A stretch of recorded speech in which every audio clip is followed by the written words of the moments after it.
Oh boy.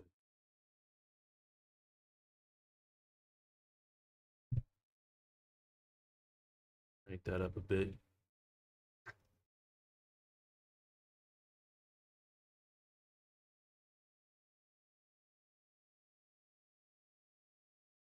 If I actually sat in my vicinity, I wouldn't need to crank it up so high.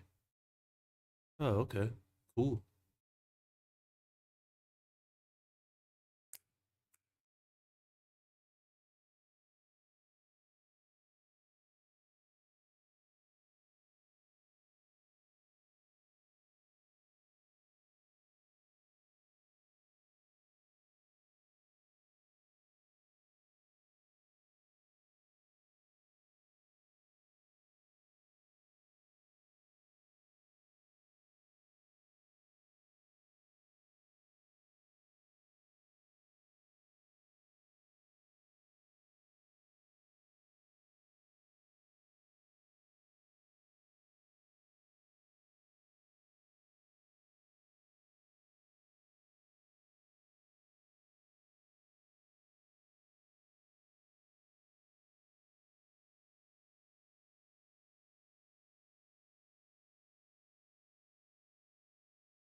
How the little shit in life works, you know what I mean? But yeah, everything is temporary, including what we do here.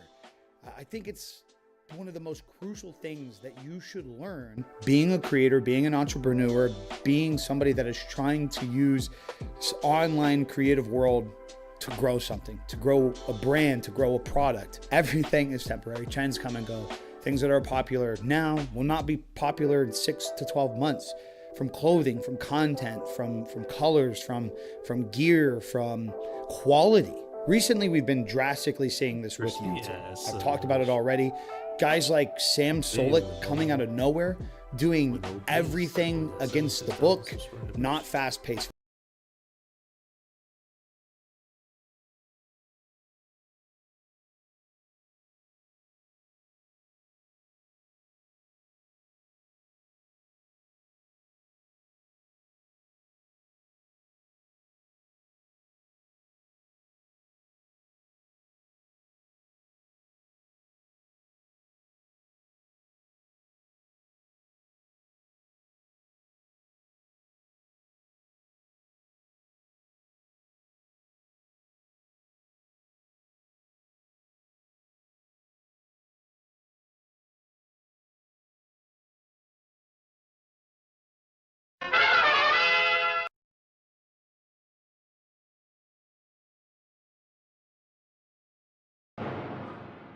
Mine.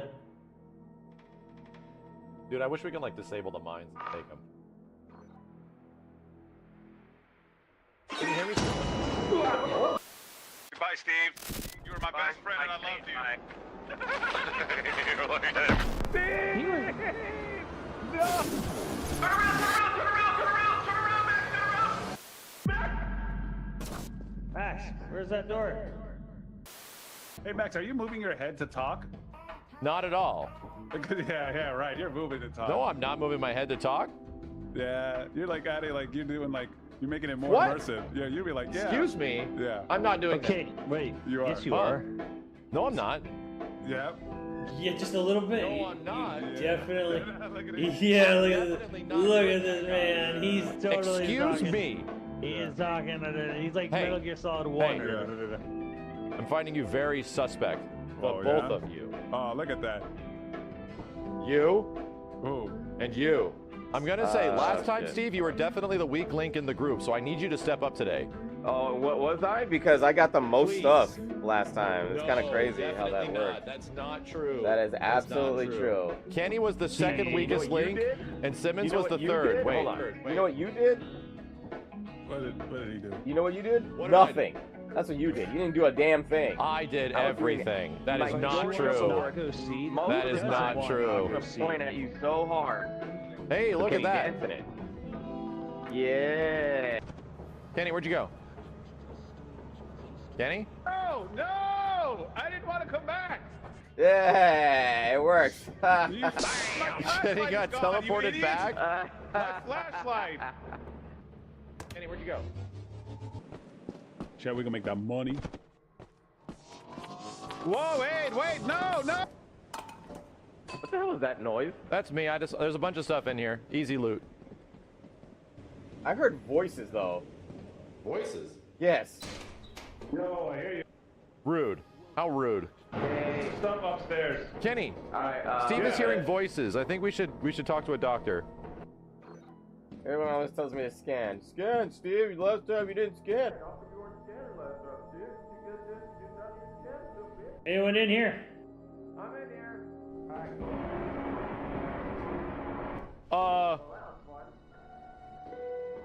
You all right? Yeah. Are you alive? Yeah. All right, I got cookies. I was gonna say your pizza's here. There's a door in here? How do you get in there? Oh. Steve! No! Kenny! Yeah! What happened? Steve's dead! How did he die? He's dead. I brought him home though. He brought his body home? And it was his birthday today. Is his birthday? His birthday. I was gonna bake him a cake. I was gonna make him cookies, Kenny. So anyways, I saw this article, it came out a couple days ago. Yeah. What does it say? And these are 4 social media influencers who were swept up by the movement that claims that obesity is perfectly healthy, body positivity. And the tragic truth is that they've all died under the age of 45. Brittany Sewell is one of those people. I'm out of breath constantly.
this is supposed to be better or worse, but I think you can hear my voice pretty clearly. But this,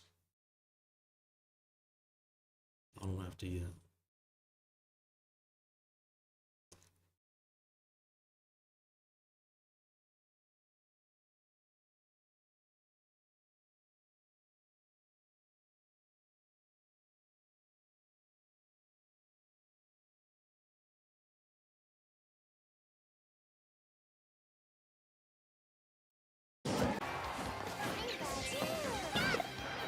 See those.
Good. And how was good.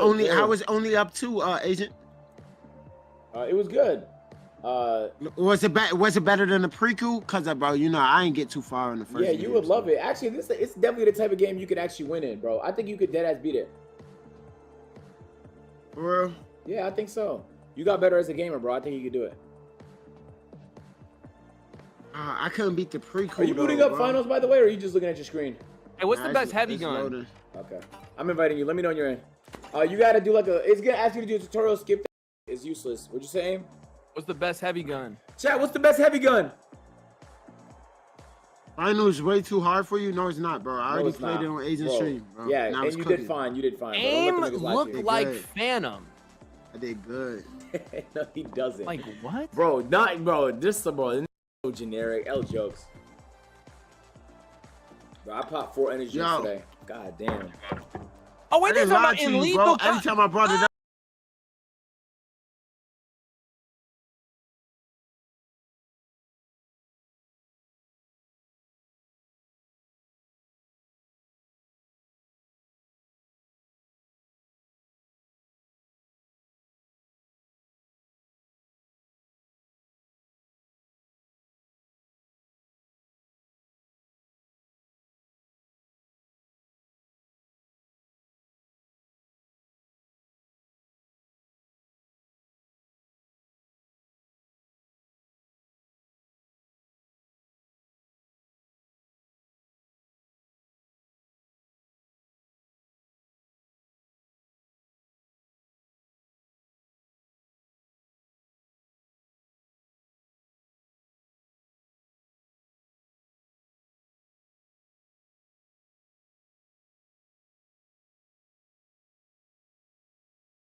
Dubai is a work of art.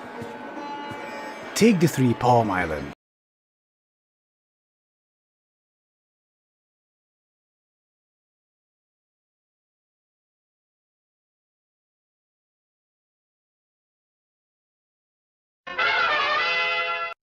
The first one still isn't fully occupied.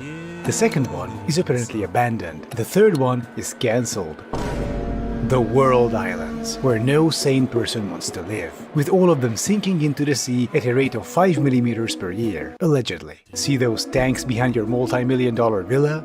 That is where your poop goes. Then the poop ship shows up, sucks out the contents, and takes it to a sewage treatment plant. Because the World Islands aren't connected to a sewage system. Just like the world's tallest skyscraper, which also relied on poop trucks until recently. But well thought out engineering isn't the only thing Dubai is famous for. Their style of urban planning is also a work of genius. Spending billions of dollars on demolishing an entire sea ecosystem to build those islands, to turn half their surface into highways and parking lots. Clever. Instead of the third Palm Island, building a bunch more smaller islands. Because the one thing Dubai lacks is space to build.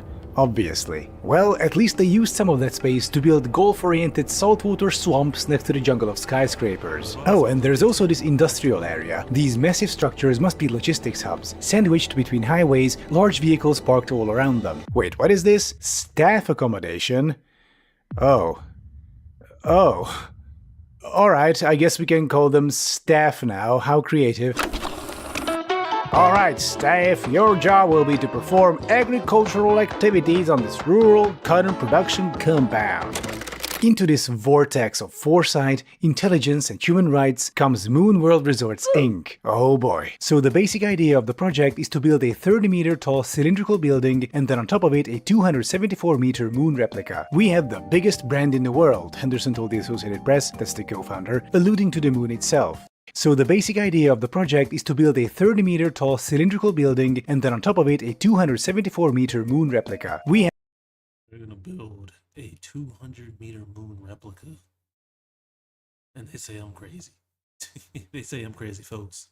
Oh, that's wild. Have the biggest brand in the world, Henderson told the Associated Press, that's the co-founder, alluding to the moon itself. The heavenly body was his brand. 8 billion people know our brand, and we haven't even started yet. That is not how branding works, okay. Inside the moon structure there will be a skyscraper with 4,000 hotel suites. Underneath the globe in the massive cylinder-shaped building there will be 3 floors containing piazza, okay, also hotel lobby, lounge, restaurants, boutiques, event center, concourse, and other words they found in professional literature.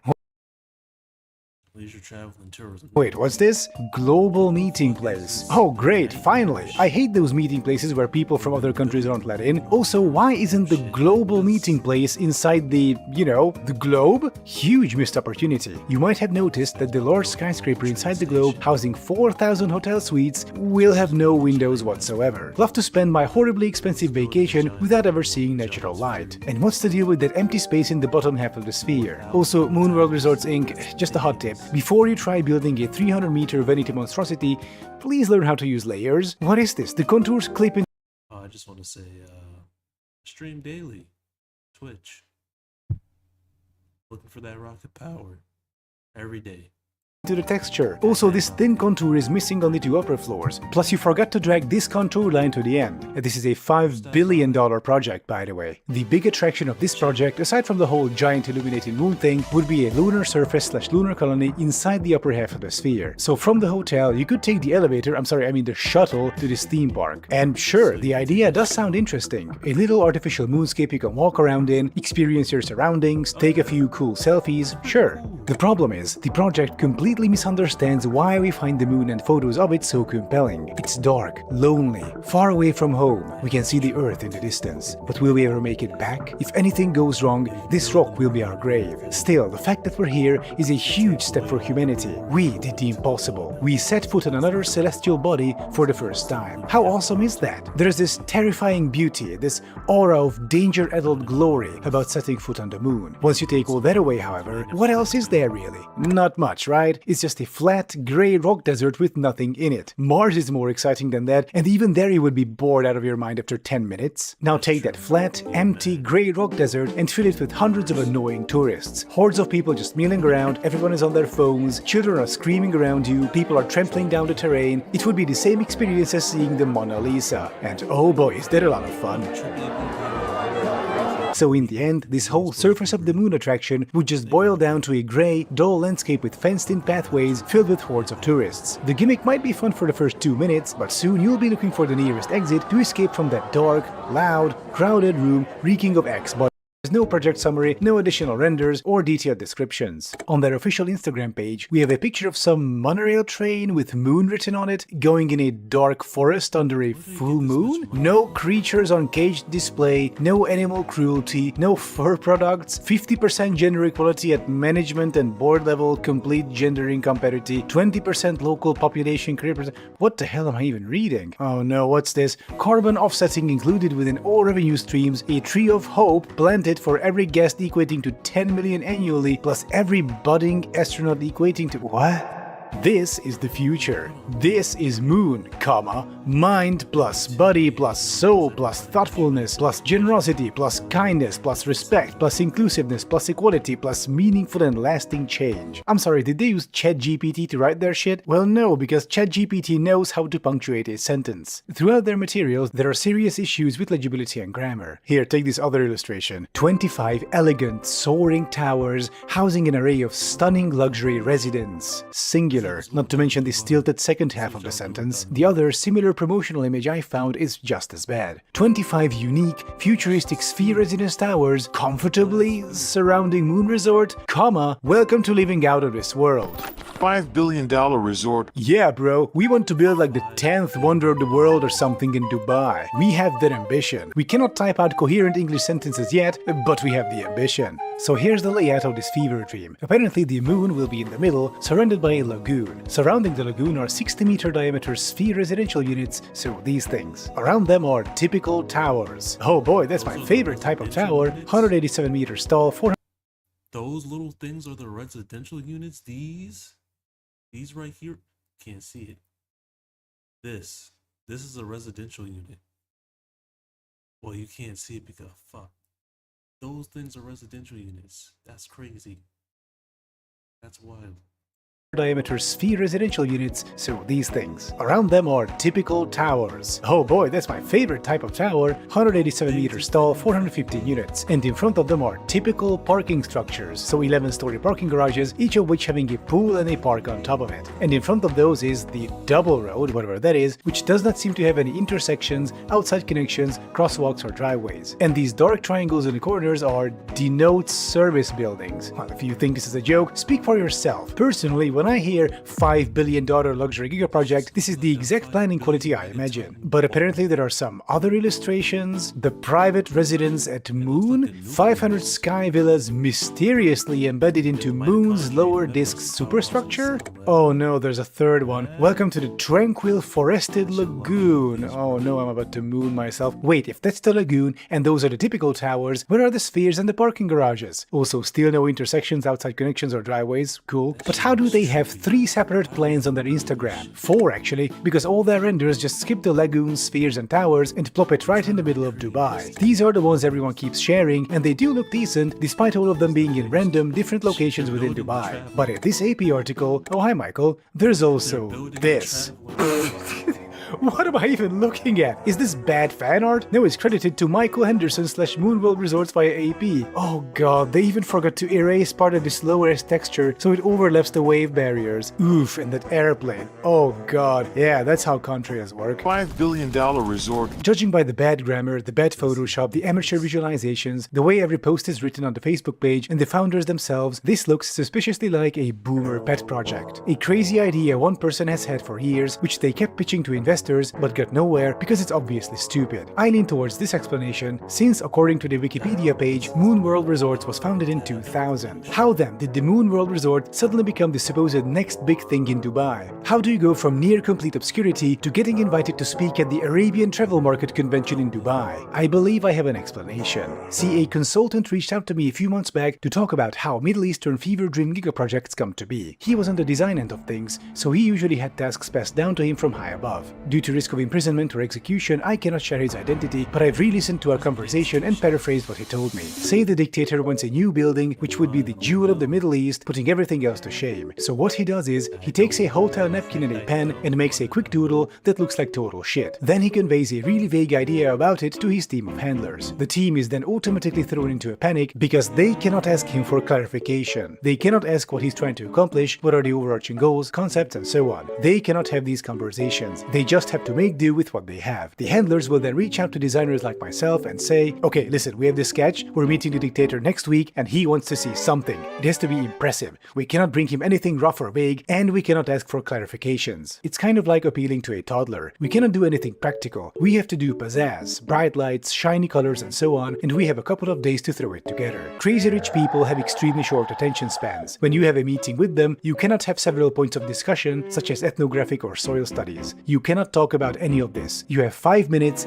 within which you have to sway them with a pretty image. So that's fucking reassuring. Based on all this, here's what I suspect happened. The Emirati dictator looked at some other megalomaniac project in a rival country and thought, look at that colossal dumb building. We will be different. We'll build something even bigger and dumber. So he sketched out some vague shit and the handlers had to present something in response. In their usual panic, they found this niche, crazy project by Michael Henderson and said, yeah, the boss would like that. So they reached out to Michael, who obviously accepted the offer. On Moon's Facebook page, the first post is from July 2019, fantasizing about a Moon hotel in Las Vegas. The next post is from the 21st of September 2021, this time with an actual render, suddenly talking about Dubai. So I would say the handlers contacted him shortly before then and sent him some renders to work with. A week later he posted a bigger version and just kept going, posting more or less on a monthly basis. Moon Dubai is reimagined on the crescent tip of Palm Jebel Ali. Oh no, this really was just him. He got the professionally made renders and decided to create a little boomer MS Paint edit of the image. So yeah, in an interesting turn of events, the Moon Resort fever dream likely got caught up in another fever dream, one of a Middle Eastern dictator. And then global content mills picked up the idea, first around September 2021, then in May 2023, and started spamming it all over the internet. Seriously, most of these articles and videos are garbage. My favorite is this one, from the slop factory called $1 Billion Builds, where a computer-generated voice reads out a script likely written by ChatGPT under generic stock footage. This mega project will emulate the conditions of the actual moon,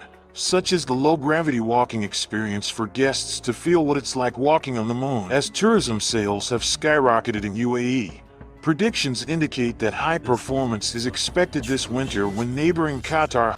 Usually, these content mills go crazy about projects that will never happen in a million years. The Dubai Moon Resort, however, despite being painfully stupid, unprofessional, and unimaginative, might just become a reality. Compared to monstrosities like Neom or the Mokab, it's relatively simple and far more feasible. Only, you know, why? Well, because a dictator wants it, apparently. And, as we all know by now, smooth-brained dictator plus construction project equals a giant fucking moon-textured ball in the middle of a desert concrete hellscape built and run by slave labor. So, you know, the usual. And this was my addition to the discourse surrounding the Dubai Moon Hotel. Thank you for watching, and if you enjoy my content, please consider supporting me on Patreon or here on YouTube by becoming a member of the channel. And I'll be seeing you next time. Damn. Good ass video.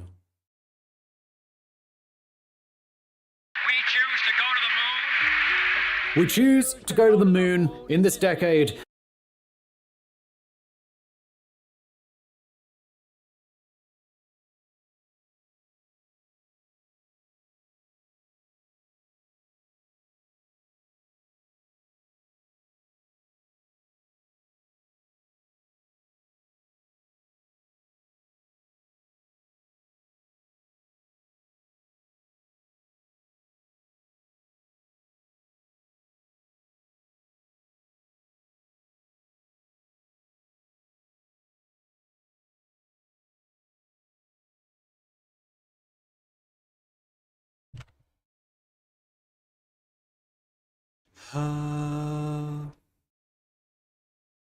Oh no. No, bro, what? No. No, bro. No, I didn't even notice that. I didn't even peep that. I didn't even peep that. Bro, my whole video flow. I gotta rewatch the video. No, bro.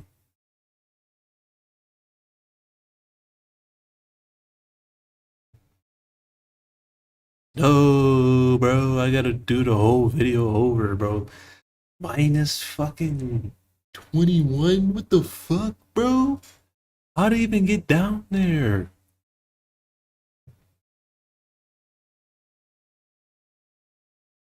How did it even get down there, bro? Like, I don't know.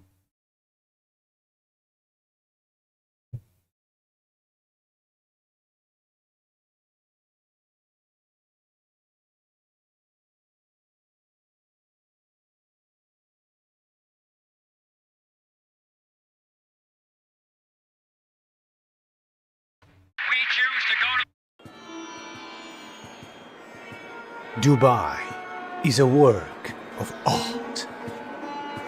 Take the 3 Palm Islands. The first one Yo. still isn't fully occupied. The What's up? What's good? Hey, it's your boy Malachi. I stream every day. Boom, on Twitch. What's up, YouTube? So we got a mega project in Dubai. They're building the moon. second Shit's one crazy, is apparently apparently. abandoned. The third one is On their cancelled. floating islands. An entire sea ecosystem to build those islands to turn half their surface into highways and parking lots. Clever. Instead of the third Palm Island, building a bunch more smaller islands. Because the one thing Dubai lacks is space to build. Obviously. Well, at least they That's used a some of shit that ton of space space to to build build. You're gonna golf-oriented build it out there on saltwater those small swamps ass next to the jungle of islands. That makes skyscrapers. no Oh, and sense there's to also me. this industrial area. These massive structures must be logistics hubs, Yo, sandwiched seriously. between highways, large vehicles parked all around them. Wait, what is this? Staff accommodation? Dubai might not be the place Oh. to go, bro. Oh. It's not looking. Alright, I guess we can call them Yeah, like staff outside now. the How city, creative. It's not slave Alright, labor. staff, Yes, your it's- job will be to yeah, perform it's not- agricultural activities on this rural He cotton tried production it. He compound. tried it though.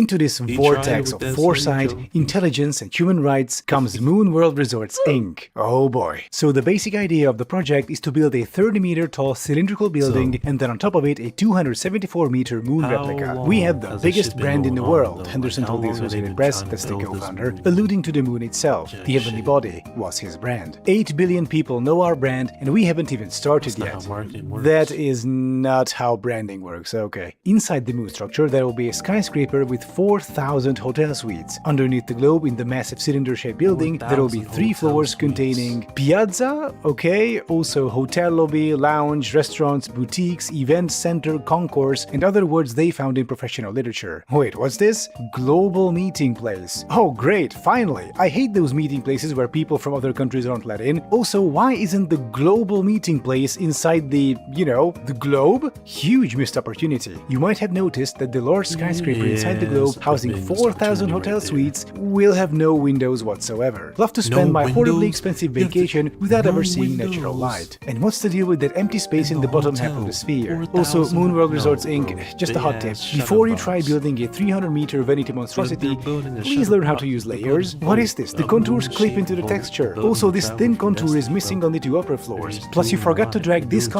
contour line much. to the end. This is a $5 billion project, by the way. The big attraction of this project, aside from the whole This is a $5 billion project. They're building the moon on planet Earth.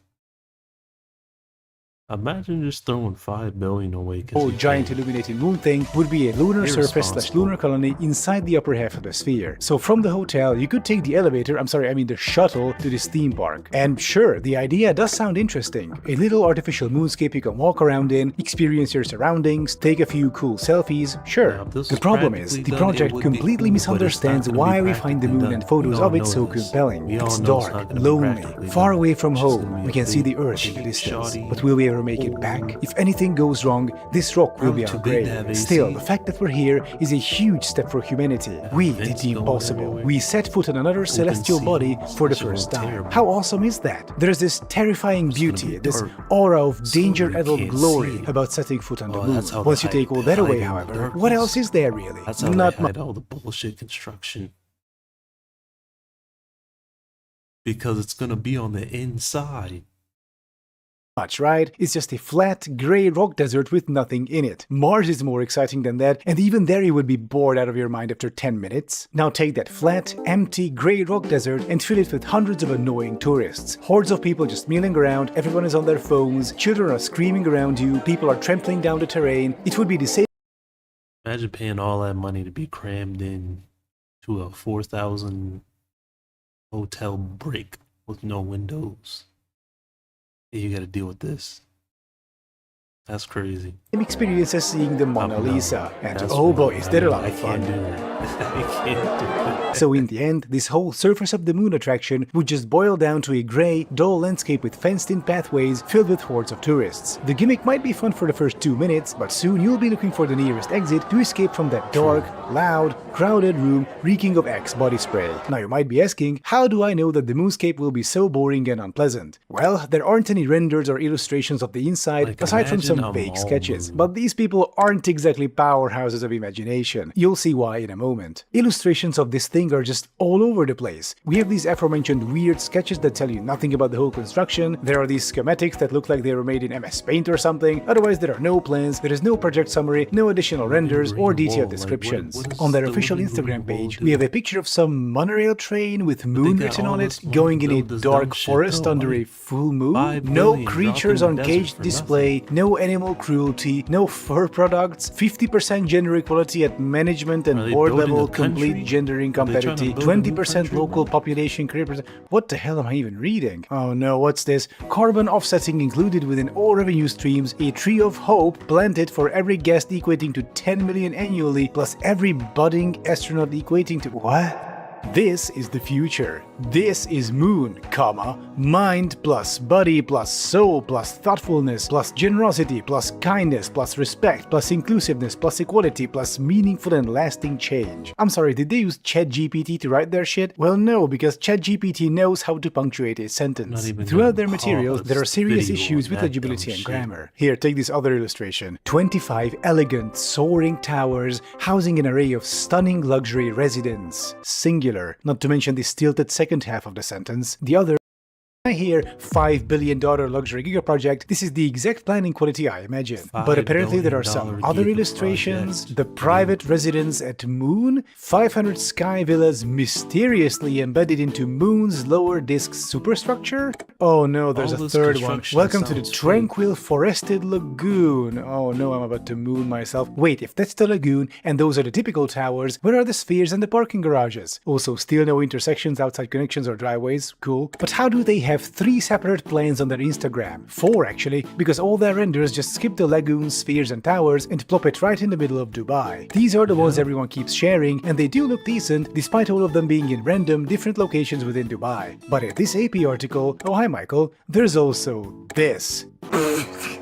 What am I even looking at? Is this bad fan art? No, it's credited to Michael Henderson / Moonworld Resorts via AP. Oh god, they even forgot to erase part of this low-res texture so it overlaps the wave barriers. Oof, and that airplane. Oh god, yeah, that's how contrails work. $5 billion resort. Judging by the bad grammar, the bad Photoshop, the amateur visualizations, the way every post is written on the Facebook page, and the founders themselves, this looks suspiciously like a boomer pet project. A crazy idea one person has had for years, which they kept pitching to investors but got nowhere because it's obviously stupid. I lean towards this explanation since, according to the Wikipedia page, Moonworld Resorts was founded in 2000. How then did the Moonworld Resort suddenly become the supposed next big thing in Dubai? How do you go from near complete obscurity to getting invited to speak at the Arabian Travel Market Convention in Dubai? I believe I have an explanation. See, a consultant reached out to me a few months back to talk about how Middle Eastern fever dream giga projects come to be. He was under the Yeah, that's hilarious.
How long has this been going on?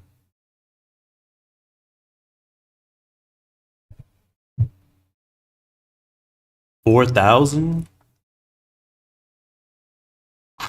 That's crazy. I'm just trying to find the perfect level for my voice to be caught at, man.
Hey, 99. Hey, hey, hey, hey. Okay, yeah. Okay, so that's good. Just throw the limiter down and it won't peak. Okay.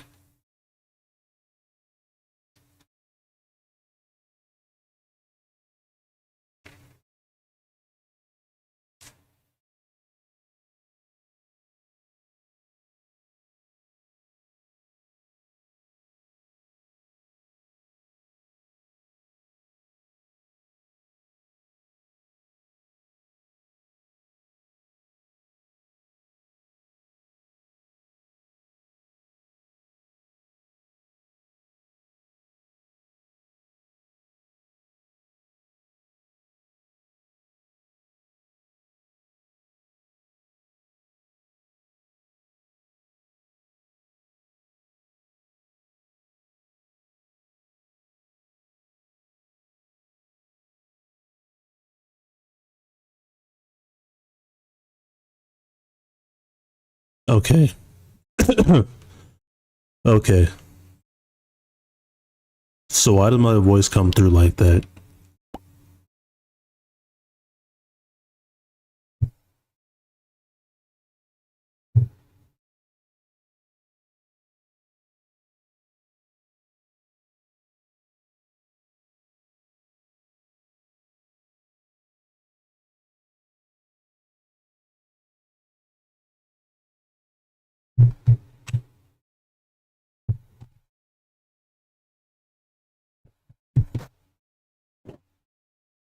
Hey, 99.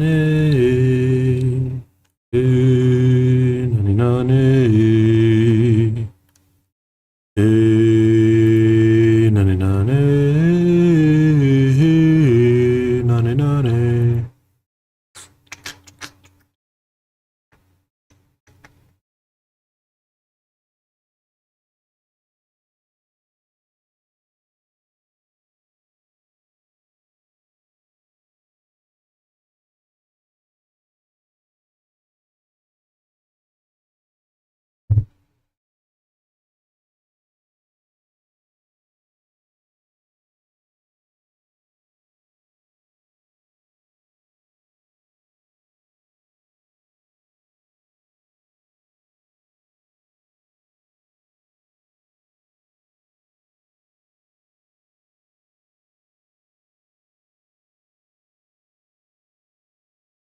Hey, hey.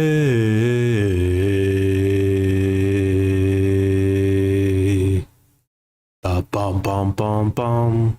Bum bum bum bum bum bum bum bum bum bum. Bum bum bum bum bum bum.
Whenever Hollywood needs... You know the reason you're losing is because of your tank. Tank blamers. And the tanks that are fun, Doomfist, Ball, and Diva, are usually considered... Yo, scalding hot take. The fun tanks are always whatever tank is the most shit. Before Orisa got all her buffs after the rework, myself included, said Orisa was fun. And then she became hard meta and you had to play a ton of Orisa and everyone, wow, this character fucking sucks. People will play what is fun instead of what is the correct option. Everyone and their mom knows what the correct tank is to play. How often do you think what the correct DPS and the correct supports are? A quarter of the time. Even in GM, we'll pick Winston and I will not get an Ana. And if I do get an Ana, I have Ana Moira, Ana Mercy. But you know what the comp is? It's Ana Brick. If I play Reinhardt, how often do I get a Lucio? Once every 5 games? People don't want to pick Lucio. They're like, oh, I want to play Ana, I want to play Ilaria. This is not a tank problem. The amount of people that sit there and go, well, tank players just want to play what's fun and they throw games. So do you, motherfuckers! I needed a Lucio. The reason you're losing is because of your tank. Tank blamers. And the I don't think Mori gets enough credit. I really don't. Mori is such an ally to the black community. I feel like hearing that.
James, you're off your meds, aren't you? Better off without them. Take them if I start feeling down. You know that's not how the medicine works. You're not well. I'm fine. You want to throw some darts? No. Listen, James, you're wearing the suit again. I am? Well, what do you know? Here's the deal, buddy. Tell me where those guys went, and I promise to come see you in the hospital. We'll play darts. The soft kind. Okay. They're gonna ambush you at the Flash Museum. See? That's all we needed. Come on, we better get over there. What about your enemy? Oh, right. Dude, as soon as you finish your drink, turn yourself in. Got me again, Flash.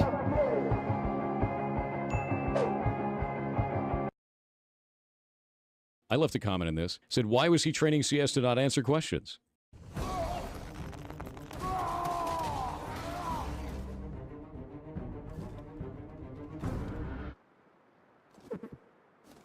Oh, it's raps, buddy. Oh yeah, that boy coming.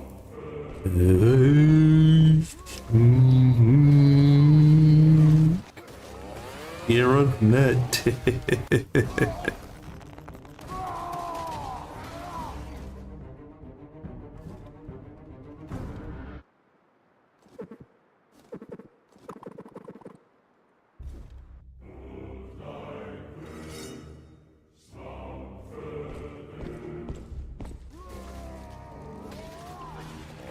I hate these videos. I hate them so much. Okay, never mind. Okay, never mind. That was actually really good. Oh, this was so good.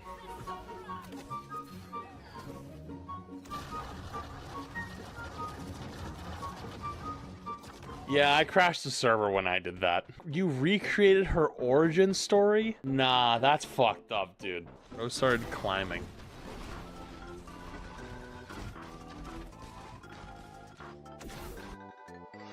I didn't even know you could climb up there like that. My guy was determined. I found Briggs' best playstyle is to play with your other support rather than the tank. She gets punished very easily playing in the front line.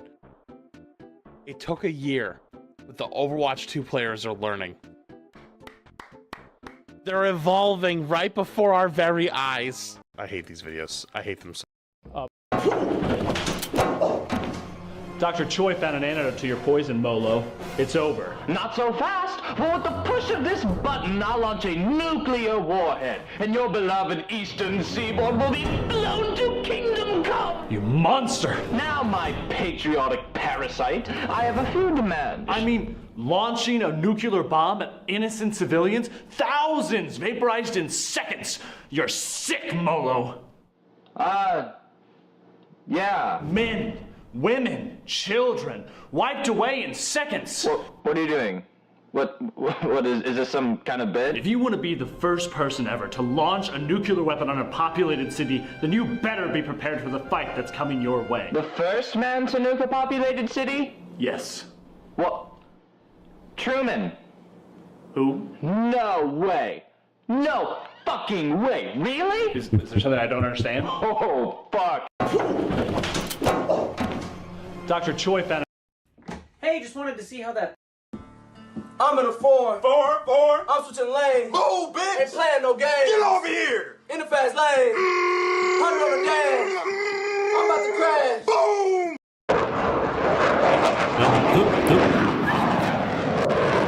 Hot doggy. Hot doggy.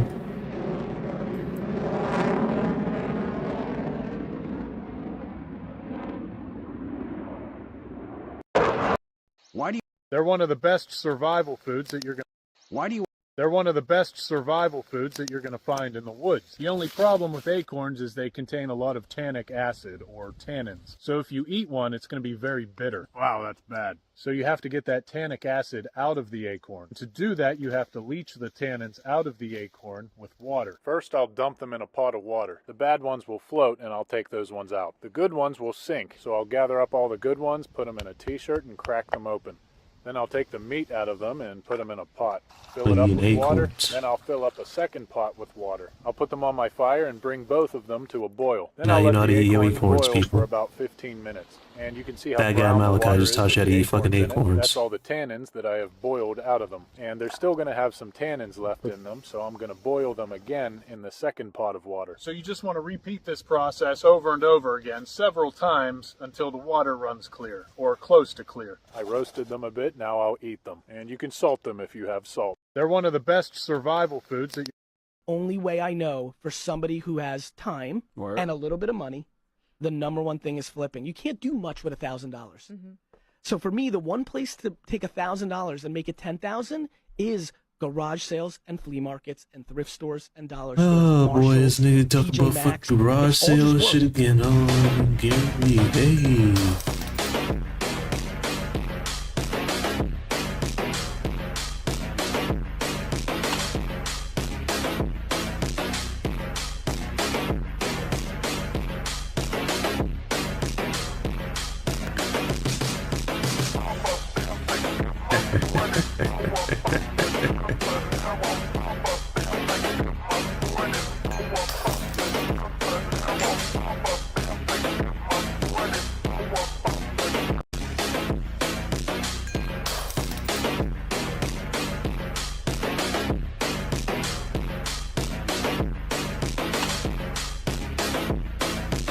Look at that freaky pill. It's actually fun to watch the evolution of TikTok content since Overwatch came out. Very early on, it was nothing but the worst takes, and now it's actually gotten kind of good. Number 1 Life Weaver tip from a top 20 support player. Not top 20 Life Weaver player, that doesn't exist. Swap. Did we do a good job? Oh no. Yes. Am I gonna smash it? Yes. This is how I warm up as a top 500 Moira player.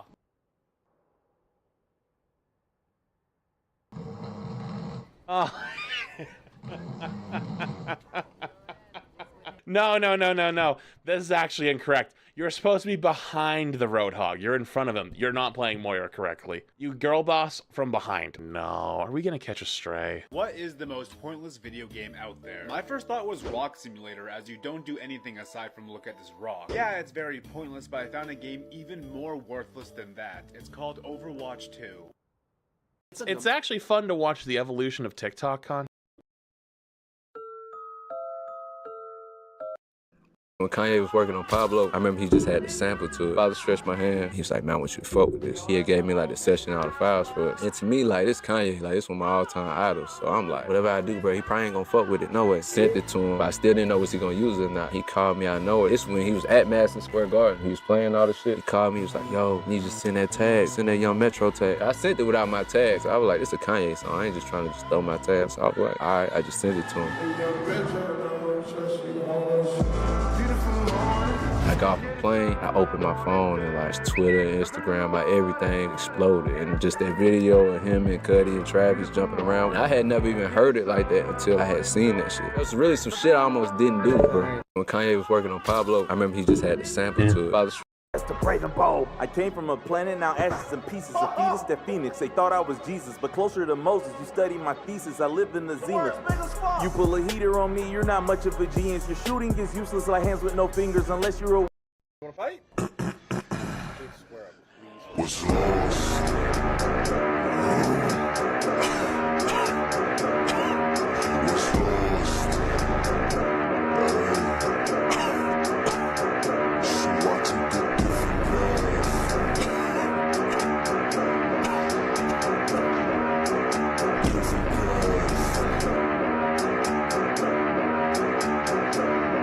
Fight?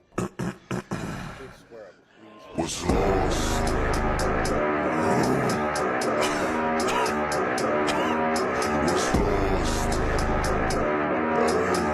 Yeah, just... You wanna fight? What's lost? Yeah, just a routine inspection. Just gotta look around a little bit. Same old here. I mean, everything seems pretty typical. What? Is there something on my face? Why am I blue? Does everyone glow blue? What does blue mean?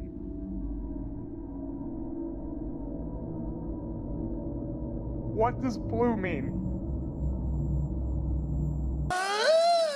Yeah, just a routine inspection. Just gotta look around a little bit. Same old here. I mean, everything seems pretty typical. What? Is there something on my face? In Baldur's Gate 3, I killed half of the main characters. I don't know anything about Baldur's Gate, so I went into it just being like, this will be fun. And they're just like, here's this woman trapped up in a thing. And she was like, get me down, you idiot. And I'm like, oh, I don't like her, so we just killed her. That's the lizard lady.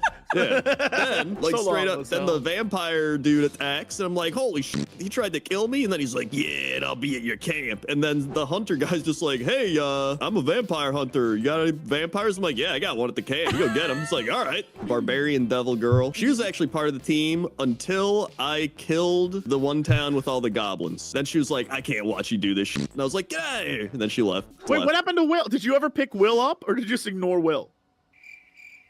I don't even remember running into Will. Yeah, all right, that In sounds fact, right. he was probably part of the town I killed. To go back. In Baldur's Gate 3, I killed...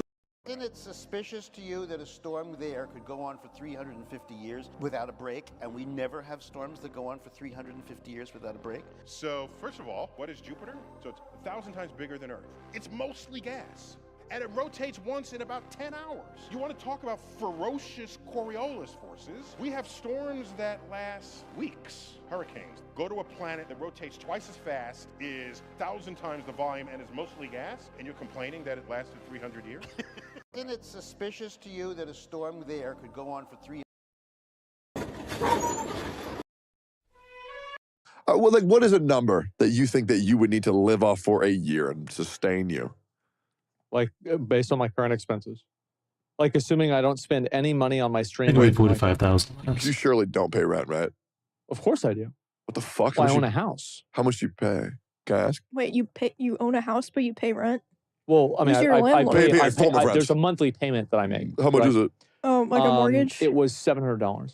God damn, that's and nice. I think that makes me so angry. I think that if you take out all of the other things that I spend money on because of an outcome of my stream, I would probably need about $12,000 a year to live. I think maybe a bit less, maybe like 10. That is insane to me because when I was at my worst, I had to make $5,000 last a year, and that was one of the hardest things I've ever had to do. And I was like skipping days of eating. Just get more money. What do you mean? Like scam people or something? I can't tell who's out of touch, me or you. It's one of us. I can't tell who. What if it's both? It might be both. Well, like, what is a number that you think that you would need to live off for a year? And just...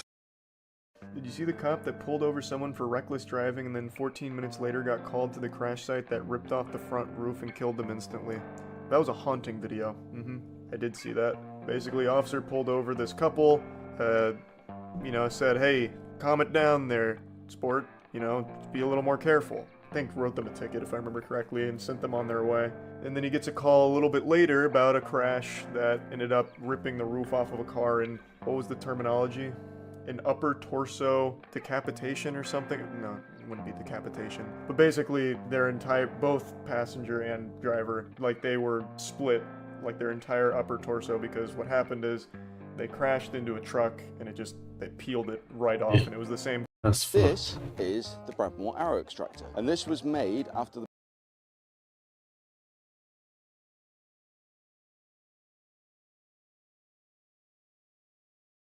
Can y'all hear me on stream? Yeah, I think y'all hear me quite fine.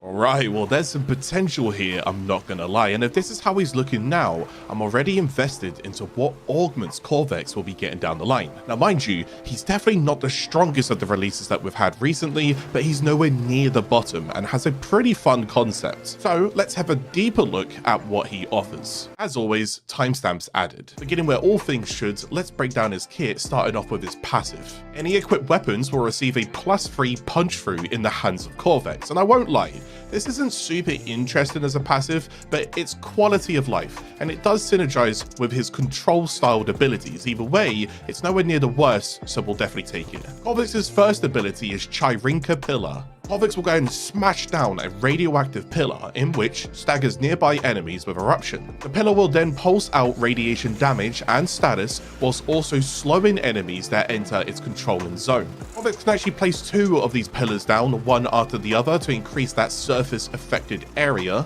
And if you didn't know, radiation is a status that basically confuses enemies to attack whoever is next to them. No detection from friend or foe, so this is a good distraction tool to stop you from being the target.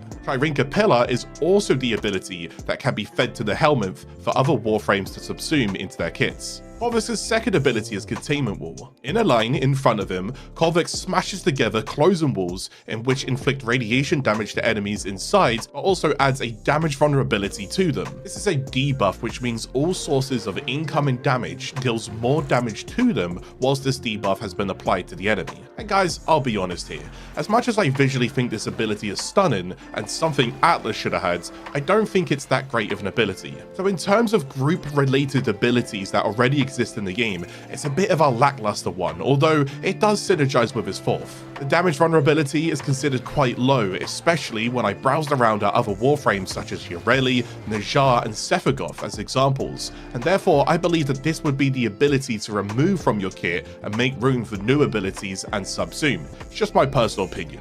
Corvex's third ability is Disometric Guards, and boy oh boy, this ability I sorely misunderstood at first. You see, it was Alrighty then, this will definitely be one of the best ways for you guys to farm arcanes over the next few weeks, so let's take full advantage of this. In this video, I'll cover everything that you need to know, but most importantly, to all my solo players out there, I got a few builds for you. However, they also work in a group format as well. So, Clark, less yapping, let's go ahead and jump straight into the builds with some timestamps added beneath the video. We're going to start things off with which arcanes can you go ahead and get. You're going to go ahead and talk to the Jahu Gargoyle inside your dojo if your clan has already placed one down. If not, enter the settings to decorate your dojo room and place down this statue to go ahead and get access to it. The arcanes are all of the arcane rewards that the Eidolons drop. These rewards were also used in the past Operation Scarlet Spear, so if you did that, these may be familiar to you. In my opinion, I'd personally get these icons on screen, in somewhat order ranking from top to bottom. Now, they're good arcanes and they'll be used in quite a lot of builds,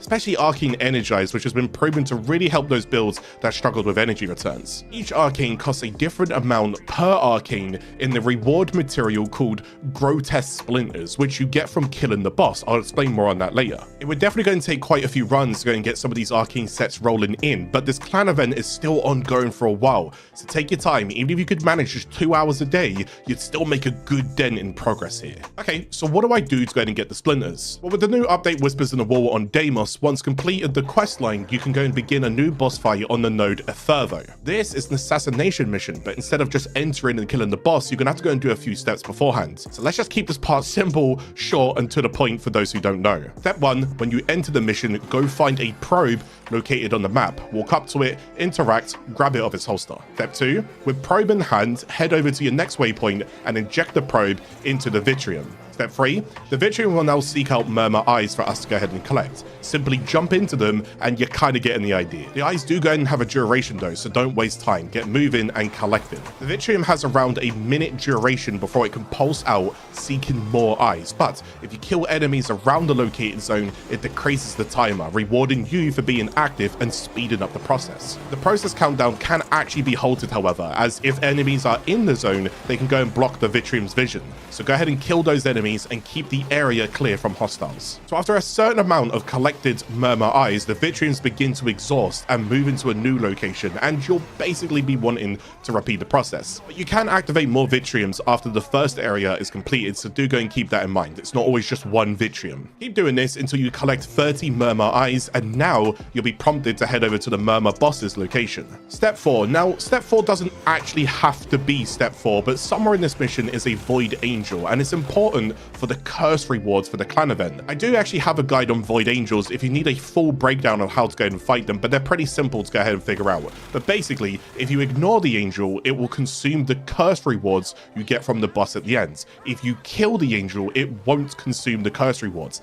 That's basically about it. And finally, step 5, the final step. I've already covered this boss again in a previous video with a little more explanation on what his attacks actually do. So if you want to know more, please go check that out. Otherwise, begin by activating his summoning, then go and kill his fragmented tide of the indifference enemies, and once that health bar is low enough, they will fuse together and become whatever monstrosity this actually is. When you finish the fight and dealt the final blow, you will be rewarded with a few different things depending on which route you took. So on screen are the rewards about the amounts that you go ahead and get. When you've got your rewards, you can now spend them at the Jahu statue, and the circle is complete. Get farming, guys. Alrighty then, Clark, what about some builds? Alright, straight to the point, here's my Styanax build meant for solo purposes. In stat order, I would personally focus for strength, then duration, then some range. The strength helps with his buffs and damage, the duration helps his ability timers, and the range is a good quality of life to his Pharaoh Strike ability, but can also be a cheeky addition to the final stand Javelin Explosion range. The efficiency in this build is low, and it can easily be as low as possible due to one of the most popular Steel Path combination builds in Styanax, subsuming in Norish's ability over his first, in which gives us an energy multiplier to all energy sources. That means that this pairs with his third ability, Rally Point, which gives us and even teammates energy over time. On top of that, Norish also adds Viral to his outgoing spears, so it pairs really well with that Viral slash combination. The Augment is the most important mod to go and add into this build, as it gives us overguard protection on each javelin that damages an enemy. This is extremely important to our survival within the boss fight. Again, this can also apply to allies and even like companions in your group. As for the arcanes, I went pure weapon focus. You see, Styanax doesn't overly need much else from here. I mean, you can scale the strength and the duration further if you want to cover those other areas, or even areas like energy, but for the most part, his build feels pretty complete with the mods and subsumed ability alone. The arcanes can buff whatever main weapon you're using, be it a primary or a secondary, and honestly, it's advised to go and take that extra damage. Now, if you are wanting to go and use some Archon shards here, I would personally keep it simple and go for any of these,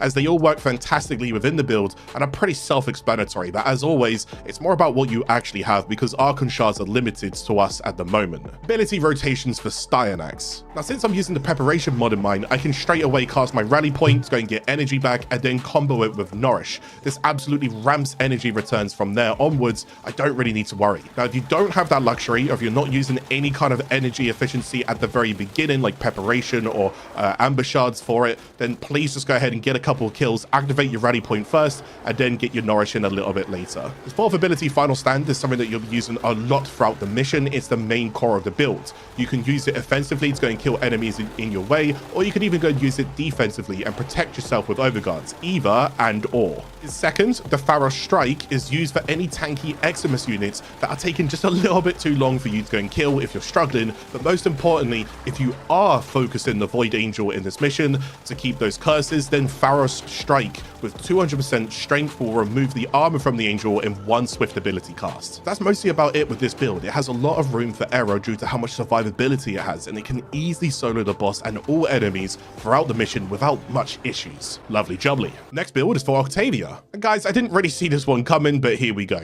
In stat focus order, I would go duration first, strength second, and then a little bit of range lastly. Duration is going to be for the uptime of our abilities, but heavily focused on the length of her first in particular. Strength will then go and follow and scale our damage output with better buff returns, and then finally range is something that does go ahead and help, but we don't really need an awful lot of it at the same time. It's situational to the user in my opinion. The efficiency in this build is quite low because, as you can see, it's a juggle of 3 major corrupt mods. This basically means that my abilities will cost a lot more. However, I do pair this build with the new Grimoire tome that we have, focusing on an Azata invocation, getting back energy return over time like it's absolutely no issue. So my abilities can cost a lot more because it doesn't really matter. And I did also go and throw in Equilibrium. It can come in handy, but it's not a necessity in my opinion. You'll spend most of the time in this build invisible, but not immune to incoming damage. So mods like Rolling Guards on boss/procs and Prime Sure-Footed are still good to have as backups to help aid you in times where you could have gone down unprepared. And funnily enough, I wanted a way to go and deal with the Angel for this build, so I actually took an ability that you might recognize from earlier.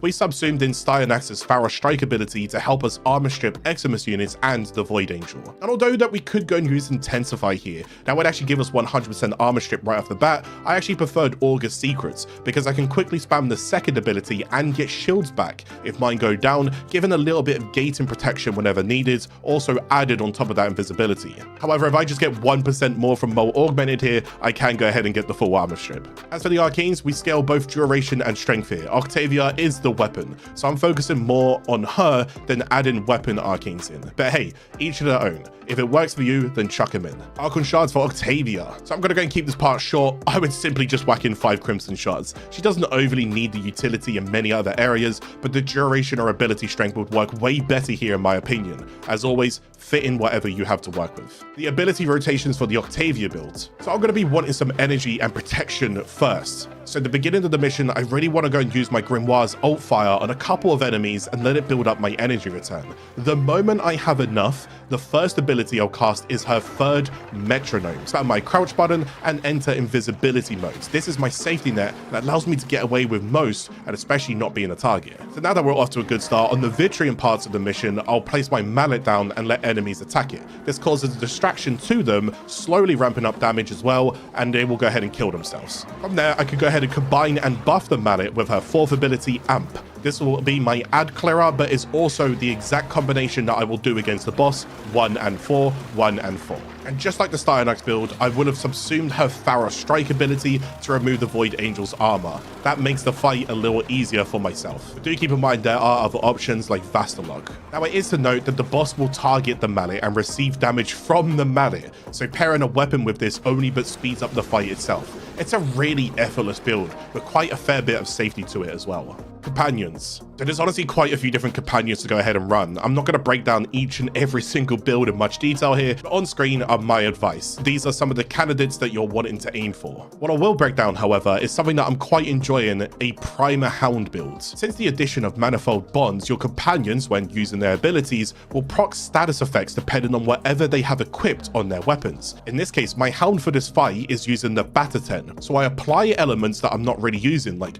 Magnetic, Toxin, Puncture, and Impact. When it comes to Synergized Perspective mod being thrown in, it also adds Electric, giving you all 5 elements that are bouncing and proccing multiple times. So this basically means that I can use mods on my primary or secondary builds like Galvanized Aptitude, or the secondary equivalent Galvanized Shot, and I can scale my damage further due to the enemies and boss being debuffed by extra elements I wouldn't normally have applied. But anyways, use whatever companion that you guys can go and fit in. It's not that deep in my opinion. I'm just really digging the Hounds lately, so I thought I'd share. Weapon builds. So quite a lot of weapons are being thrown around and tested here and there, and honestly quite a lot of them are actually relatively close in terms of damage. For example, pretty much all of the Incarnate primary weapons deal good damage against the boss and they work well. So if you are looking for a damage direction, you can take something like this on the screen. This is my Bursting Incarnate build. To put it brief, damage, multi-shot, critical, and elemental for radiation. You see, that's what most builds are going to be focusing on for now. The boss has a lot of damage attenuation,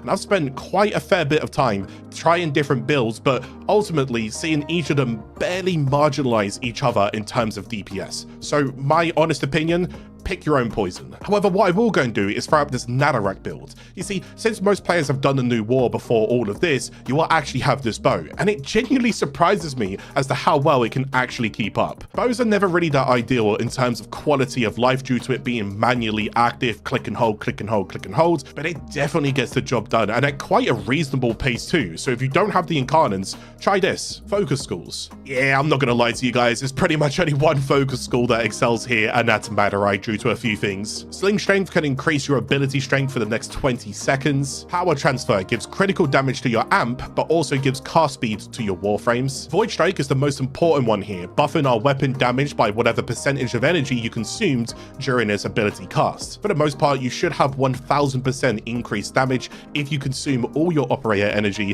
which helps your Warframes weapon damage, but it also helps your operator amp damage for 8 seconds, helping you kill both the Angel and the Fragmented boss quicker. It's just a no-brainer for this ability. And in those times where your Void Strike ability is on cooldown, you can then go and use the Contamination Wave ability to debuff the likes of the Angel by 50% to increase my operator damage against them whenever I enter the Angel portal on the second time entering. Pretty much everything else here is just a bonus in other areas as well. So if you don't have this focus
We bring you a lot of mega projects on this channel, and the ones we present have an especially wide range of results. Some have gone down in history as technological marvels, breaking barriers in engineering and design. Others are remembered as embarrassments, either due to failures of Stream every day on Twitch. Stop by.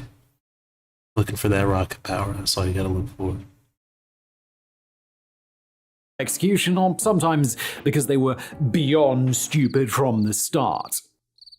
Still others have a legacy that's yet to be written, either because they've not yet been built or because they've just not yet been opened. But if there's one category of mega projects that seems almost guaranteed to bring stories of dumbass visions and bungled outcomes, it's the Planned City, a veritable LMFAO of the engineering world. Oh, yeah? Well-intentioned but completely unnecessary projects like South Africa's Modderfontein New City and France's Europa City, to grand money-making ventures like Hollywoodland, Ohio, to sprawling vanity projects like Saudi Arabia's Neom or Dubai's artificial island. Oh my gosh, they actually built it. A Planned City is almost always just an excuse to throw some money into a giant pit and then set it on fire. Even those rare ones that do But you could actually make a Planned City work, though. Nearly uninhabited, because frankly they typically weren't needed in the first place. At this point, we know our history well enough to know that if a country or a company is proposing to build a planned city, well,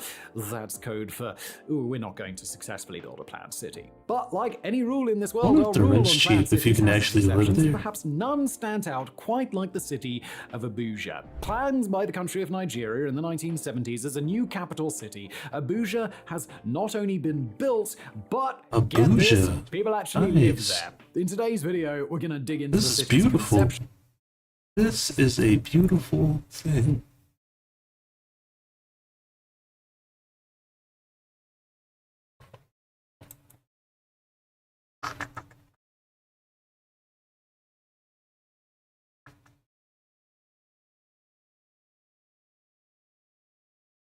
Its construction, the reasons why this planned city worked, where the vast majority of attempts thus far have failed.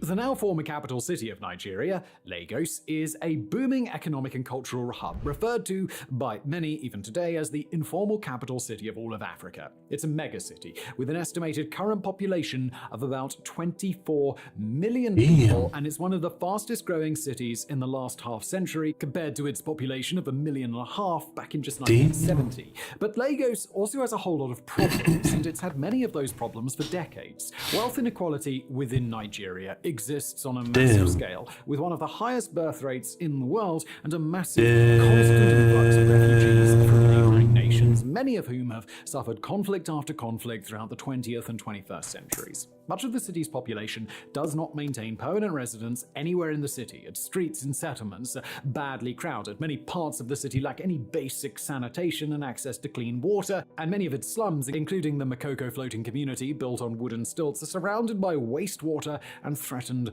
by rising sea levels. For a wealthy Nigerian or an international tourist, Lagos has historically been the place to be in Africa, but everybody else who lives there, they're in a situation that looks to be going from decades on decades of bad to worse. And as is the case with any large-scale development initiative in sub-Saharan Africa, it is impossible to discuss the building of Abuja without at least touching on the highly relevant legacy of colonialism and exploitation that put the region where it is today.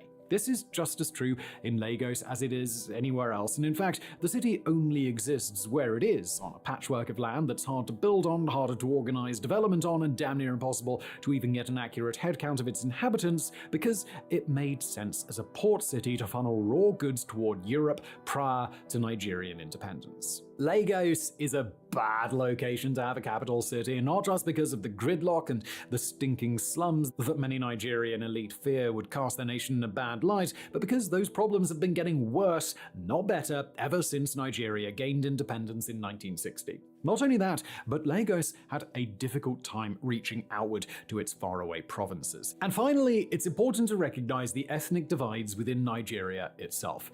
At the time that a new capital city was first discussed, Lagos was predominantly inhabited by Nigeria's Yoruba population, which made both a bad look and an uphill battle for the country's many other tribal and ethnic populations trying to gain a foothold in the government. The solution, according to the federal government of Nigeria, would have to come in the form of a new capital city.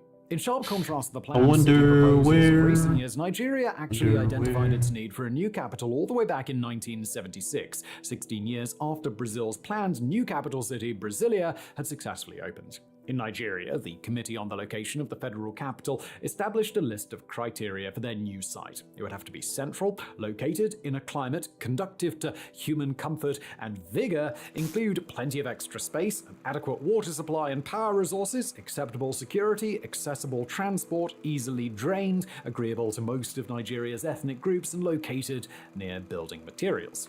Authorities settled on the location of what is now Abuja for several reasons. It's relatively central within Nigeria, it's easily accessible, it was at the time surrounded by open land for future expansion, and it features a far cooler and less humid climate than Lagos while being out of the reach of rising sea levels.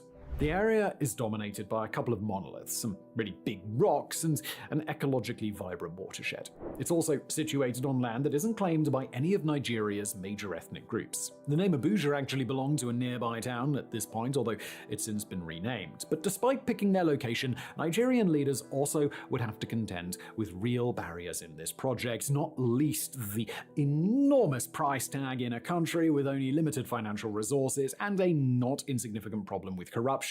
Nigeria at the time suffered from significant unemployment, something that new construction jobs and the potential of a new city's worth of industry would certainly alleviate, but the government would still have to take a major hit in the short term to reap those later rewards. Their solution was a simple one, a common-sense measure that planned city aficionados before and since would kick themselves in the rear for not figuring out.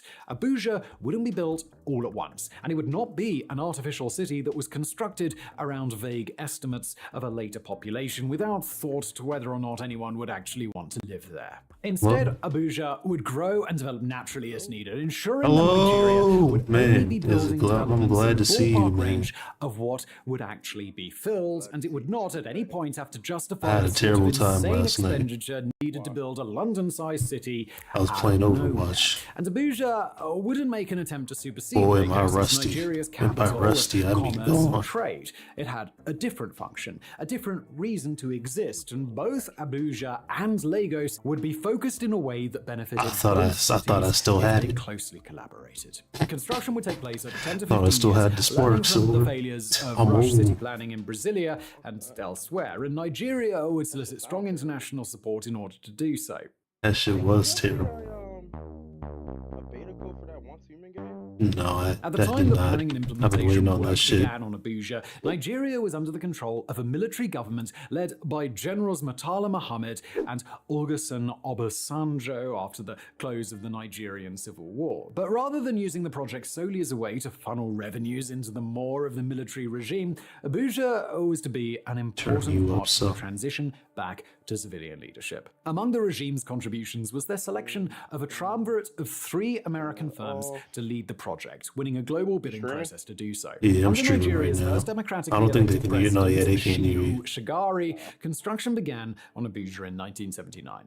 For the first several years, construction was slow, despite attempts from President They haven't Shagari added to anything speed good the to, process along, Game mostly Pass in a due to a minute. continued environment of political No, they and usually economic have like a instability little after something. the I war. was excited Also playing attempted to Yakuza. kickstart development by moving the You initial know, date of occupation giving me a from break from Armored Core. 1986 to 1982, So that's what I really which been was spending all my perhaps time not at the gaming. wisest idea, considering that it was already uncertain whether the capital would be ready by 1986. This muted progress made Abuja into a lightning rod for criticism in its early years, most of all from a Yoruba nationalist politician named Obafemi Awolowo, who strongly opposed the move of the capital city away from the majority Yoruba city of Lagos. Awolowo had challenged Shagari for the presidency in 1979 and made a habit of deriding the new city, vowing at one point to hire Disney to turn it into a theme park if he was made president. Okay. But By the time Shigari was elected, the master plan for Abuja was already complete, and despite those first few years of stumbling, Shigari's election was in many ways a tacit green light from the Nigerian people to go ahead with the process.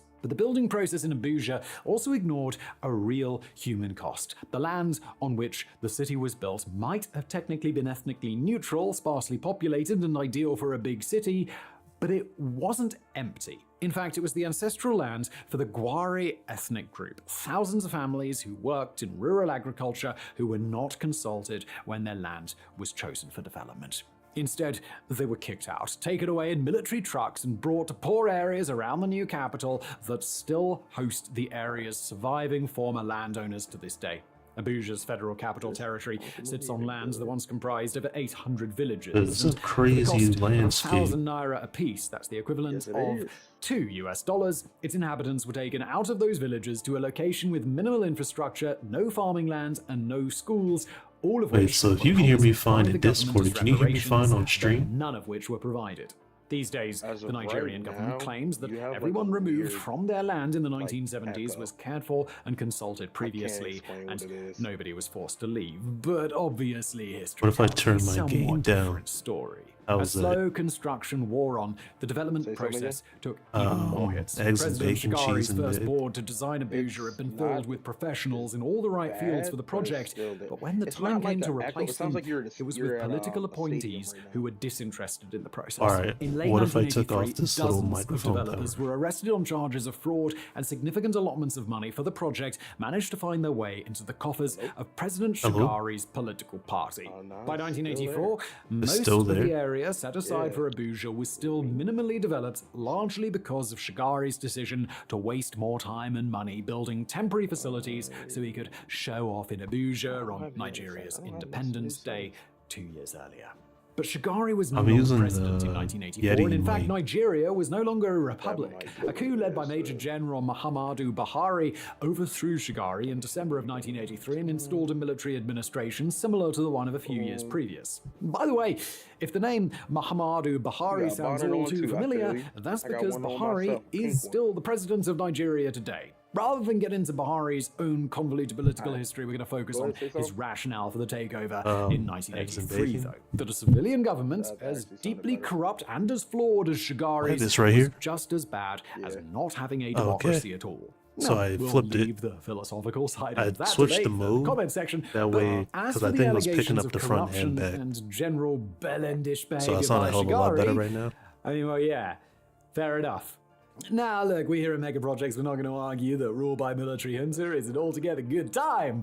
But it does often tend to be pretty good for say yeah? completing mega projects. Abuja was no different, and Word, I Buhari was in appreciate you. need of a good series of successes to I'm show learning about why he Abuja, was so bro. much better of a leader than Shigari. They In built a few this years, city. Buhari's regime had built enough water and telecommunications infrastructure in Abuja to support 1 million people. By 1988, the regime established the University of Abuja. Bro, I'll be while the city gave learning, itself bro. I'll be the all Dar over the es Salaam. place. Within a couple of short years, Nigerians began flocking to the city. This at is a pace mega that began to projects, outstrip bro. housing availability. Bro, they built This this trend shit in took like off to the same pattern of 1970 some wide-scale shit because the migration, original caused Lagos to capital swell. of But now they were headed to a fuck, city that I was forgot ready the to receive place, them.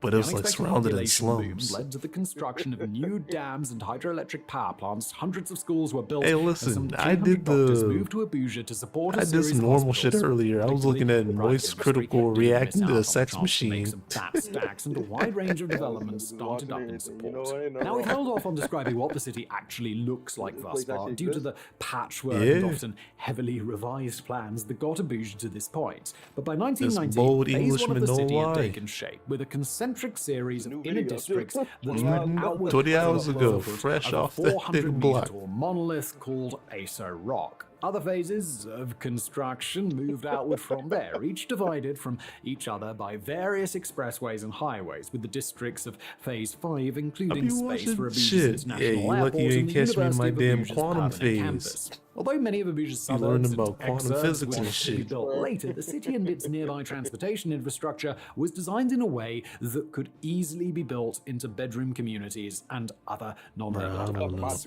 In this way, See? construction on Abuja See? sped along until it was ready for opening. Behind schedule, yeah, but with nowhere near the sort of decades-long delays that usually doom a city of this type.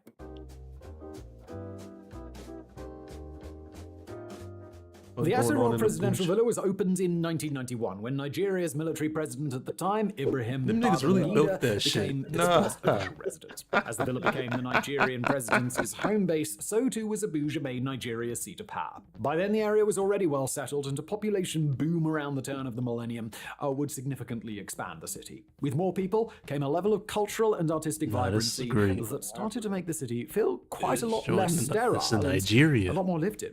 From there, momentum started to take hold and began a cycle of local growth that still continues to this day. In 2022, Abuja was estimated to host a population of 1.7 million people, making it the 7th largest city in Nigeria, with a But metro look it up, look, population of see? about 6 million. Between 2000 and 2010, Abuja's population grew by almost 140%, making it the world's fastest growing city in learn that something time. new.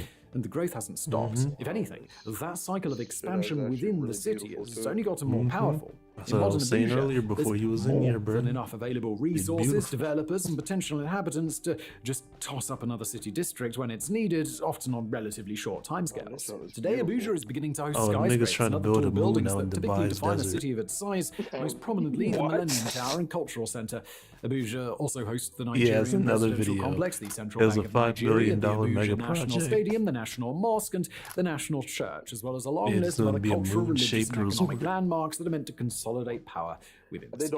Among a range of unique local features are Abuja's informal bush bars, No, they doing which, the moon, from what we moon, can the tell, have sphere. about the same sort of It's social gonna have function as 4,000 a laid-back hotels local in it. brewery in the United States. Its monoliths, Zuma Rock and No Aso windows. Rock, feature prominently in the city's tourism industry, as do its lakes, gardens, and game reserves. In many ways, Abuja has filled not just its function as a new center of government, but as a picturesque, peaceful Told you, capital boy, I be city all over the fit place to on the introduce internet. Nigeria to the world. But it's important to note here that the city of Abuja is nowhere near perfect, even despite its many successes.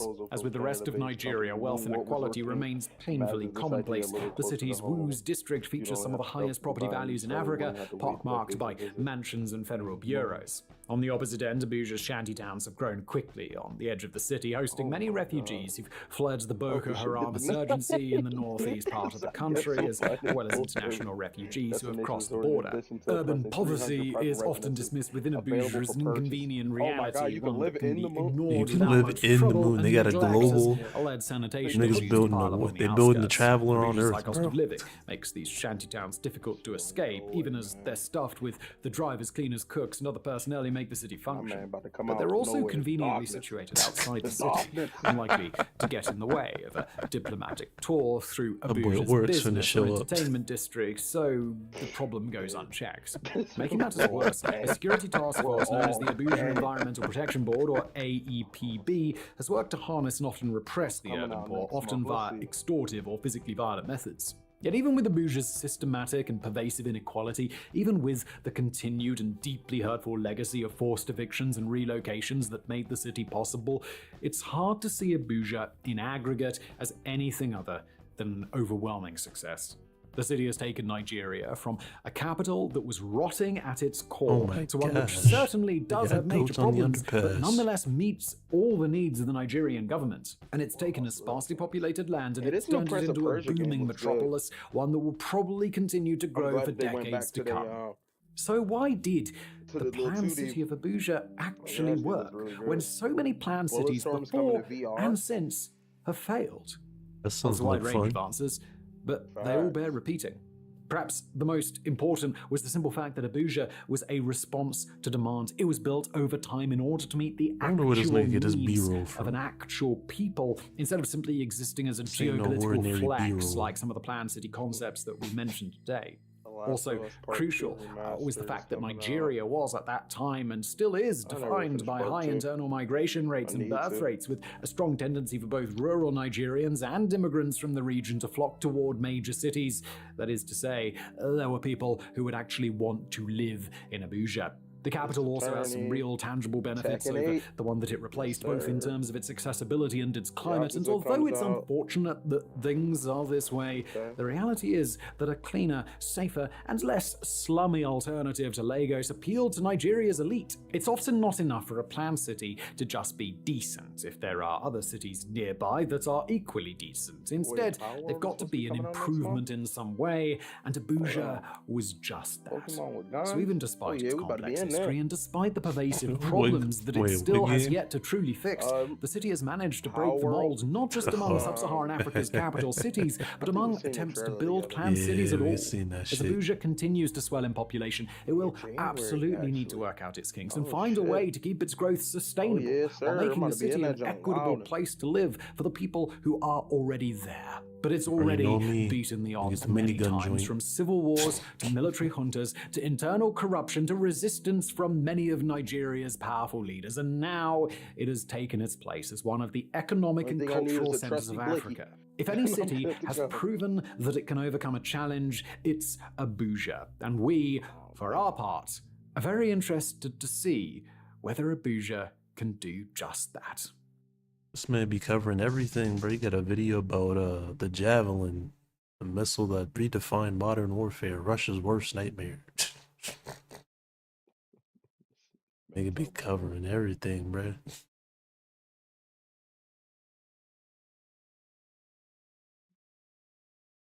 When I found a Warframe YouTube channel, that shit makes me not want to play Warframe. Why? Because these niggas are hitting numbers that don't make sense. Millions. Millions. I don't get it. They got mods I ain't never seen before. Yeah, facts. I seen some shit and I'm like, bro, what?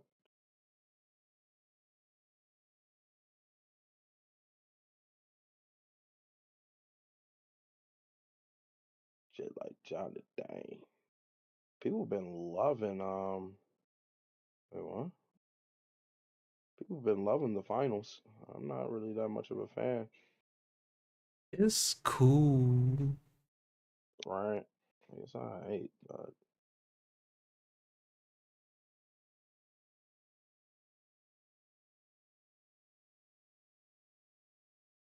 I got tired of stealing shit. you said what? I got tired of stealing shit. Facts. Cause like you'd fight to get the bank, but then some niggas would just steal that shit at the last minute. Mm-hmm.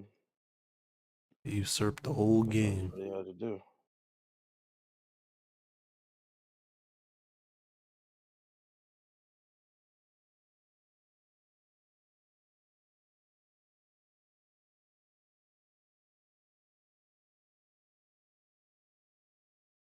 Black fucking desert.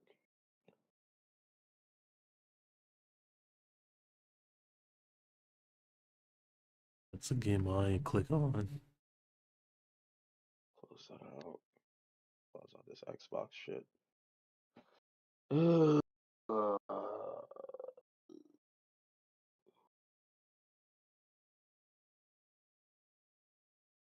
Apex. I should install it.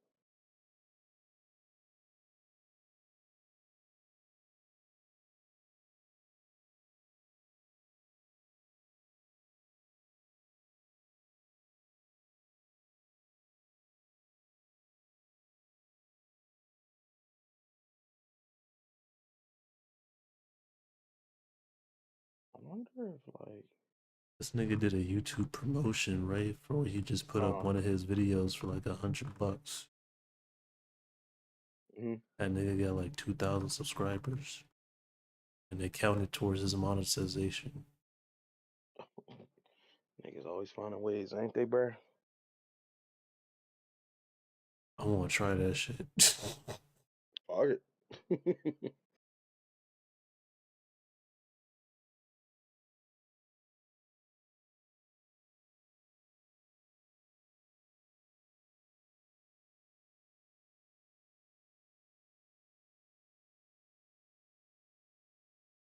There was a Dune game? What?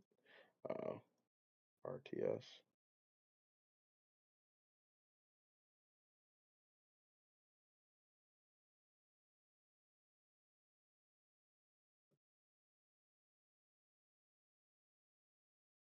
Ugh. No, I really wanted to go back and beat Shadow of War.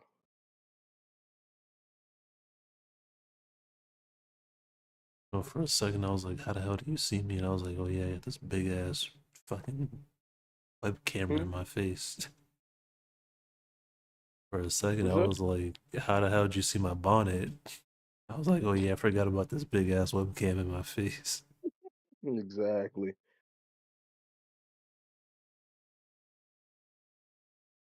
So I stay with my John on too, man. The baby getting slammed over and over. The baby? Sorry, camera speed. Oh, And it's for a video shoot.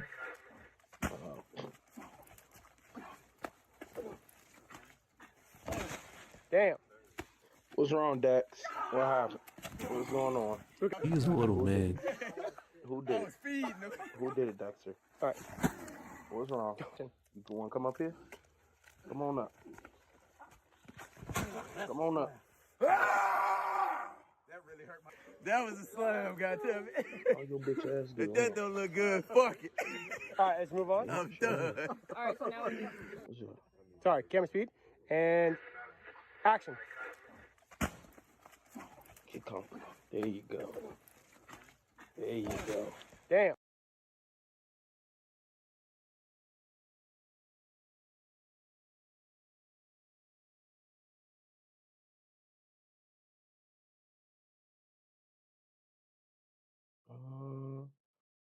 People are already selling Tekken 8 keys already. Goddamn. I wouldn't trust it. Stay away from it.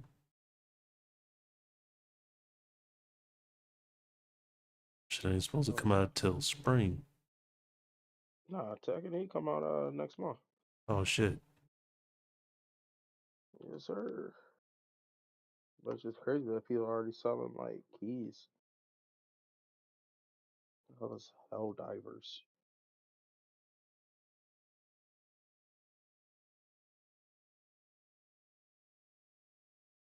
Oh. Coming I February. got a video to react to. This nigga about to visit the closest town in space. He ain't got no oxygen up in this motherfucker. They got an oxygen mask in the cab, bro. Did I react to it? Yeah. I don't know. Oh, you cutting in and out. Oh, I said I don't know.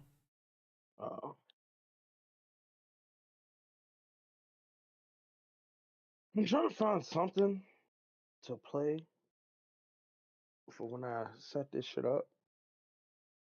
But I really don't know what. You end up playing Red Dead, brother? I played it for a little, but then I stopped.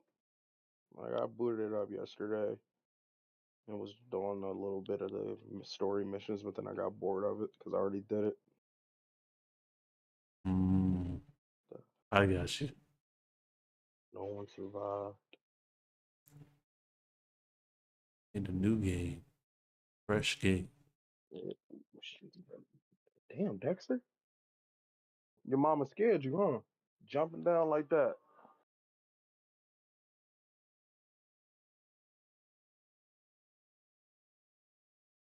Damn, it hurt. I forgot Sons of the Forest was even a thing.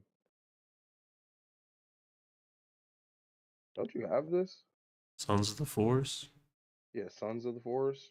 Yeah, I don't like it. It's not fun.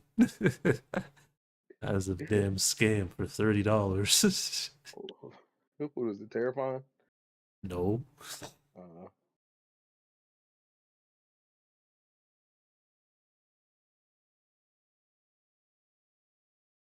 The game just feel bad.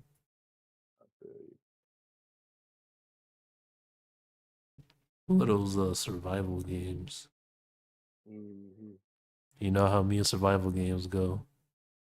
Yeah, I can't play survival games for long. I definitely feel that.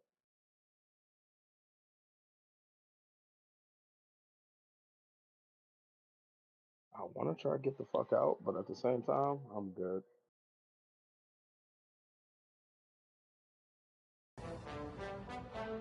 Shit look irritating. I'm tired of all these video games coming through with these specific challenges. I just want some dumb fun. I want to get blitzed and play a video game with my boys where we having some dumb fun. Yeah, facts.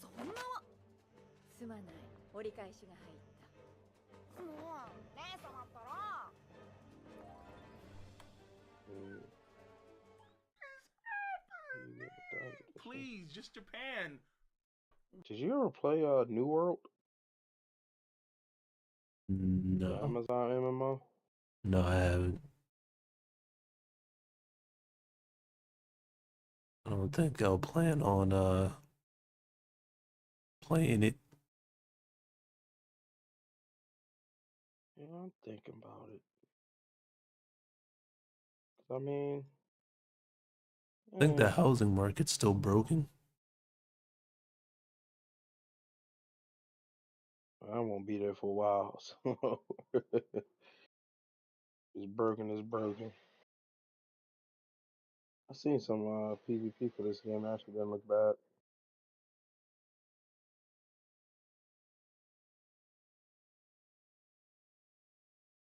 Fighting and martial arts games. Fuck is Ultra Kill? Oh, that's not. There's no fighting.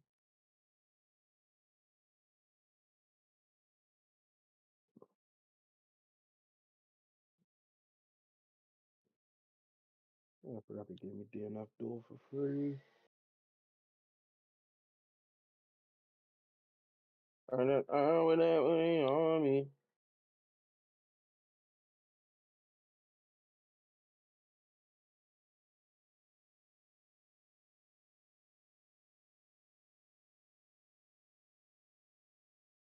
There are a lot of people with money that shouldn't have money compared to me, considering knowledge.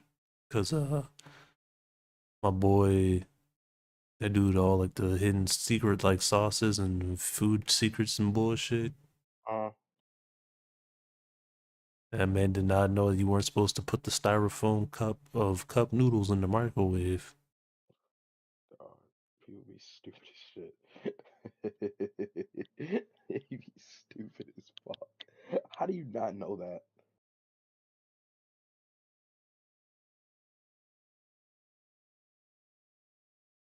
Don't know. Like, I feel like everyone They has don't done read it the the one time. Yeah, and I be feel like oh, I'm not let me not do saying that. yeah, but to just continuously do it.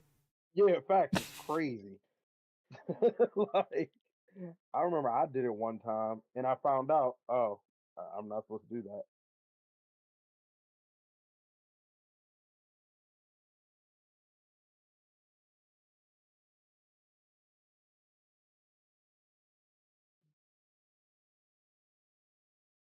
Hey, tell me what you think of my break screen.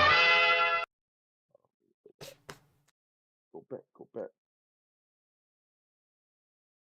Boom. Break time, enjoy some tunes. Except there's no tunes. So it's just gonna be a fucking video because I can't play music on the internet. You can't play music on the internet, but you could play fucking. You gotta find non-copyrighted music. There's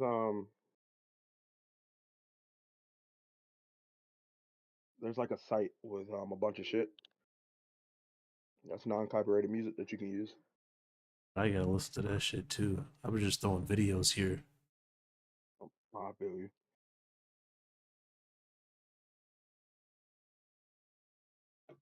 Feel like I can use this.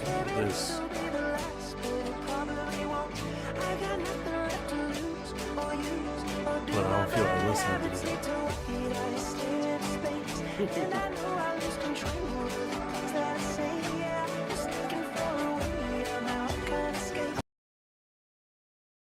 Go my tunes right there. I like that.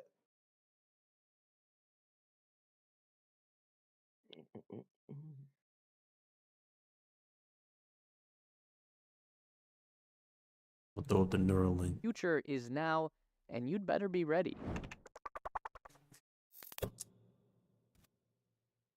A major update in the Neuralink story is, of course, the approval for human trials that the company received in the first half of 2023, and we now have a better idea of what that will look like.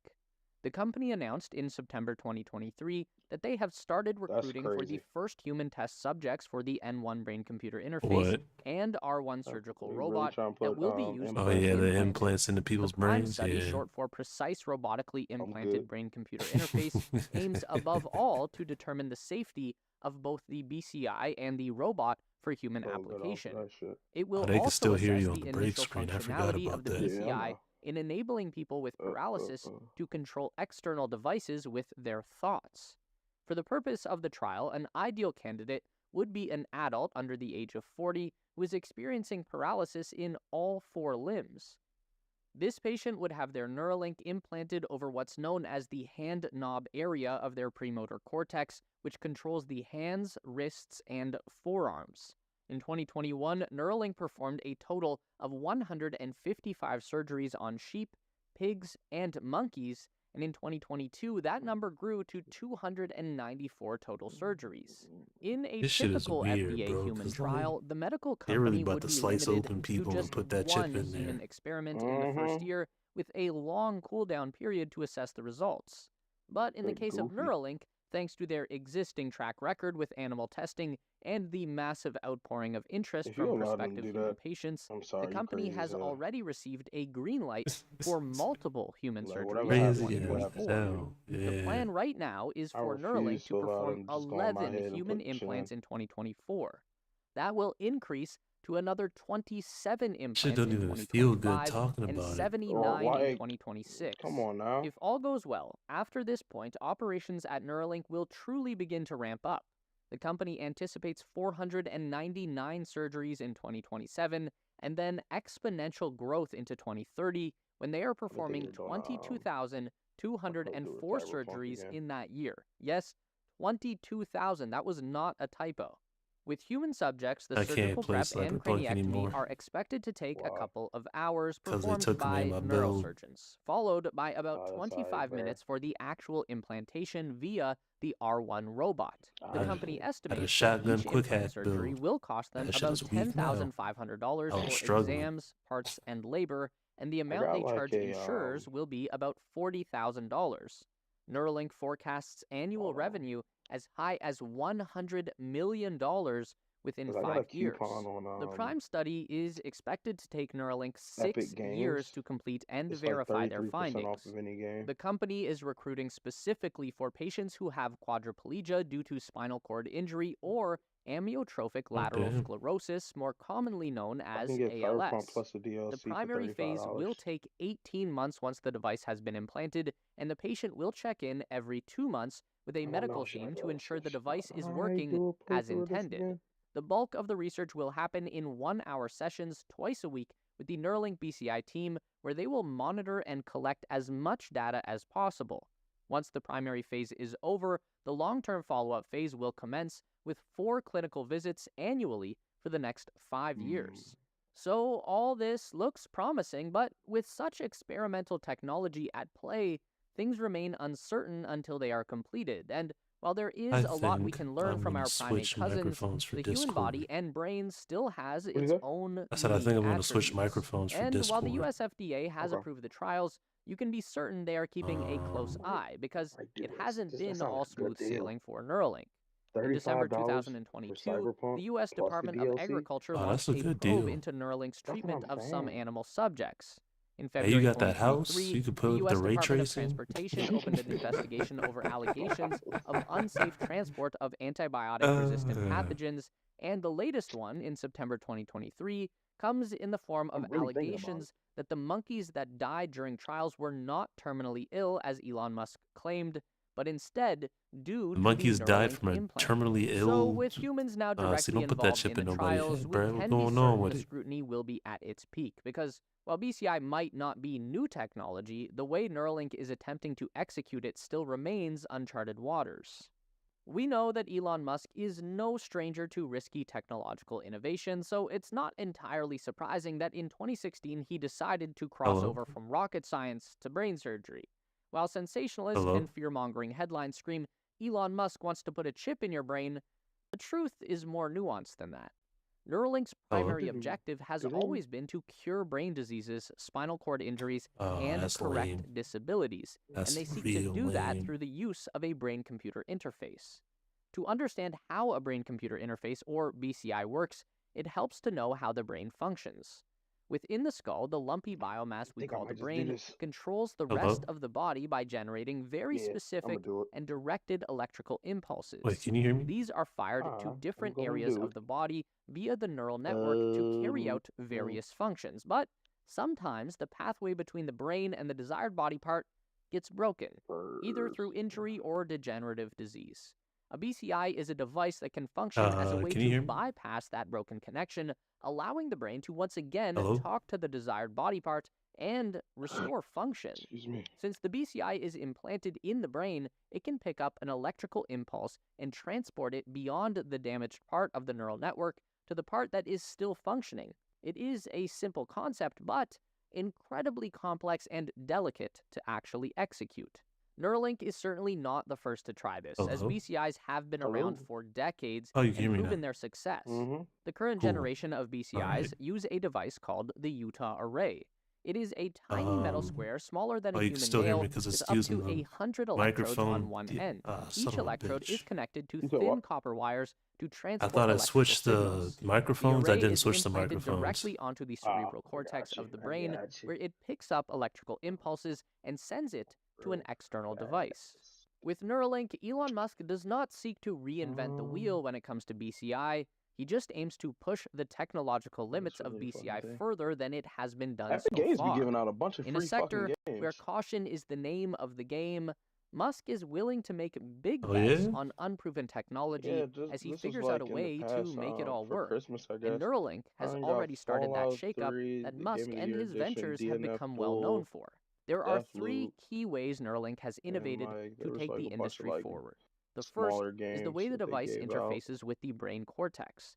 Instead of the Okay. rigid and spiked Utah Array, the Neuralink N1 is a mesh of They gave out ultra-thin and Ghost, flexible whatever, but wires. that shit's on With Game each Pass, electrode so it wire don't really being matter. flexible, it Since it's allows all for about every wire Bethesda. to be placed more strategically and with greater precision over specific neurons inside the brain tissue. In addition to that, flexible and thin wires cause far less trauma to the brain $30. That's how tissue. much the, This results in less inflammation much and the scar DLC tissue costs. and a lower chance of rejection from the body. Another key industry improvement is the implantation procedure for the device. All right. The Utah Array needs the very steady hands and skill of an expert neurosurgeon, not something we have in great supply everywhere. Okay.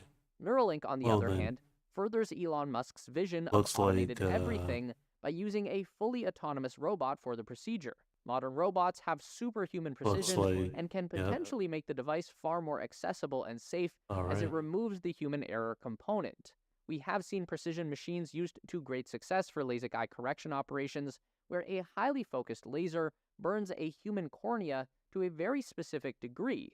The Neuralink R1 robot is thus in many ways the safer choice. The third industry improvement Neuralink is set to bring is how small and compact it is. The thin wires connect to a circular device that's the size of a small coin. Future versions of the device will be placed under the skin, making it completely inconspicuous. A person can have an implant and you would never know unless they told you. This is a major shift from the Utah Array, which is pretty much impossible to hide with its bulky design and wires protruding from it. This could make it far more approachable and acceptable in society without attracting unwanted stigmas. Neuralink has done this by using cutting-edge silicon transistors that are as small as 3 nanometers, resulting in a device that can easily be hidden under the skin, and with wireless Bluetooth technology to interface with external devices, it makes for a compelling package. Okay, so Neuralink has made some big leaps in terms of how we approach brain implants, but they aren't the only players in the game right now. There are a few others of note, 2 that use invasive BCI, and 2 that don't. The first is from a company called BlackRock Neurotech. If you've seen a BCI video somewhere, there's a high chance it's one of theirs. The Neuroport array used in their BCI is the same technology used in the Utah Array and is implanted directly onto the brain. It picks up electrical impulses and can be used to control external devices like computers as well as prosthetics. The biggest advantage the BlackRock Neurotech device has, though, is it's been in human trials for over 15 years at this point, with over 160 published papers documenting its use and data from 32 patients. None have reported any adverse side effects. One of the notable drawbacks of this device, though, is it doesn't last that long. The rigid electrodes create scar tissue and cause the electrodes to break down over time. This results in a drop in signal quality after 2 years. While it still remains usable and poses no threat to the user, most devices will need to be replaced in 5 to 7 years. This is one of the key challenges that Neuralink hopes to solve. They want their device to be permanent and infinitely upgradable. The other invasive BCI player is a company called Synchron. Founded in 2016, its BCI device, the Stentrode, was created to offer implanting a device in the brain without the need for open brain surgery. It is an endovascular array, medical speak for an array that is inside a blood vessel that observes neural data. The Stentrode is a circular mesh that is inserted into a very specific blood vessel, the superior sagittized sinus, using a guide stent. The stent is inserted from a blood vessel in the chest and makes its way all the way to the brain via the neck till it reaches its destination, where it then retracts while depositing the Stentrode. The device is limited in functionality since its location, the specific vessel only enables it to receive signals from the legs, feet, and genitals. This can be used for lower limb prosthetics, but it does limit its BCI application. While it is still relatively new tech, it was approved for human trials by the US FDA in 2020 and is currently in its second stage of human trials. We still don't know what the long-term effects of this would be since the Stentrode is effectively a permanent implant, and if it develops a problem later on, it would involve invasive open brain surgery to correct. There are 2 more companies of note in the BCI industry who have taken a different approach by keeping their products non-invasive. The first is Kernel, founded in 2016, the same year as Neuralink, and while the name might not be familiar, you might be aware of the man behind it, Brian Johnson. He's the tech tycoon obsessed with extending life in some, shall we say, memorable ways. Kernel has opted for a completely non-invasive approach to their BCI, employing a headset called the Kernel Flow that looks like a futuristic, bulky bicycle helmet. The biggest advantage, besides not having a hole in your skull, is it has electrodes all around the brain instead of focusing on just a specific part of the cerebral cortex like the Neuralink and the BlackRock. That allows far more data to be picked up by the BCI. The downside, of course, is that with the skull and biomass between the device and the brain, the signal isn't as strong as an invasive implant. So you get a bigger picture, but the picture isn't as clear. While its utility is severely limited, it does have potential in allowing us to study how the brain works and responds to external inputs. It can be used in medical applications for MRIs, EEGs, and other non-invasive neuroimaging techniques. Another interesting player in the industry is OpenBCI. Like the name suggests, they use open source hardware and software for anyone to access and experiment with. If you have access to a 3D printer, OpenBCI has a bundle for a mere $1,500, a relative bargain that will provide you with all you need to build your very own biosensing headset. If you're the sort of person that loves DIY projects, this is incredibly exciting.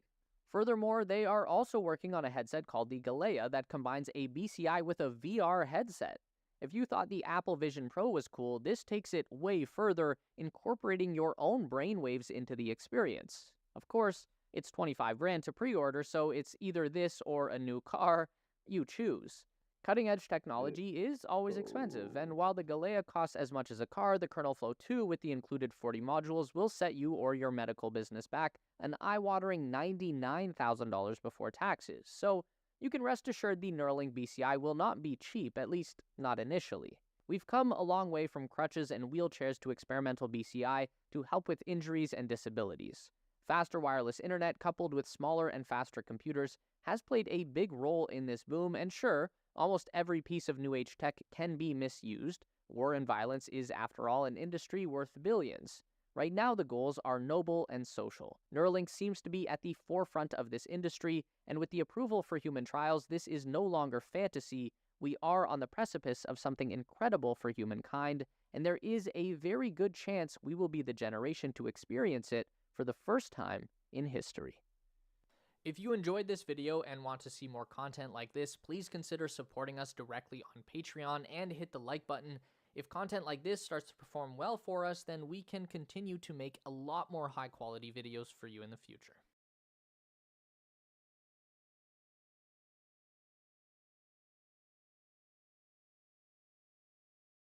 The world is strange. The whole universe is very strange. But when you look at the details, the rules of the game are very simple. One of physics' greatest minds, Richard Feynman, once compared deciphering the laws of reality to watching the gods play chess. Except in this case, you're only allowed to watch snippets of the match and can often only view a tiny corner of the board. From these scant clues and snatched glimpses, you have to work out the rules behind the movements of the pieces, and instead of rooks, knights and pawns, you must attempt to decipher the laws governing fundamental particles, such as electrons, photons, and quarks. Sometimes these investigations bring forth great revelations. At first, you may notice that a bishop always stays on the same coloured squares. Watch for long enough though, and you'll discover that, while true, there is an even more fundamental rule at play. Bishops can only move diagonally, which in turn explains why they always stay on the same coloured squares. The history of understanding our world is littered with similar revelations. Often, two sets of rules are suddenly married together into one. History of the universe What looked playing. complex instantly gets simpler. Two apparently separate forces revealed to be actually two sides of the same coin. Two particles just equal and opposite vibrations, the yin to each other's yang. But the path to this point has been an arduous one. Every time physicists have thought they were getting close to understanding all the rules, they have spotted some tiny hole in their theory that they can't explain. It's the equivalent of one of the special moves in chess, castling. This is when the king moves more than one space and swaps order with the rook. Castling simultaneously breaks 3 of the normal rules of chess, and yet can be a very powerful move, a decisive move, in any match. As Feynman said, it's the thing that doesn't fit that's most interesting. It has to do with curiosity. It has to do with people wondering what makes something do something. What we are looking for is how everything works. What makes everything work? This long and winding road has delivered modern physicists to the precipice of a remarkable breakthrough. We might not need an endless list of ever more complicated rules. Instead, it is possible that all phenomena in the known universe, from the tiniest subatomic particles to all the fundamental forces, and so, by extension, even ourselves, can be explained using just one rule. That almost everything is simply vibrations in a vast web of quantum fields. But is this really the end of the game? Or are there still quirks in the rulebook, lurking just out of reach?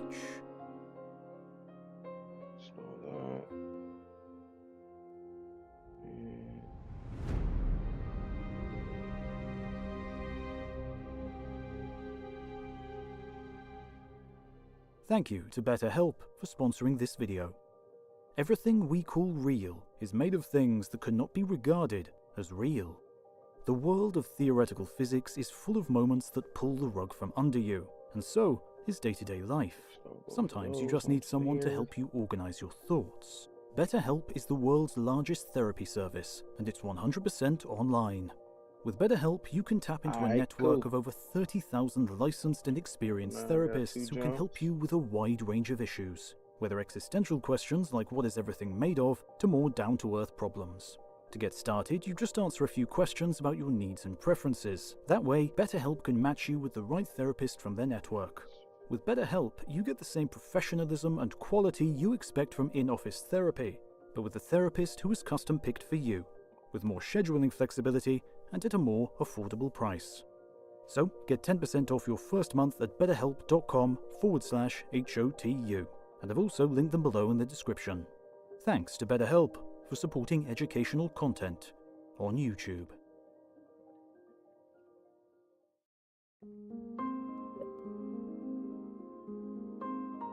And then to discover if you try to get answers, that they are related to each other, that things that make the wind make the waves, that the motion of water is like the motion of air is like the motion of sand. The fact that things have common features, it turns out to be more and more universal. What we are looking for is how everything works. What makes everything work.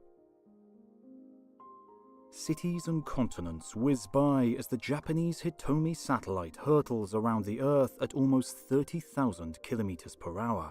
It is racing so fast it sees 15 sunrises and sunsets each and every day. With a total spend of 300 million and 30 years to build, it was conceived to look at some of the most violent events in the known universe. Yet within weeks of launch, it would meet a violent end of its own. A catastrophic system failure sends it spinning out of control. The team behind the mission try firing onboard thrusters to slow it down, but that only makes Hitomi spin faster. It is now rotating so quickly that its solar panels shear off and the satellite breaks apart into pieces. The mission over, before it is barely begun. But why? What brought down Hitomi? The ensuing investigation discovered that the initial failure occurred as Hitomi passed over the South Atlantic Anomaly, a dent in the Earth's magnetic field. This exposed it to higher levels of radiation from space, frying its delicate circuitry. The Earth's magnetism usually acts like a giant bubble, protecting us from the ravages of such radiation. It begins deep in the bowels of the planet as the Earth's molten outer core spins. Surging through the crust and out into space, it spreads its magnetic tendrils out to around 6 million kilometers. The South Atlantic Anomaly is caused by a magnetic reversal in a small part of the outer core, and satellites passing through the region are left vulnerable. And so though it may pass by unseen in our daily lives, the magnetism all around us is extremely powerful.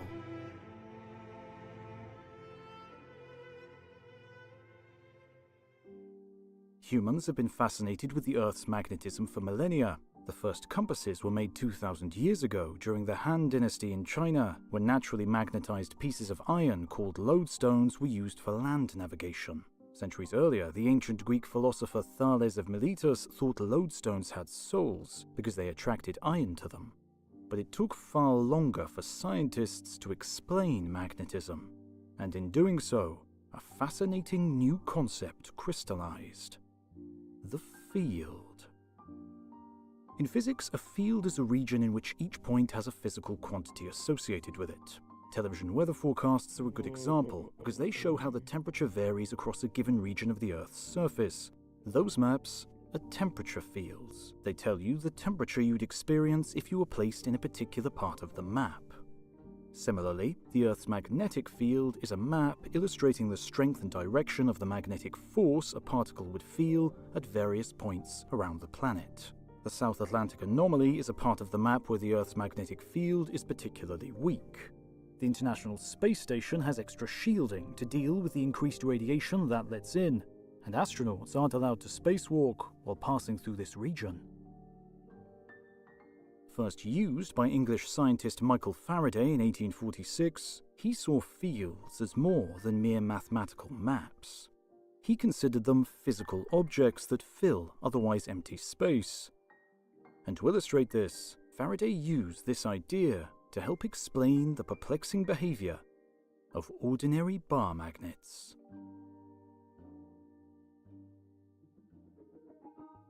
At some point, every child becomes fascinated with the magic of magnets.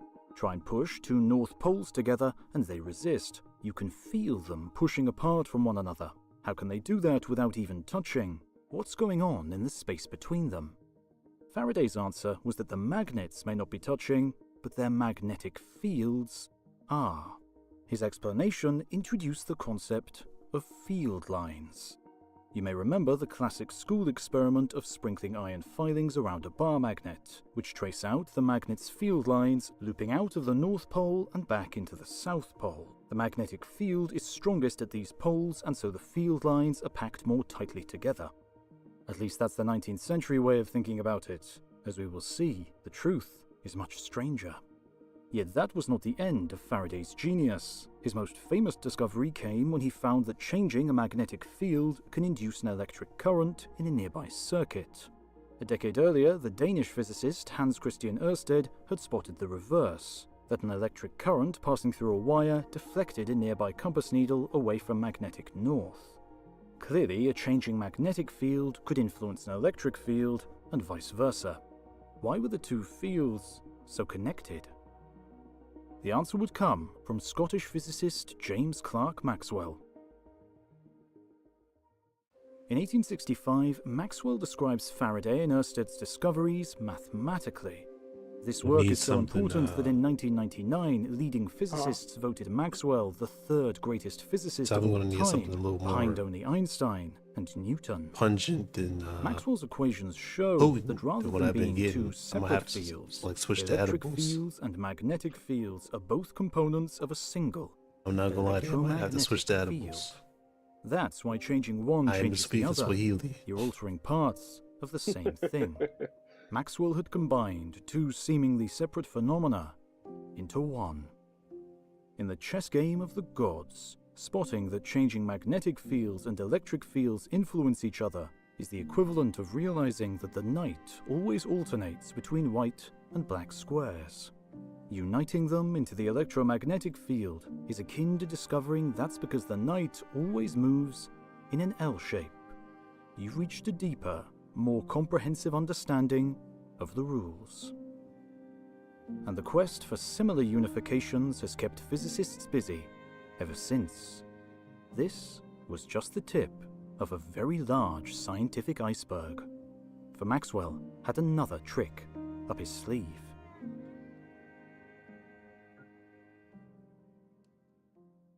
Imagine an electrically charged particle. It generates an electric field around it just like a magnet creates a magnetic field. The particle then starts moving up and down. This changes its electric field, which also then generates a changing magnetic field. According to Maxwell's equations, the constantly changing fields produce ripples that move outwards through the electromagnetic field.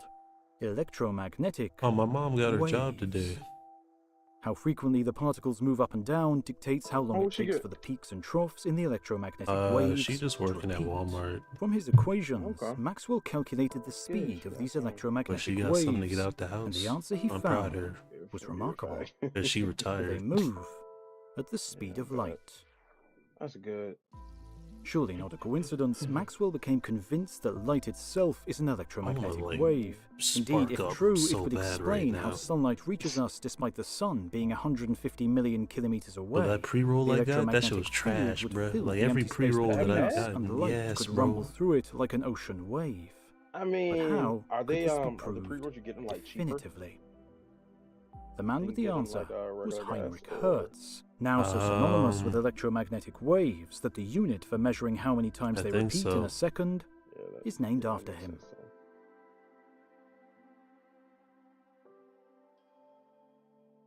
Hertz first sets up a device capable of producing an electric spark.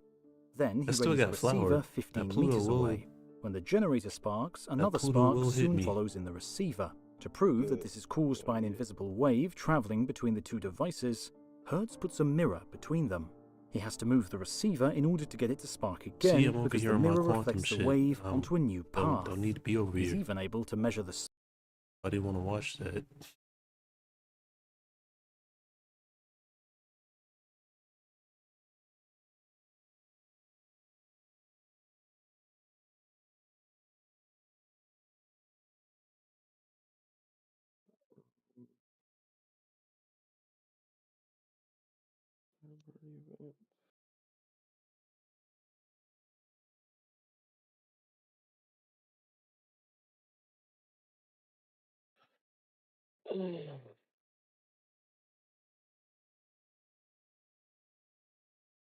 And what else? What else? What else?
You say, what the hell am I going to do today? Cutting out again. I'm still cutting up. Yeah, just for right there. What if I turn the game? Is that better? If I just turn the game up? Alright, cool. I turned the gain up a little bit. Oh, what'd you say? I'm just trying to figure out what the hell I'm going to do today. I know what I'm doing. I'm relaxing. I'm gonna get this. I'm editing all of this shit on Twitch to see. Then I'll set up this jump and I'll do a playthrough of Cyberpunk.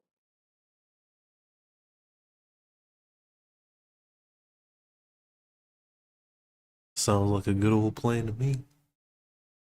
Right.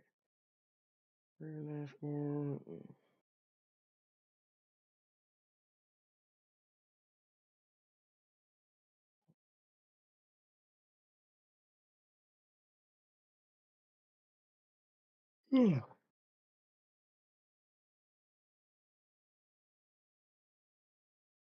been making YouTube videos with like shitty ass audio this whole time. I didn't even realize it. Audio can't be that bad. I mean, you can hear me perfectly fine in stream now, can't you? Mm-hmm.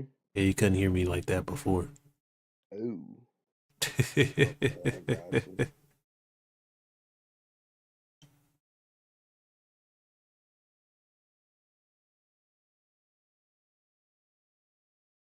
I am glad everybody got a job, so I'm gonna be the only one in the house.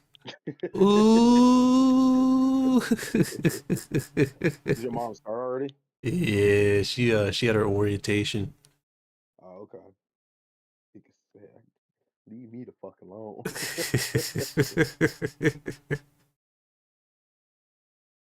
That's crazy. Nah, because I got this damn open mic now, because my headset ain't working. Just like my headset mic ain't working. I got you. I think there's too many fucking ports plugged in or some shit. Oh, fuck. So, you know, Leave me the fuck alone. they go off to work and I'm gonna be in here.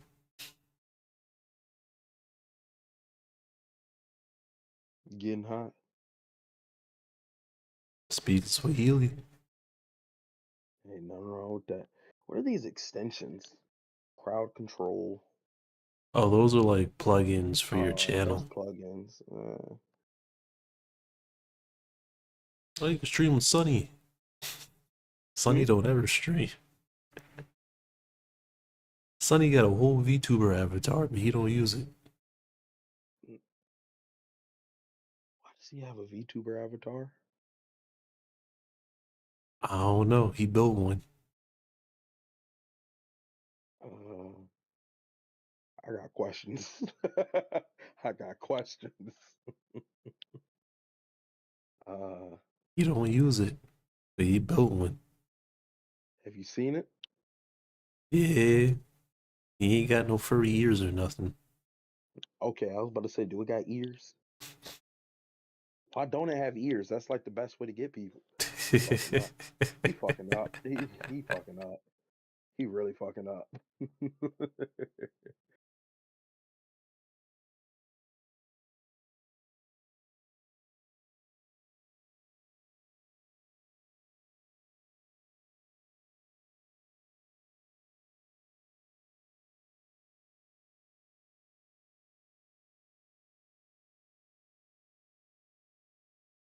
They used to be nice at Overwatch. You and me both, friend. Right? What? Nigga, life happened. That's crazy. The game got shittier and shittier every time I hopped on. Every time it got worse and worse and worse to the point where I'm just like, all right, bro.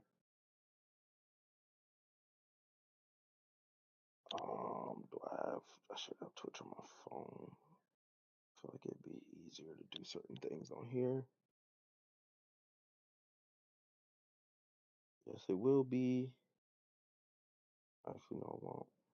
Nigga did 2 billion damage in Warframe. I give up. shit is crazy.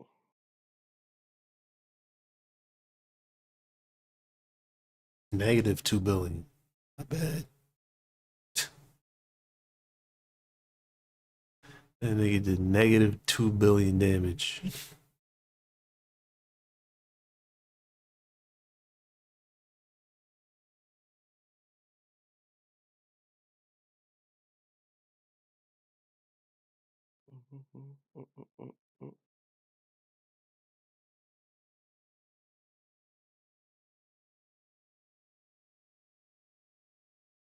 Hello and welcome. This is Rooflemonger, my friends. We got a hell of a trailer for you today on the Tekken front. So if you've been following along here, either on the YouTube channel or on social media, on Twitter and all that, you know I've been gassing up the bears for quite a bit.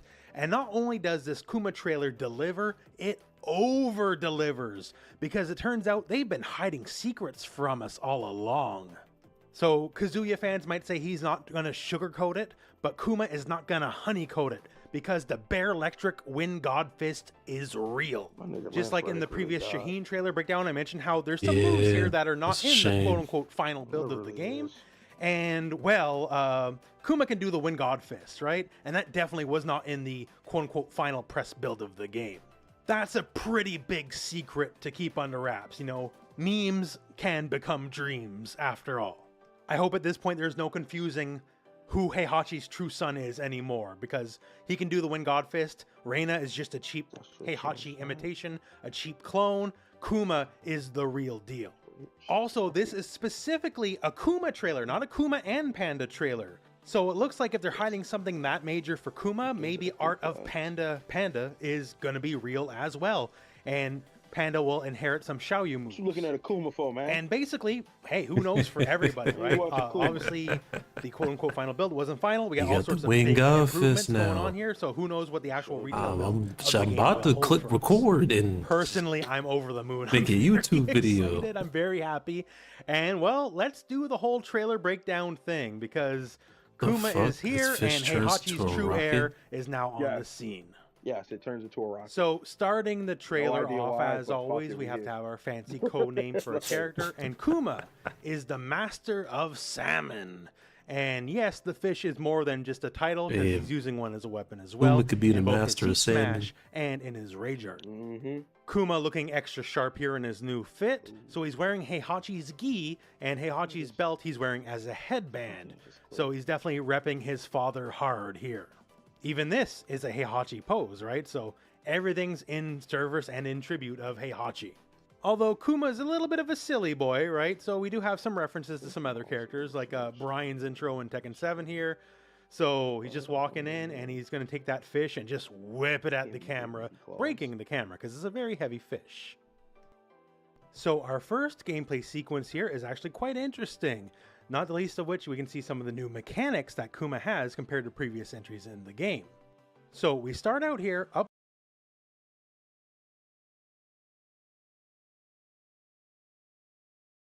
That was only 2 minutes. I feel like a lifetime. Maybe I don't need to hit that. Maybe it's working. Maybe it is working.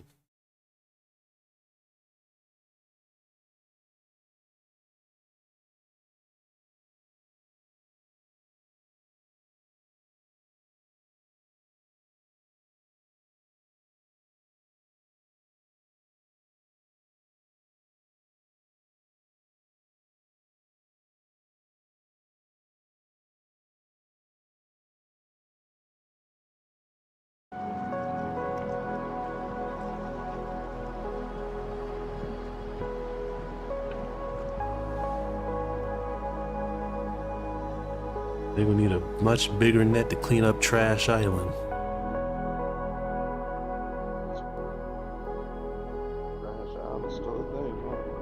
Still a thing. It's twice the size of Texas.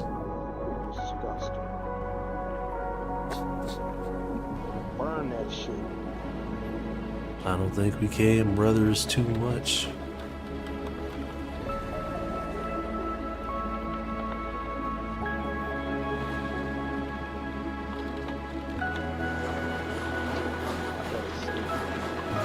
What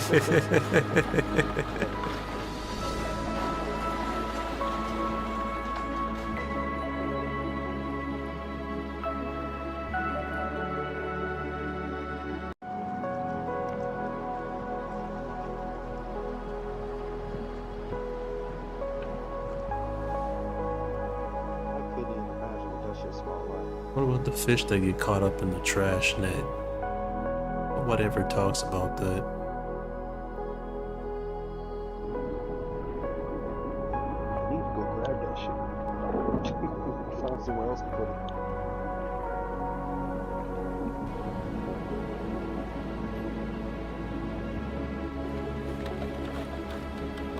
Trash Island should bring down the global housing economy by like 10%.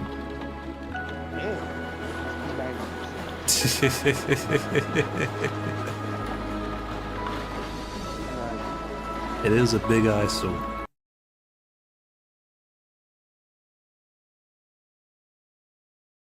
Matter of fact, make it 98%. Just in case. Bro, I'm waiting for this new episode of Jujutsu Kaisen. That shit ain't come out yet? No, bro. I know it's supposed to come out today, but damn. It's 1 o'clock. Let me actually check Crunchyroll. Because I just watched the last episode earlier this morning. Oh, damn. Wait. Wait.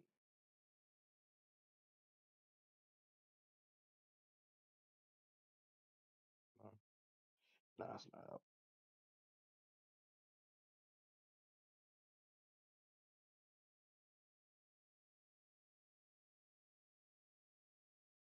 What is this? Why is it? The world's next war. This is real news. Bye bye bye bye. Yes, sir. On the 3rd of December 2023, Venezuela hosted a nationwide referendum on whether or not their country should annex 2/3 of Guyana's territory, their geographic neighbor immediately to the east. This region of Guyana is known as the Essequibo, and it's a huge piece of land, only slightly smaller than the U.S. The Guyanese themselves were not welcome to vote in the Venezuelan referendum calling for the partition of their own country. A couple days later, on the 5th of December, the Venezuelan government claimed that more than 10.5 million people, or more than 1/3 of their entire population, had voted in Venezuela the referendum. about to move in on 95% Guyana, of the bro. votes were That in shit favor crazy. of annexing the Essequibo region from Guyana, Yeah. and creating a brand new Venezuelan state out of it. Got it on to the be called video Guyana right here. Essequiba. Why In Venezuela's reality, preparing to third-party conquer international Guyana. observers believe that fewer than 2.4 million Venezuelans actually participated in the referendum. But that didn't stop Venezuela's decade-long autocratic leader, Nicolas Maduro, from declaring that the Venezuelan people had spoken loud and clear, claiming that the vote was so overwhelming that the Venezuelan government has no other choice than to abide by it. Maduro immediately ordered the publishing of a brand new official map of Venezuela that includes the Essequibo territory to be displayed in every school, university, government building, and house in the country. Appreciate a that, Venezuelan bro. general was Appreciate immediately that. appointed by Maduro to become Venezuela's new governor of the territory, while Okay, Venezuelan new troop governor movements moving directly in, near that's the not border with bad. Essequibo began increasing in activity, and satellites revealed increased Venezuelan airstrip and road construction beginning near the border as well. The Venezuelan government promptly issued arrest warrants for political candidates in the country who opposed the referendum and the annexation. Well, immediately before the referendum on the annexation took place, Venezuela's defense minister very publicly and ominously stated that Venezuela's Brother. dispute with Guyana over the Essequibo This is is a 48-minute quote, not a video. war for now. Guyana has, of Looks course, like denounced you Venezuela's just caught referendum and some rejected quick bite news. Guyana is moving in on. I mean, Venezuela's moving in on Guyana. Turn that shit off. And boy, I hope they got some firepower because Venezuela got the Su-33s or whatever the fuck. All right, that's your boy, that guy Malachi, signing out. I stream every day on Twitch. All stop by. No, you want to. All right.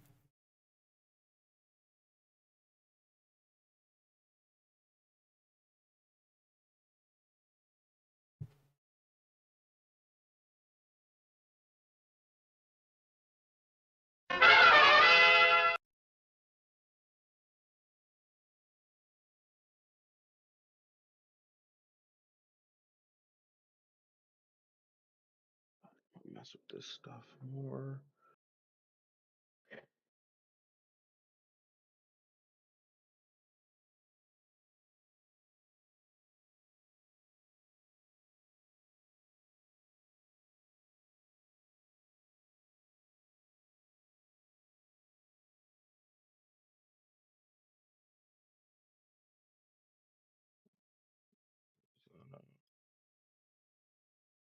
All right, give me a second. I'm gonna be back.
Well, what's up?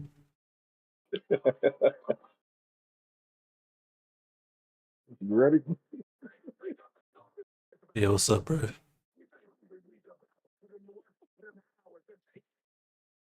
Some more in my veins. What's my motherfucking name? I could barely hear it. We stay hungry, we devour. I had to turn you up. I could barely hear you in the video, bro. I had to turn you up. Oh, damn. Just know, bro. We stay hungry, we devour. We take what's ours. Lacking Samoan in my veins. Like a Samoan in my veins, with culture, Banging with strange. Banging with strange. What's my Yeah, motherfucking fucking name? name.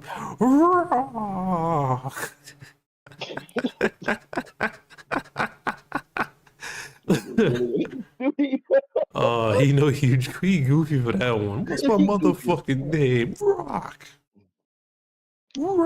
nigga. Oh man, I gotta look something up. Has he ever said? Hold on, bruh. Has The Rock ever said nigga? Probably. Yeah, what's up on YouTube? Go ahead, drop that subscribe.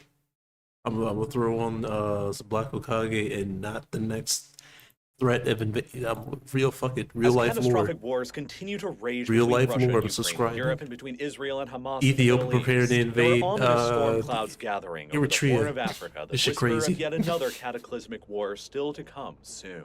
This time between Ethiopia and subscribing Eritrea. from this Ethiopian troops are currently massing themselves directly on the why is Eritrean the border, world's here at preparing to go Zalambesa, to a mere war? 100 miles away from the Eritrean capital of Asmara, with additional deployments further to the southeast near the Eritrean port city of Assab. All as the current prime minister of Ethiopia's rhetoric has Damn, it's like some fucking Ace Combat shit.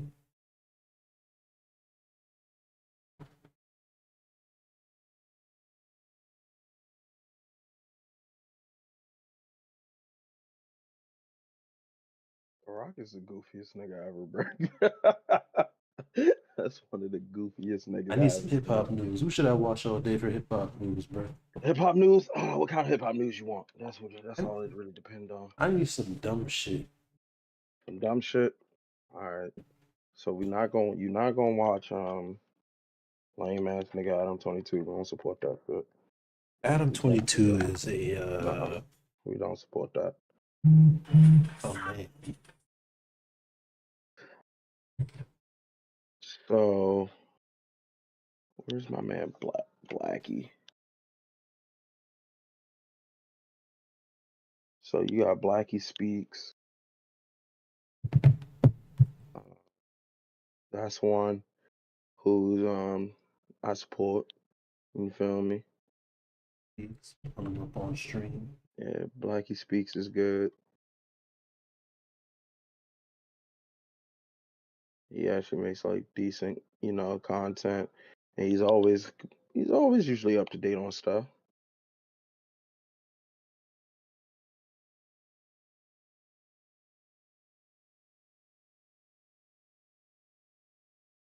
Crazy. You know what? I'm gonna save up to get my 3D AI automated. I'm gonna save up to get my fucking little AI or bullshit. Okay. Because I told that nigga to make a galactic acid trip coming out of my skull. He said he could do it, and I want to see it. If he could make me throw this on while I'm talking. What's going on with you today? I hope you're staying If he blessed can out make there. me In this video, we're going to talk a little bit about Sexy Red and Galactus. why she's a problem. This topic was actually brought to my attention by one of my loyal that type subscribers, alone, bro. Patrick and I Dad. told this Thank you man for dropping his comment verbatim, in my last video, right? and thank you for recommending this topic to me. I said that I was going to look into it. I want you to and make I did, like and now I'm a making a video on it self-portrait 'cause I have a AI lot art to image say of about me this topic. where my First of all, skull's for anyone like who's not familiar with schisming the and name, imploding, Sexy and there's Red, like well, galactic Sexy Red is a stardust flying 25-year-old out that shit. rapper And he said, from "Yeah, I St. can do Louis, that." Missouri. She's one of the biggest female rappers I on was social like, media, "Oh, for and real?" her records are very, very inappropriate. Because that sounds like for a some young wild audience, shit. which is very relevant to this topic. But she's really big on social media. She's gone beyond viral at this point. A lot of people are talking about her. Her records are going crazy. Sexy She's got Red, I some of don't the care biggest about co-stars Sexy in Red. the I gotta music read these industry, videos including before I click Nicki on them. Minaj. It's gotta be a certain hip hop figure. Yes, sir. But he got a bunch, so that's one. 16-year-old Drake versus Well, what's Metro going on with you Boomin. today? Hope you're That staying is a story. blessed out there. In this video, we're going to cover two different stories. The first story is regarding a 16-year-old rapper who recently received a 20-year prison sentence for his involvement in a murder which took the lives of 2 children. And then on the second half of this video, we're going to talk a little bit about this Metro Boomin and Drake beef that's going on right now. Timestamps will be present in the video, but I suggest you watch the entire thing. And by the way, like this video if you guys want me to continue these double pieces, okay? Listening to his voice, my voice doesn't sound that bad. First story right here. A lot of people have been sending me the story, and Why'd it you think involves it a did? 16-year-old I don't know. rapper I just thought it who goes sounded by the name of horrendous. Lil Perk. Lil Perk is a young rapper who's kind of been garnering somewhat of Who a you buzz calling on the internet. goofball? He has a couple songs out that's caught a little bit of buzz. Stepping at me blood. Nigga want some smoke, I catch his ass and kill him in the mud. Aside from his songs where he's talking about killing, catching heat, he was also out here catching some actual heat in real life. So I want to go over this story with you, take a look Honestly, at some yeah, things, that joint was and, lit. just have The an boxing important and conversation Judgment. because that's most definitely needed. So this story did you right ever here play takes us Judgment? back to Never November played Judgment. That was a 26th, PlayStation over exclusive. a year ago, when the police got word of a shooting that had happened near Judgment Atlantic was fire. Station. They had in like this Atlanta. one The like because shooting you had to get involved like the a group of DLC young joints teens who were for it. reportedly causing But they had this ruckus one around the thing that was city, like a so much to the boxing point school where the basically. group So of you juveniles do were boxing. escorted off That joint was Atlantic actually Station lit. property for unruly behavior and violating the city's district curfew. So these group of teens were just not up to no And good then if you at all. Before the incident since you did the in question school and took all that, place, these teens you'll were end up actually roaming around the city, actually being just able to use those harassing moves people. out in public. That's fire. Yeah, facts. Judgment was a great fucking game. Oh my gosh. I played the fuck out of that. No, it wasn't a PlayStation It exclusive. was also Because reported that these I have group it of on teens were Xbox. flashing their guns. Oh, to it was officers next while they were on a gen. train riding through the city. I And think this the was all first caught one in was. 4K It was next on gen. surveillance That's what. cameras. No. It was next gen exclusive. That's what it was. I didn't have a next gen back then. No, because I didn't have the next Xbox. Wait, what? Yeah. I got that game like 2 years ago, bro. Damn, can you hear me? Now later on that evening of November you- 26th, first at around one. 8 p.m., It works a now. group of teens Oh, ended up shit, getting we're into a free. large We're street free. fight It worked. near Atlantic Station with another. My headset works. Now I can use my This group mic that turned and into my a street headset. fight ended up taking 2 young people's lives. Among the victims were a 12-year-old I'm little at full boy by the power name of now. Zion and a 15-year-old boy by the name of Cameron Jackson. 15-year-old Cameron Jackson, who was Yeah. riding around in a scooter, Yeah, was that's- actually that's the what I'm talking intended about right target there. in this shooting. However, on 12-year-old PC. Zion Charles was 'Cause a now- completely innocent victim who just happened to get caught in the crossfire. These 2 young boys ended up losing their life, and the police were already on the hunt for the killers shortly after. At least 4 other teenagers were I actually also played the first injured one. during the shooting. The police were searching for the young Yeah, that teens joint is. involved in this heinous crime for weeks, and eventually first one ended up was an exclusive finally at one point, identifying and but I arresting never played all that the jump. 6 people involved. 16-year-old rapper Lil Perk was among one of the 6 people arrested. The group of teens involved in this heinous crime were actually seen celebrating after this deadly shooting that took the lives of 2 young boys. They flashed gang signs. They antagonized another group at the gas station. And they also seem to be celebrating, making gestures and talking about the shooting. So we're just asking your viewers to call Crime Stoppers where they can remain anonymous. Any information will be helpful in this investigation. We're asking individuals that were driving on the 17th Street Bridge, if they have video, they know anything, to call Crime Stoppers again where they can remain anonymous. Now, 16-year-old Lil Perk ended up receiving a Let me see 20-year something. prison sentence Let's see after if I taking turn a this plea down deal. on. I must say, man, pretty crazy see how this story for a couple goes. reasons. First of all, obviously the age is highly shocking here. It's just Yeah, crazy how man, these kids are getting younger and more trigger happy. This lifestyle, man, is just so destructive for the community. Obviously, we're talking about some young boys who obviously did not have their fathers in their lives. Obviously, all these boys who are involved in killing these young kids had Dog zero off the guidance, leash. because if they did, I'm this back would have on never my happened. leash. You know, one of the things that was kind of interesting in this case that I ended up finding out is, according to the police, they actually said that right before they started shooting, these young kids explicitly stated, oh, that's the opposition. Obviously talking about Cameron, and then after that, they started shooting. Where's my Walking just feet behind Gato him, family APD says, is camera? a second This shooter. is You blah, see blah, him blah, blah, again on a blah. different camera. Minutes later, APD says Oh my God, 15-year-old this camera Cameron quality Jackson crazy. rolls by on a scooter. Somebody yells his name. And Elgato. They say, that's Cameron, that's our opposition. That's when shots rang out.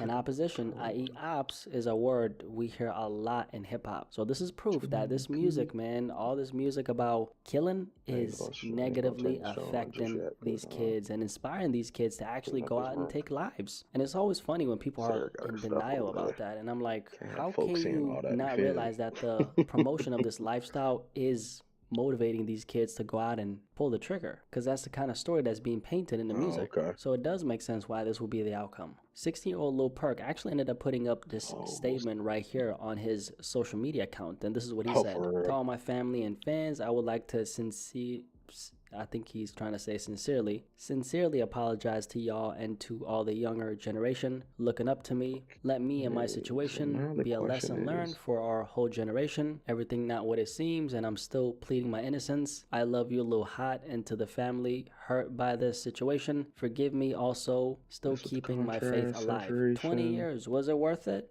Well, he is a famous rapper now, so I guess it was worth it, right? The saddest part about stories like this is, like, man, like the OGs in the culture and the OGs around a lot of these kids are the ones who are supposed to guide these kids in the right direction, right? But a lot of times they're the ones who push them into this kind of lifestyle. That's the crazy part, because a lot of these kids end up idolizing the, you know, the dope dealer on a corner or the gangbanger on a corner, unfortunately, who has a notorious reputation for taking lives, or they end up idolizing the rappers who are making millions from pushing this lifestyle to these kids. In this case, I guess Lil Durk would be the most relevant example here, right? Because this kid's name is Lil Perk. P-U-R-K. Why do you know Thomas is that money? Lil Perk. If anybody tries to convince me that this kid is not inspired by guys like a Lil Durk, I'm gonna call you a crazy person, because he literally named himself after Lil Durk. I mean, Lil Perk, Lil Durk, come on now. Because they have absolutely no clue what an actual man looks like. Their father not only failed them, their community failed them. Everyone around them who was supposed to direct them to a positive direction. You better pay that man back every day, black man. Nor no structure in the household, unfortunately, takes a lot of these young black boys down a direction where they end up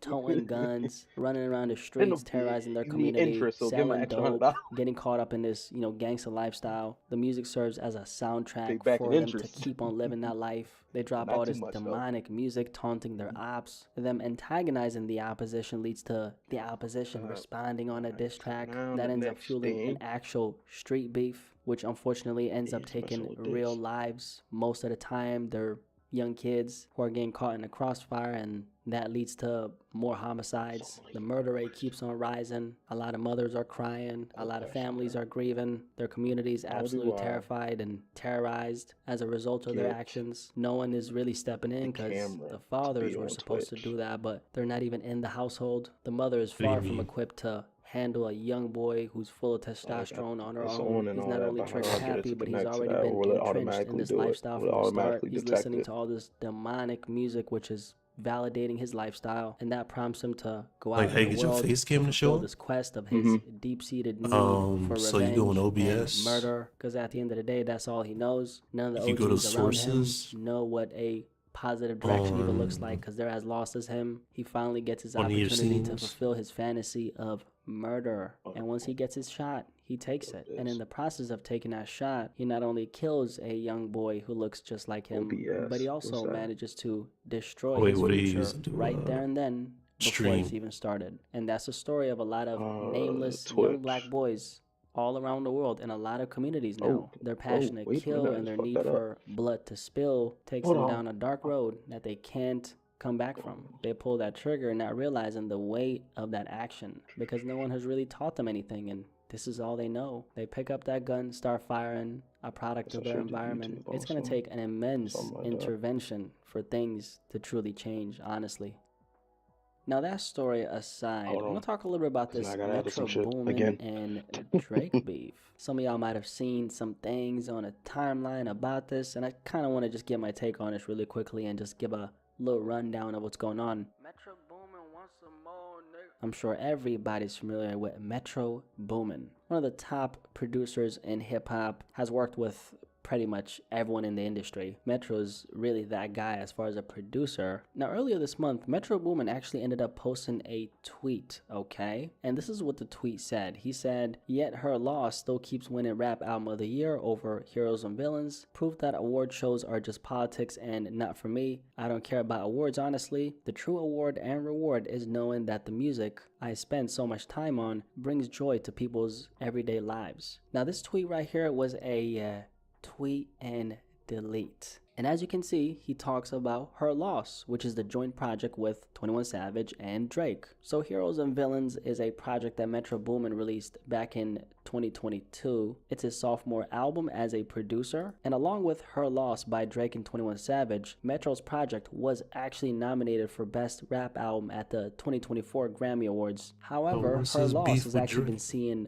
way more success as far as I have numbers. no idea And what's Metro going on with Boomin, that. judging from the tweet that he put up, obviously feels some type of way about this. Now, despite that fact, the question is, why would Metro Boomin put up this tweet when Drake is a We name could wait that till he's actually 2025 to worked play with in the GTA past? 6. Because if you don't remember, back in 2015, Drake dropped What a Time to Be Alive, which was a joint project with him and Future. And this project was actually executively produced by Metro Boomin, who actually had producer credits on this joint project on 8 of the 11 records present on the tape. So the This is story behind honestly that is that ridiculous. there's actually been like a little rumor in the rap industry for the last couple years that Drake and Metro Boomin haven't been on good terms. Precisely why, I actually don't know, but I do know that there's a couple things that have happened that are public that we can discuss right now. So sometime back, there's some rumors in the rap industry floating around regarding Metro Boomin allegedly pillow talking with some women about Drake. Now, I can't really confirm if there's some validity to these rumors about Metro Boomin pillow talking Wait, you about said you're Drake using what with program to stream? some You said industry Twitch? women. But what ended up happening when Her Loss I was came trying out to on the edit record something on More Twitch. M's, Drake ended up I was allegedly making, like, confirming little this banners and rumor stuff. by subliminally saying Well, not this. And by banners, the but way, all the Metro Boomin background actually shit. I had think I'm gonna end production up changing credits the name on too. this particular record, which is kind of ironic. Niggas ain't got love for the boys, so they wait, fake it, actually, I crack a never- couple jokes to some OBS Studio. on some snake. No, But if I it is send a installed. verse What to the their fuck am I ass, open? then they'll There take it is. it, shoot a video, arm around me like we aces. the Now, man giving just- some context to, the verse part that Drake rapped. So, you know how there's this song called Trance with Travis Scott, Young Thug, that song Metro Boomin's project, Heroes or Villains? Well, sometime back, we ended up finding out that Drake was actually supposed to be featured on this record. And we did so because the Drake verse that was supposed to be on this song ended up leaking. Now, one of the angles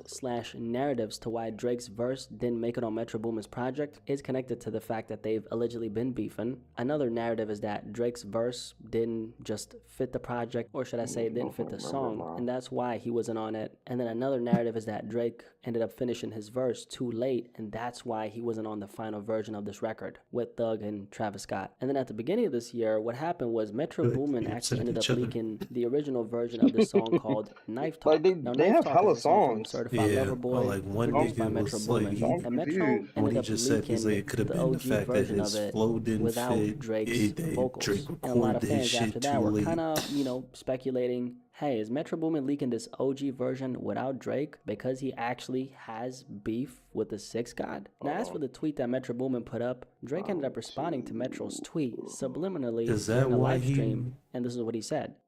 And to the rest of you, Back here looks like the Garden of Eden. to the rest of you, the non-believers, the underachievers, the tweet and deleters, you guys make me sick to my stomachs, fam. Honestly, if you guys want to look in my eyes, you guys want to do something? You guys, that's what I thought. No, that's what I thought.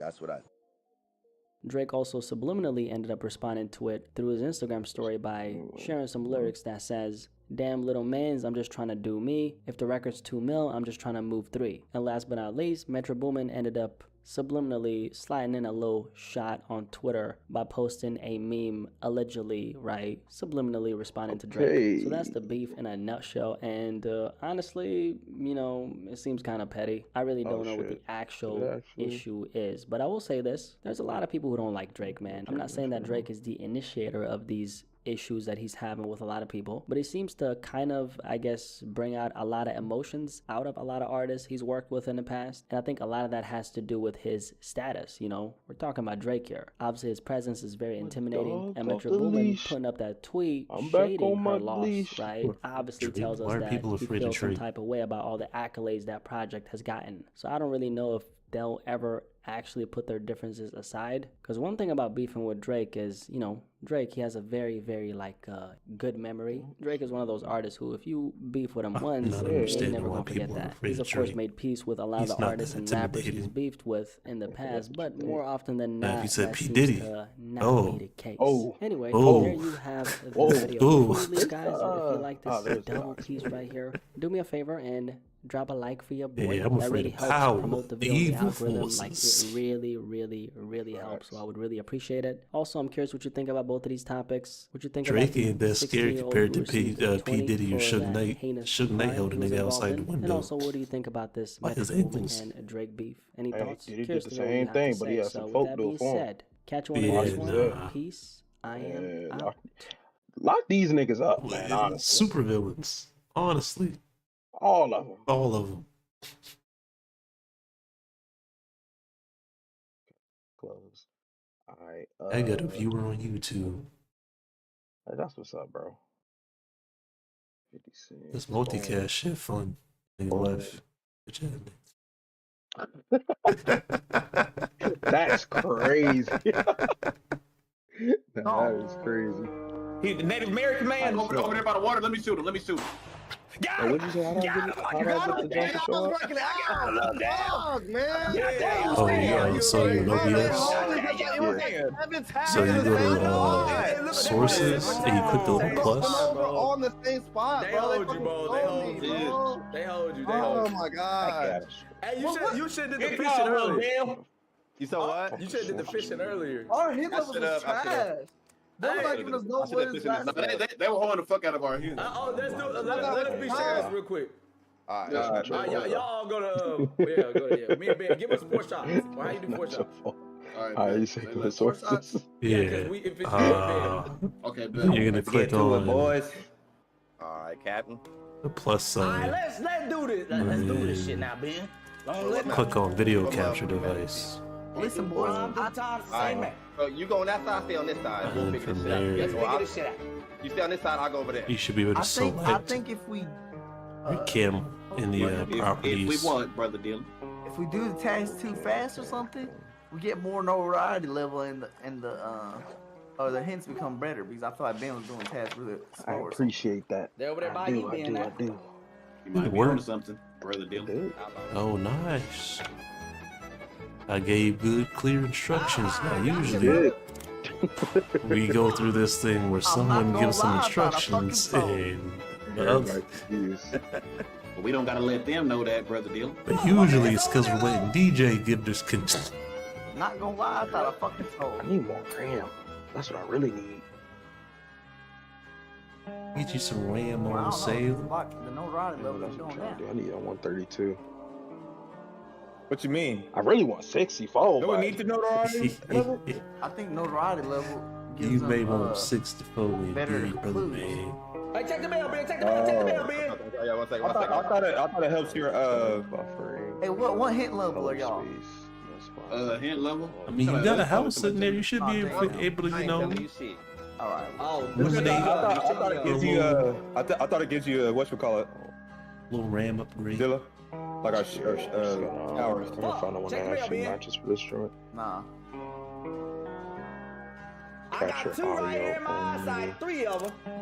Check that mail one more time, Ben. I got you. Damn, it's all right. Okay. Hey, y'all do something, damn it. We're doing I think another. I'm on this one. Top right or top This sure is tough. Okay. The next question is this. Can I make this shit 4 seconds private? ago, man. Is the question. I see him. I thought it was this guy a second ago, man. I don't want to just shoot though. Okay, I am. There's gotta be him over here. Happy sheriffs. You see that? You opening that? Yeah, I'm about to open it. Unfinished task over here. A meal. Ooh, it's one of them. Fuck. Y'all sure are camping those tasks over yonder.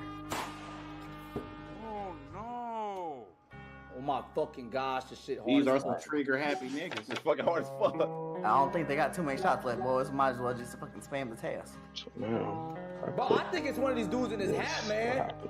Like, I feel like this is desert right here, man. I pulled the gun on him last time. Hold on, let me check one more time. Oh, okay. That's what happens.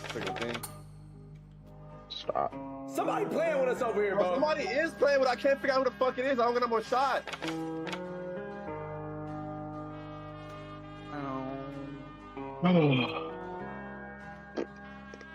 Oh, what's up, y'all? How y'all Man, doing? check them out real quick. I got. I got 3 people up in Hey, here. check They this fled nigga right from here, man. Watch titties. him right here. What's he got on? He got, where you at? Just chatting. Check the dude fishing for me. I'm gonna follow this dude. Facts. Check the dude fishing. So now, The last bastion. the next thing is how do I get my... It's Damn. I heard the cops been shooting niggas. I swear to God, I wish I could bulletproof my nigga. Drop a follow in the chat. Can't find these Nigga, no niggas. doubt, but they still recruiting niggas. He was fishing. Oh, what the? Man! God damn. Bro, I cannot find these niggas, bro. I couldn't find these niggas, bro. Bro. Hell no, run that shit back, bro. Hey, bro. I put the gun on you twice. I put the gun on you. You shot somebody right behind me, bro. You shot somebody right behind me, bro. I knew I was close to y'all 2 niggas for a minute. I put a gun on you, right? Yes, bro. I shapeshifted. I turned myself to a different nigga. No way, bro. You ever heard of this game? I said, no, this is him. This is him. My I know it. But I just didn't shoot. I couldn't pull the trigger. Yeah. Wait, nah, this nigga was. There was a. I One already of y'all see niggas what was we're following me, playing. bro. I had shapeshift after that. This shit is scary as a bitch. Increase the mailbox. It's like Among Us, but in Old Western.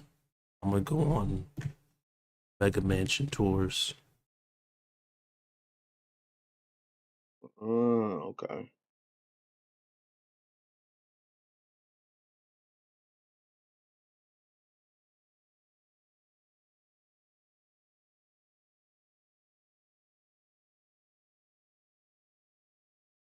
Mansion tours Dubai. Okay.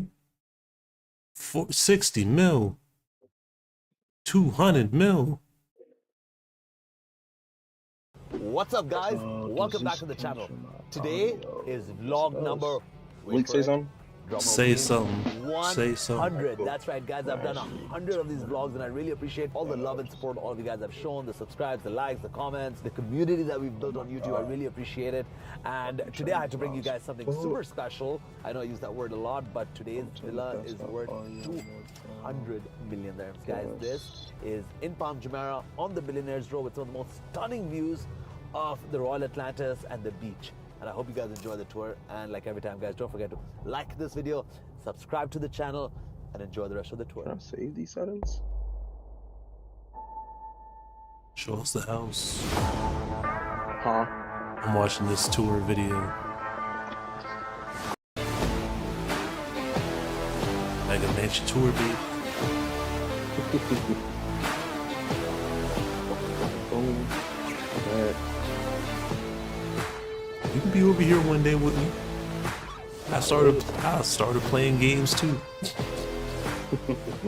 What's up, guys? Welcome back to the channel. And guys, this is vlog number 100. So it's a very special vlog for me. And for that reason, I've brought you guys a very, very special property, guys. This is the first floor and a second floor with a total built up of 23,745 23,000 square feet? One of the Oh my largest gosh. properties you can buy in one of the most exclusive That is ridiculous. areas of Dubai. That's my niece calling. So guys, let me take you inside.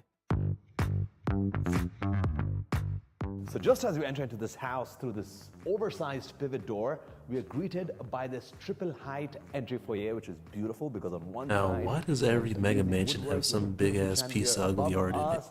We have the floating staircase on my left with this travertine wall. So before we get started with the tour, let me explain to you guys the floor plan of this house. We are currently on the ground floor. Over here, we have 3 bedrooms on my right-hand side. On my left, we have the dining area and the office. On the first floor, we have 3 bedrooms on one wing of the house and another 2 bedrooms on the other wing. Okay. And then on the second floor, we have this stunning penthouse suite, which is your 9th bedroom with a separate lounge in itself. I mean, it is absolutely stunning. In the basement, we have our gym, we have a crazy cinema room, plus all your other amenities. So we have multiple seating areas over here. On this side, all the furniture is by Bentley Home and Fendi. The owner loves her brands, and she has really picked out some of the nicest furniture pieces throughout this house. Like I mentioned earlier, we have a lot of sunlight coming over here, beautiful views to enjoy. On this side, we have another seating area. The furniture here is by Roberto Cavalli. This is a lot more funkier, adds a lot more color and style into this section of the house. If we move on this side, we have separate dining areas. This is an 8-seater smaller dining table. It is often used as a spot for the owner to have her meetings and enjoy a quiet time with the family. Or if you're entertaining more people, we have a 20-seating dining table over here, all by Fendi Home. And I love this chandelier right in the center. Did you hear me just I mean, just imagine, guys, having a dinner party over here with your family, overlooking these views of the sea. It is just absolutely stunning. I love the floor plan of this house as well, because you can like get out of the house from multiple areas. So if you have a party, you can actually have your guests entering from here, from there, exit from multiple places, and lots of glass. Once again, this entire wall is a sliding door that can open up, and we can walk towards the outdoor dining area. So now let's move towards the other side of the house. Oh, by the way, I really like this area as well. If you guys love chess, imagine sitting over here with your chess rival, once again enjoying the views and playing a nice game of chess. So on the ground floor, like I mentioned earlier, we have 3 bedrooms on the right wing of the house, and over here we have the main office. It is a really cool office. It's actually a pretty big size. We have 4 different tables over here. I like the center meeting table because it has some coolest chairs ever, guys. The furniture here is by Fendi, and as you guys can see, Bugatti. Guys, I mean, just look at this chair. That's crazy. You have to appreciate Bugatti the furniture over here. This is all fucking carbon fiber. wild. With Bugatti Carbon fiber orange chairs? leather. I mean, this is not just any regular furniture. You can't even get this off the store, guys. This is super special. If you see, the same Bugatti chair is over here. Once again, we have the black carbon fiber lining, plus the orange leather, and of course the Bugatti It costs logo. too much money, This is a but very it's cool pretty office. sweet. We have a massage chair over here as well.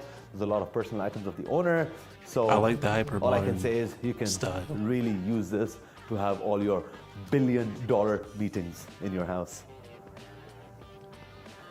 Coming out of the office, we have the powder room here on my left, which is the guest toilet after. As you can see, it's a very nice size. I love the travertine marble that's used. Very modern, contemporary, minimalistic is the word I need to use for this powder room. And let's finally take you guys onto the next section of the ground floor. I have to say sections because this house is so big. Over here we have an elevator, which is a really nice elevator because it's panoramic and you can see through towards the sea. We'll take the elevator later. But first, let me show you guys the ground floor bedrooms. This is the first of the 3 guest suites we have on the ground floor. As you can see, they all are en suite. The furniture over here is very interesting. It's from Versace Homes. The carpet as well is by Versace. It's an amazing size.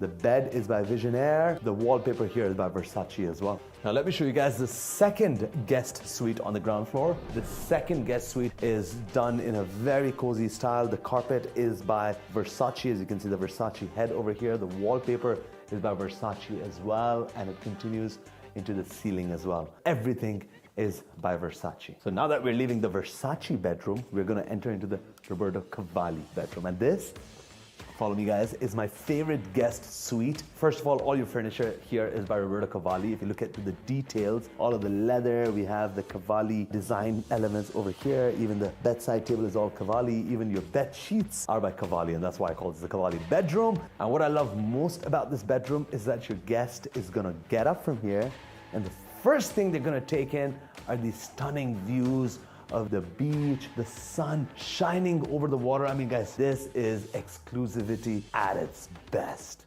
So now that you guys have seen the ground floor of this house, it's time to take you guys upstairs to the first floor where we have our other 5 bedrooms. So follow me.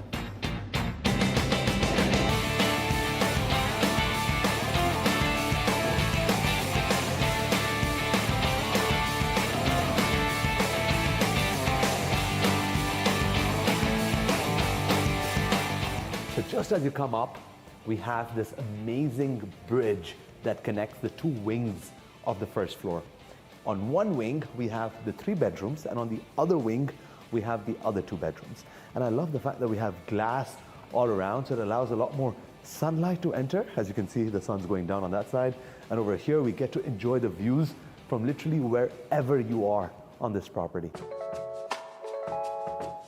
So just as you come up over here, this is what I like to call the Fendi bedroom. All our furniture is by Fendi, from the wallpapers to even the side tables, the bed, the carpet, everything is done by Fendi. And I mentioned this earlier, the owner loves her brands. A lot of sunlight entering into this room, so very, very bright. We have our closets on one side, and of course, ensuite bathroom as well. This is our second bedroom upstairs, and soon you guys are going to have a tough time keeping up with the number of bedrooms in this house. This bedroom is by Versace Home. We have our Bang & Olufsen TV over here, our wardrobes on either side, and of course the bedroom is ensuite with its own bathroom. So this is the third bedroom on the left wing of the house, and this is my favorite room because I love the furniture being used over here. Once again, everything is by Fendi Casa, from the bed to the bedside table to the lamps. And like the bedroom downstairs, this bedroom also has the stunning view of the beach and the sea. And because you're on a higher elevation, you get to enjoy the views a lot more. Amazing size. Love the travertine floors that the owner has used throughout the house. All your TVs in the house are by Bang & Olufsen. So now that we've seen the left wing of the house, it's time to take you guys to the other side, which is really cool because you have this huge door. There are actually 2 bedrooms on the right wing, which is your master bedroom, and it comes with its own lounge and its own second bedroom, which is really cool. We'll start with the smaller bedroom upstairs, which is part of what I like to call the master bedroom enclave. And I love the positioning of this bed. It's a Versace custom bed with its bedside table. We have a really nice dressing table over here overlooking outside. Lots of light coming in because we have windows on either side of the bed, which is kind of unique. Lots of closet space and your own be like rolling like a fucking alligator in that shit. So now guys, let me finally take you guys inside the main master suite on this floor. Just as you enter, we have a walk-in closet on my right and the bathroom, and the main bedroom right over here. I mean, look at this space. This is one of the largest bedrooms in the house. Love the furniture style. It's by Roberto Cavalli. We have different pieces from everywhere. We have another 2 lounge sofas by Roberto Cavalli. And just as you get up over here, you enjoy the stunning view of the Royal Atlantis right in front of you. It's a massive room. We have a balcony right behind the door. We have glass windows all around, so it allows a lot more sunlight to enter into the room. It's time to take you guys upstairs. Before we go there, there's a little bit of a nook that I just discovered in this house, which is this massage room. This is a really cool area. We have a chair over here that could be used like a salon chair. We have a massage bed over here. So Chad, where are you from? A toilet on this side. I love it. It's like a little spa right outside your bedroom inside your house.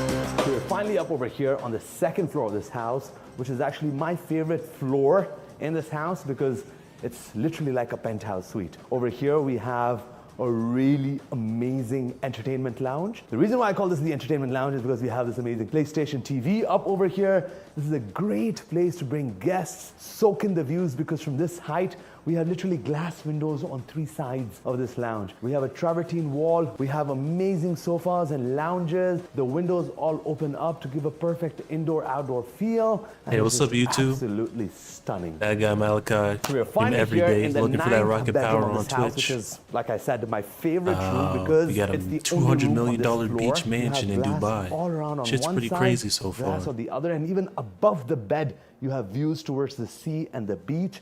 You have a lot of entertainment area over here. You can wake up, enjoy a nice little show on TV. You have Roberto Cavalli furniture all around, Roberto Cavalli wallpapers, and just imagine the lifestyle, guys. You literally wake up from bed and you walk out into your balcony. Over here, you soak in the views of the sea, the beach, the Royal Atlantis right outside. You enjoy your breakfast on this sofa right That's over pretty here, dope. once again enjoying the views. Then you can come over here. We have another sitting loungers over here where you could enjoy your coffee. Imagine the when you're entertaining banyan you could friends. smoke You in have this this place, bro. entire That's what I section, really and you do. can open up these Just glass blow out this windows to have a entire perfect place full indoor-outdoor of banyan. Call entertainment it the area. banyan And grove. around the side, while you're still enjoying these lovely views of the sea, we have another nice lounge area that leads you back towards the corridor and onto the other balcony on the other side That's a of the lot of house as fucking well. I am just balcony. imagining entertaining friends, family, throwing a party in this house. It is perfect for entertainment, guys. And this is not just all. We've just covered the ground, the first and the second Why would floor. I buy a $200 million We still house have to go check out the entertain basement everybody else? And the outdoors. So guys, we don't have enough time before it's sunset, so follow me.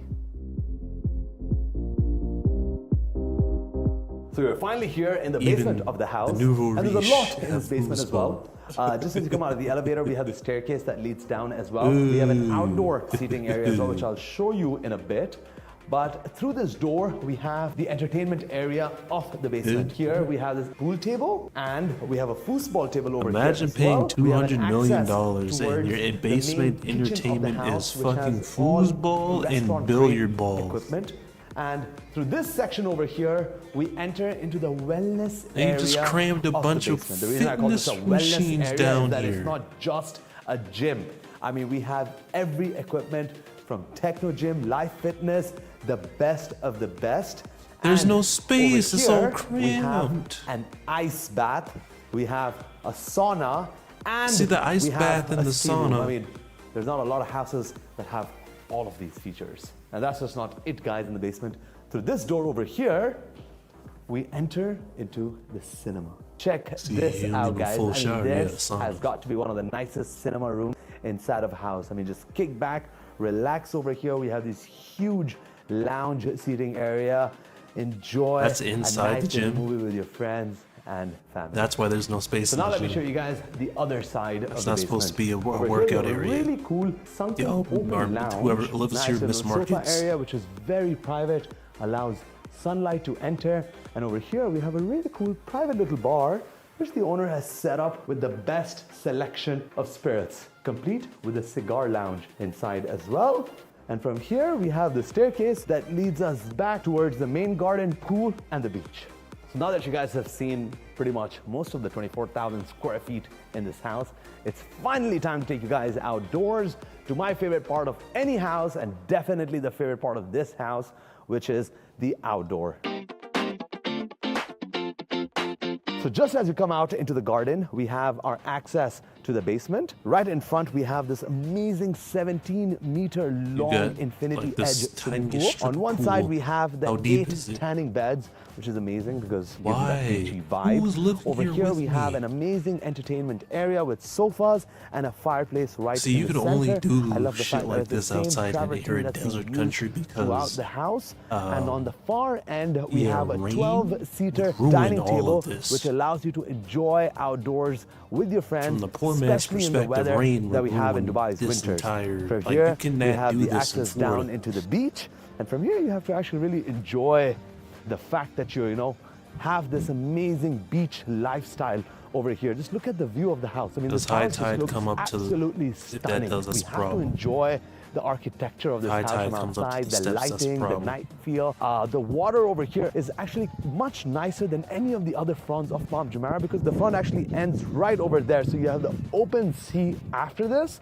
And I'm just waiting for the lights of the Royal Atlantis to come on because this looks absolutely stunning.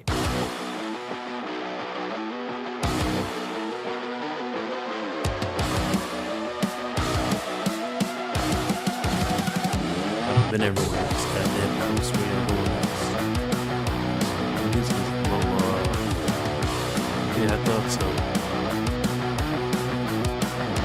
So I hope you guys have enjoyed the tour of this stunning mansion in Palm Palm Jumeirah. No, bro. Long story short, no, don't do it. The house not worth it. The house, the $200 million house in Dubai is not worth it. It is not.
This is what $218 million buys you in Palm Beach, Florida. Yeah, shit's getting knocked over by a hurricane. Who do you think the buyer will be? I don't want to say anything. The people who are buying this home have donated this amount of money. They bought artwork. Is it that expensive to spend $218 million on a home if you've bought a piece of artwork that expensive? I'm just imagining who's going to drive over that bridge and walk in and say, this is my new home. I'd do it for 2 quarters in a schmeckle. The island measures in at 2.2 acres of land, located in the intercoastal waterway of Palm Beach. It's man-made, built by dredging crews in the 1930s. The island was purchased in 2021 for $85 million.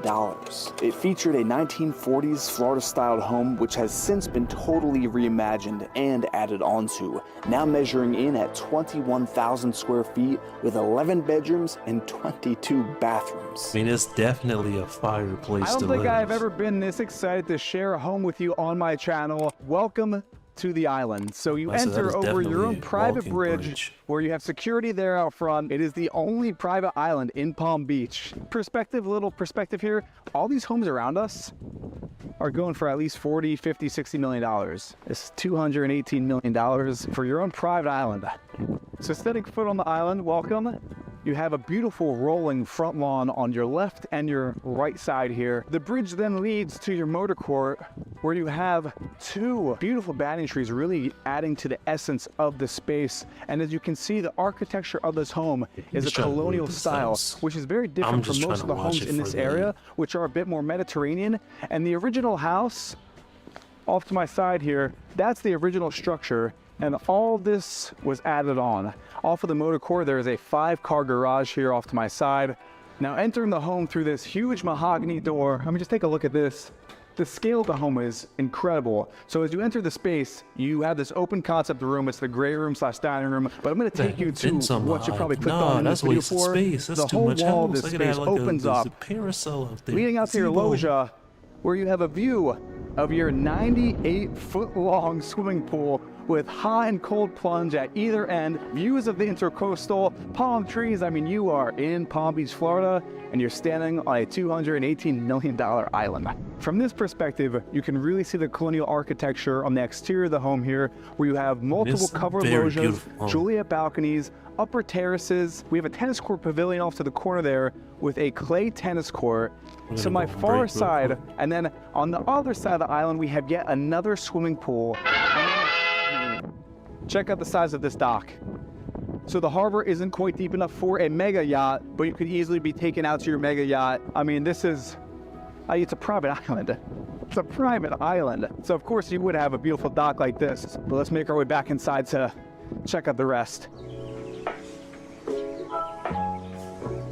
And heading back in, you can really see now beautiful iron frame doors here. They pocket in. So you could have indoor outdoor living if you wanted. Have the whole wall open up. You have your seating area off to the left with, again, nice gas fireplace, television overhead. If you look up, coffered ceilings, giving it that very elegant feeling, that colonial style. Below our feet, we have white oak, which really gives that beachy theme. But again, this is the center of the house, and you can see on the drone shot, we're gonna outline exactly where we are for reference in the space. For now, we're gonna make our way to the right, which is, you'll see in a second. This is the kitchen wing. So check out this kitchen. Center island here with a breakfast bar, seating for 4. Then this would be like your informal living room area. At the far end of the room, your little breakfast table. Then you have this kitchen. Italian marble on the countertops and the backsplash in the hood of this range here. Gotta love a pot filler. You probably won't be doing your dishes if you buy this place, but if you wanted to do your dishes, great sink to do it in. On the far side, these are freezer drawers. Check that out, not one, but 2 freezer drawers. And then this right here, this is an ice maker in your kitchen. And to run a house like this, you need a few extra hands. So if you go that way, I'll go this way. We have your chef's kitchen, which is better than most restaurants that I've seen in New York City, with the stainless steel island here, another 6-burner Wolf cooktop here, dual oven, again, another pot filler here, and then this huge, beautiful roll sink. Of course, more dishwashers in here, induction Wolf oven here, and behind me, another refrigerator, another freezer, more storage over top. And check this out.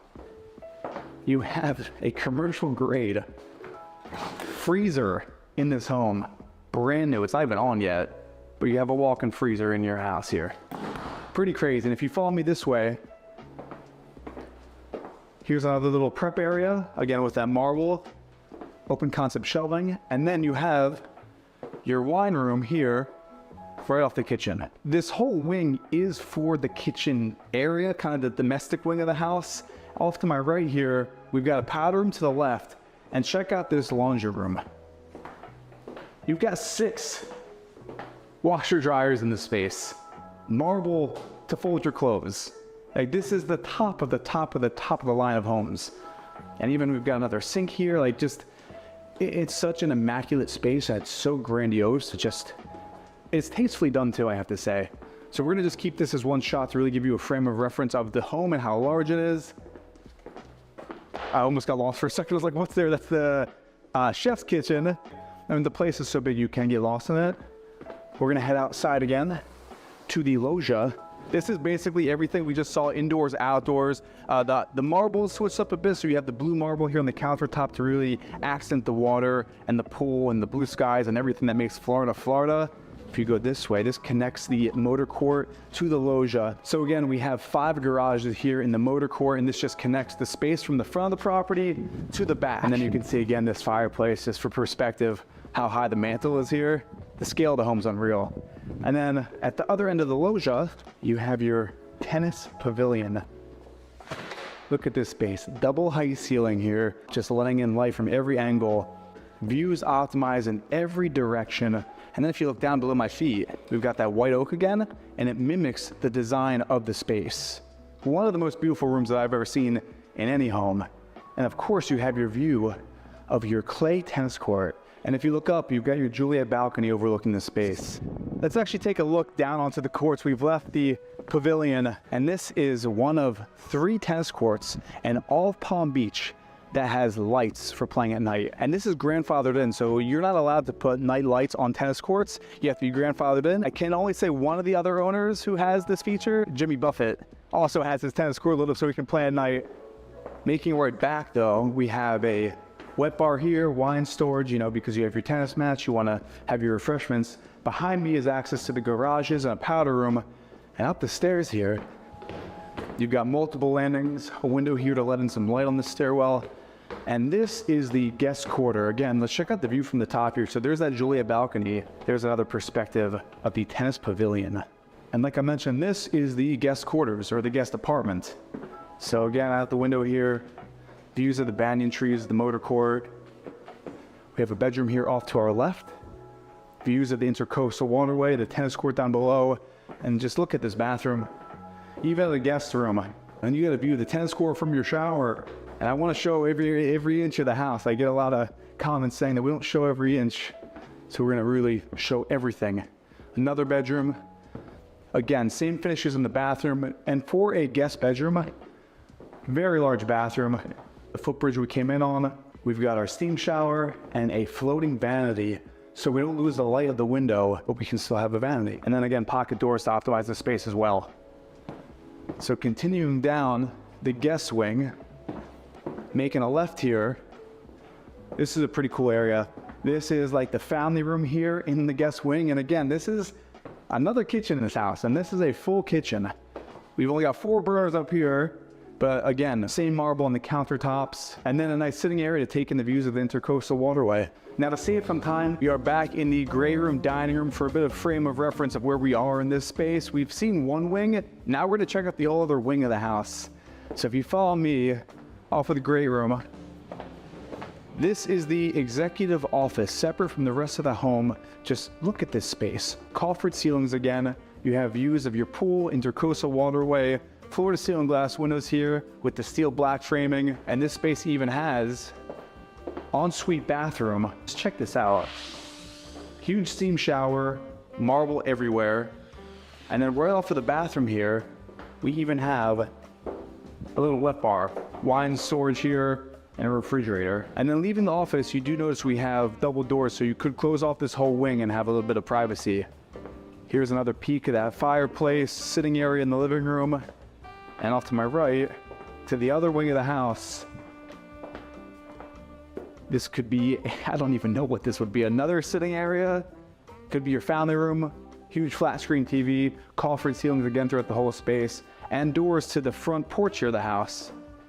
We have your elevator right here off of your double width stairwell, which leads up to the owner's wing of this home. So the owner of this space has a whole separate part of the home dedicated just for them.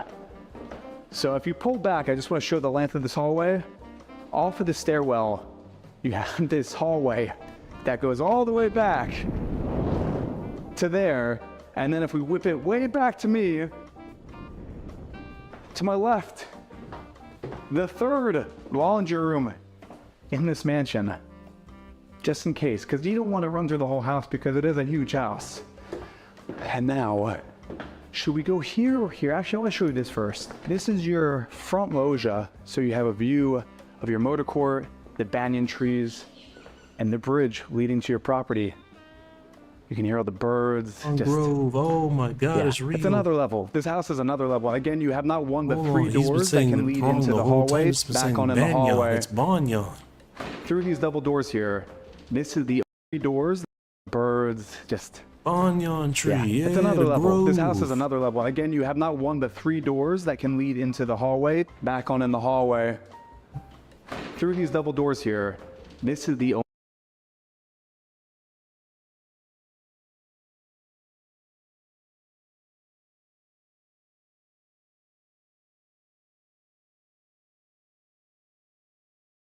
Hey, my brother streaming. You've been quiet for a long time. You all right?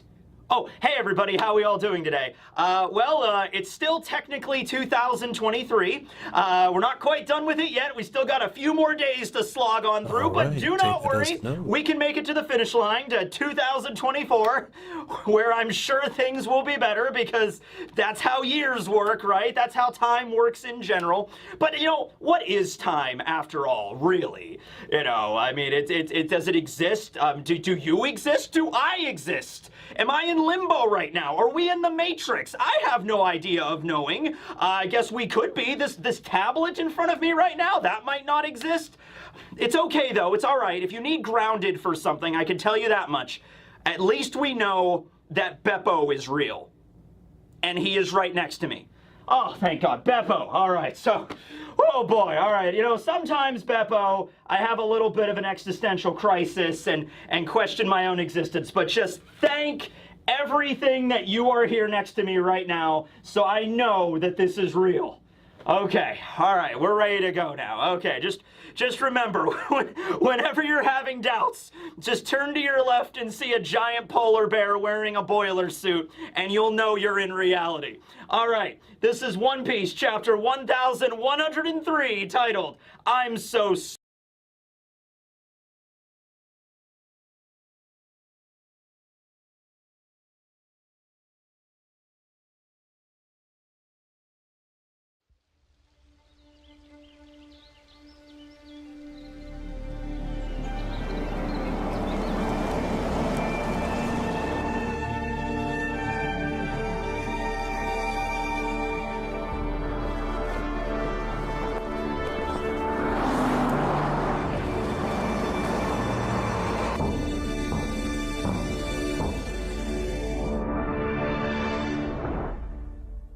The top out-of-sight class.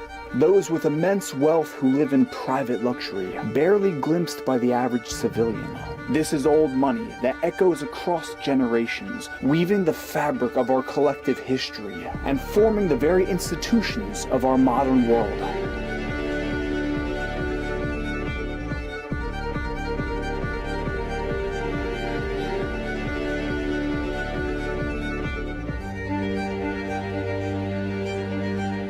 Welcome to Chateau du Champ de Bataille. So welcome to one of the most expensive homes in the entire world. We're here in Normandy, France, where behind me, that's right, that is one of the most expensive homes ever in the world. And in this episode, we're getting a tour of the house, the property, the whole thing. This is the largest private garden in all of Europe, and it's actually so big that we need a golf cart to tour the space. Bonjour. This is Barnes International, and he will be touring us around the grounds. Bonjour à tous, welcome everyone. All right, let's roll. Let's go. So the estate encompasses over 300 acres of land, consisting of 6 main structures on the property that we'll be touring. The grotto and the Indian palace. We've got the main chateau and the gardens, then the Greek theater and the greenhouse. We're actually staying overnight here at the chateau, but more on that later. Now, before we immerse ourselves into this world of unfathomable wealth and reveal the price tag of this listing, we need to understand the history. Chateau du Champ de Bataille, or the Battlefield Castle, was built in 1652 by royal architect Louis Laveau, who takes his place in the history books for designing the Palace of Versailles, where the royal French family lived a mere 20 years after this. This chateau is actually the prototype inspiration for Versailles. Famous French gardener André Lenotre, who created the Gardens of Versailles, also designed the gardens here at this chateau. So this is a piece of living history. Now, during the French Revolution, the chateau was stormed and the furniture was sold throughout France. The home then passed through various owners over the years, even serving as a field hospital during World War II. Then in 1992, the current owner, Jacques Garcia, world-famous French architect and designer, purchased the rundown chateau and has since dedicated the last 30 years of his life restoring this palace to its former glory, and more importantly, filling this chateau with priceless art belonging directly to the French royal family. Everything in here is authentic. For example, these 4 vases here were gifted to Napoleon by the King of Sweden, and they're here in this house. This is an actual human body mummified from Egypt in this house in France. That is wild. It's rumored that Garcia purchases a piece of new art every day. Now, the actual price value of this home, it's nearly impossible to put a number on. But recently, an undisclosed private offer in the multiple 10-figure range was made to purchase the home, and it was declined by Jacques. Rather, it's his dream that the doors of the chateau be open to the world, ensuring that future generations can experience the magic and the mystery of this royal French treasure. And I'm working with Barnes International to market this home for rent. So if you're looking to rent out this chateau, please contact me via email in the description of this video. And with that, we're starting our tour here in the formal gardens, which are absolutely colossal. So we're now at the center of the property. Yeah. What's the significance about this behind me? So the exact place where we are now, it's the perfect middle of the castle. That means there is 500 meters on that part and 500 also on this one. So back in 1992, all of what we're looking at right now was just an overgrown field lost to time. Until Jacques found the original garden design plans in the chateau. He then excavated and recreated these gardens exactly how they would have been almost 400 years ago. First, he dug a 550-meter-long canal, which is definitely a defining feature of the property, to feed the vast network of elaborate fountains and water features, such as this circular entrance fountain with these gilded statues of dolphins emerging from the sea, surrounding an ornate globe rising in the center. Even where we're standing right now at the center of the property, you've got these wild clawfoot soaking tubs overflowing with water. And the cost to turn on these fountains is apparently 20,000 euro just to turn on and run the fountains here. So you could have a jet ski in here. That's how large this is. It takes a full-time staff of 15 of the best gardeners in all of Europe to maintain and create these elaborate garden designs, consisting of stunning geometrical patterns and even human-sized hedge mazes throughout the property. On the side of the castle, we have a lawn with chess pieces that are probably 8-9 foot tall here, and look how perfect these are. I'm in shock that they can actually do this. The role of the gardener here at the chateau is, I'd say, the most important role because of how much acreage we have. And one of the most intricate and prominent design features in the gardens are the symmetrical lattice design box gardens leading up to the front patio of the chateau. Now, the garden is based on the principle of imposing order and symmetry over the land. And back in the 17th century, the #1 way a king could show his flex and his power over the land was symmetry, controlling nature. So if you notice, all the hedges are squares, because you don't find a square like that in nature. And I think that is just fascinating that they had the ability to do that way back then, and that it's been preserved today with this. It's kind of mind-boggling. I also noticed the hedges are cut in the shape of a wave, which are at least 30 feet high. I think the biggest thing I want to drive home is the scale of this place and how you really need a person walking through the gardens to show the whole 45 acres. Like, this is, I've never seen a house like this, ever. I don't think anyone has, because typically stuff like this is off market, especially in France and the Paris market. It's very private, and in the past 3 years, Zachary was saying that they're becoming a bit more public facing, using things like social media to sell, so here we are. Damn. There's also a theater here. Yeah, so it's inspired by a Greek temple, because during the 17th century in Europe, the archaeologists, they just discovered all the Greek temple and everything, so that they were trying to reproduce it in all the biggest home, like this castle, for example.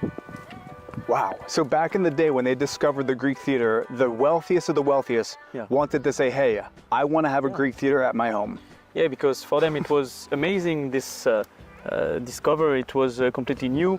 They didn't knew this was existing, because it was like almost 1,000 years before them. And this is the living stage in the Greek theater. So essentially, they made this garden a replica of the original Greek theater, because back in the 17th century, it was so expensive to travel the world, where those who were at the upper echelons of wealth would bring the world to their property. So that's what you're seeing here. And it's pretty spectacular. For instance, even behind us, we have ivy, which has been cut to mimic the architecture of the ancient Greek theater. That's ridiculous. I mentioned that there's 15 gardeners that maintain this land. Like they planted flowers that start blooming in May and end in October. So the entire year you have bloomed flowers. And that's where that price tag of $1 billion comes from, because you really can't put a price on this, because it's history and it's art. There is an Indian temple? Indian palace, palais in French. There's an Indian palais on the property.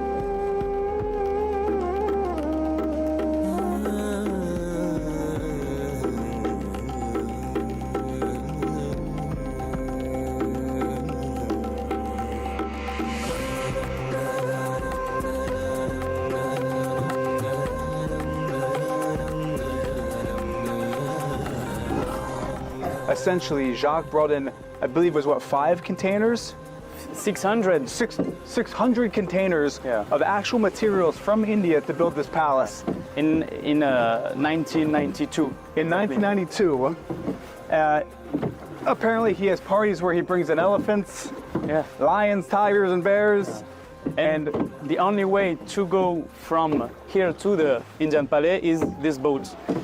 I mean, you could walk around, but we're gonna take the boat. So this is the Indian Palais. Yeah, the Indian Palais, and all of what you see here is really from India. It's not a replica. Jacques Garcia, the owner, he brought all of this by shipping containers. I'm at a loss for words for how large the scale of his thinking is. The fact that, like, it looks like we walked into India. It looks like we are in India right now. So there's a house in the Indian palace, right? Jacques, when he come here, he's living there. So welcome to the living room of the Indian Palais, and just take a look around. It's one thing to hear 500 shipping containers, but to see all of the artifacts, like, come look at this. Look at this leopard. Look at this thing. I don't really have words for this, also because we don't know the value of everything. I want to mention that in the price point of this chateau, I believe we were told there's $1 million worth of art alone in the chateau. And you can see just from around me, we have, look at this chair. There's nothing special about that chair. I don't want to touch anything either. Hey, what's up? Welcome back. Hookah lounge. Drop a follow. Oh my gosh. What? You know that's real too. There's no way that's fake. What's the most impressive is a lot of times I see homes where people have a theme and it's replications or knockoffs. That's a real leopard. But the fact that this is all legitimate historical antiques is just, man, it's beyond my pay grade. I don't even know what to say about this. Just look at all these artifacts. Have you already seen a property like this before? Not as historically, but definitely where there's themed rooms, but nothing like this. Yeah, it's the most expensive home in the world, but I think this is priceless. Right. It's hard to put a value on everything we've seen. So check out this hallway. Apparently now we're going to the indoor swimming pool in the Indian Palais. Oh, whoa, look at this. Holy crap. I'm gonna go up here. This is a library built into this hallway. Blake, actually, you wanna check this out up here? These books are so old, I'm not gonna touch a single thing. This is also the kind of home where you could spend at least a week here, minimum, and still not explore everything. Like, what is that iron door? Where does that go? I don't like how small this house is. I smell chlorine, so I guess we're getting close. I don't like how low the roofs are. Yes. Oh my gosh. Look at this. Indoor swimming pool. That is fine. I don't like how milky blue that water is.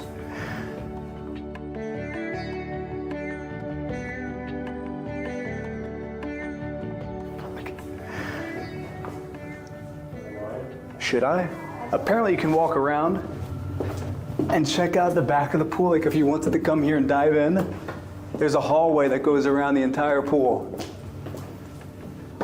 We're now checking out some of the bedrooms. Apparently there's 10 bedrooms in the Indian Palace. Just look at this, like what the hell? Zachary went back this way. We're gonna find him now. Like look at the tapestries here. Another little library sitting area. More tapestries and a never-ending hallway. At the end of the hall, this is one of the bedrooms, one of 10. Again, everything imported in from India. It's all historic. And look at this bathroom. Divided by this solid stone soaking tub here in the middle. I'm having a hard time fathoming how someone over the course of 30 years you lose your mind in a house all like this here and planned all this out. Also, it's too like big. I'm It's afraid too to much. bump into And anything it's by too accident just because close together. Like we mentioned, the price $, but it could be more than that just because all the art hasn't really been evaluated. And now we're gonna go check out, well, wait till you see this. So I was told that this is the swimming pool. The swimming pool is 100 meters long, so that is 2 Olympic-length swimming pools And the cost to turn on these fountains is apparently 20,000 euro just to turn on and run the fountains here. I'm truly speechless. You could have a jet ski in here. That's how large this is. And we haven't even seen the main chateau yet. This is just one palace on the land. Right across from the Indian Palais is the grotto. Now in 2020, during the pandemic, the owner got bored. And while all of us were in our homes, quarantining, watching the news, he built a grotto with a waterfall cascading down volcanic lava rock, which leads down into, our guide actually took us down here last night. Check this out at nighttime. All right, we've been kidnapped. This is Ghost Hunters. Oh. Guys, we're going into the grotto. We're staying overnight in the castle. We're ready. All right, flashlights off. There's actually good lights here. Yeah. No, it's turning into a What? YouTube tour. The hell? Yeah, keep it rolling. I mean, look at the rock. Look at this. Crazy. So when do we get sacrificed? During COVID, he was like bored and he didn't know what to do. And so that idea came up. He made a grotto. Making this place, yeah. You did that too during COVID, right? Oh, yeah. In the daytime, it's a bit different. So you head on down into this, I don't even know what you would call this, to this temple-like grotto. I mean, the ceilings in here are at least 50 feet. It has a dead center circle in the middle, and all around me are the statues of Greek gods with mirrors behind them, all petrified wood here, lining the columns, supporting the structure, with again that volcanic stone built in around the statues here. The outside of the structure is meant to mimic a volcano, and then you have waterfalls entering through all the sides here, flowing down the stairs, leading into the center basin here, where you have the circular stage. And even if you look up, look at all the carvings of the faces along the ceiling. I was told that the owner has some pretty crazy parties in here. Comment down below what you think they use this room for. So this is the final structure on the 45 acres of gardens that we've toured so far. We haven't even seen the castle. We're about to enter what they call the greenhouse.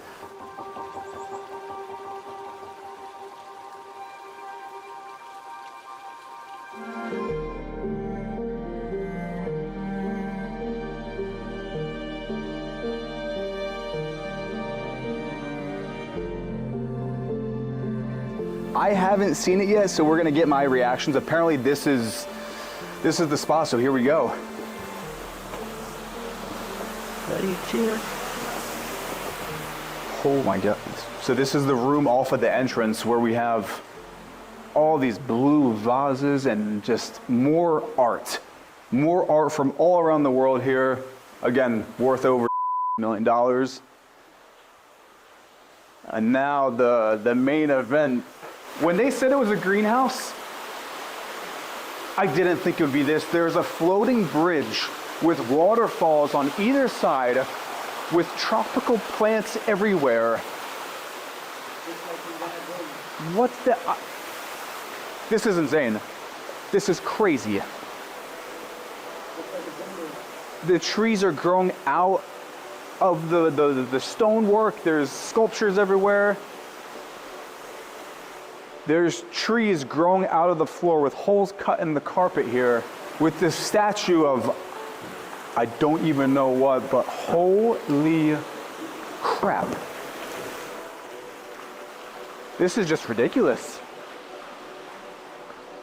And apparently, I was told that the piano right behind me here, this is Steinway's piano. So you know Steinway and Sons? This is not the Sons, this is his original piano. Wow.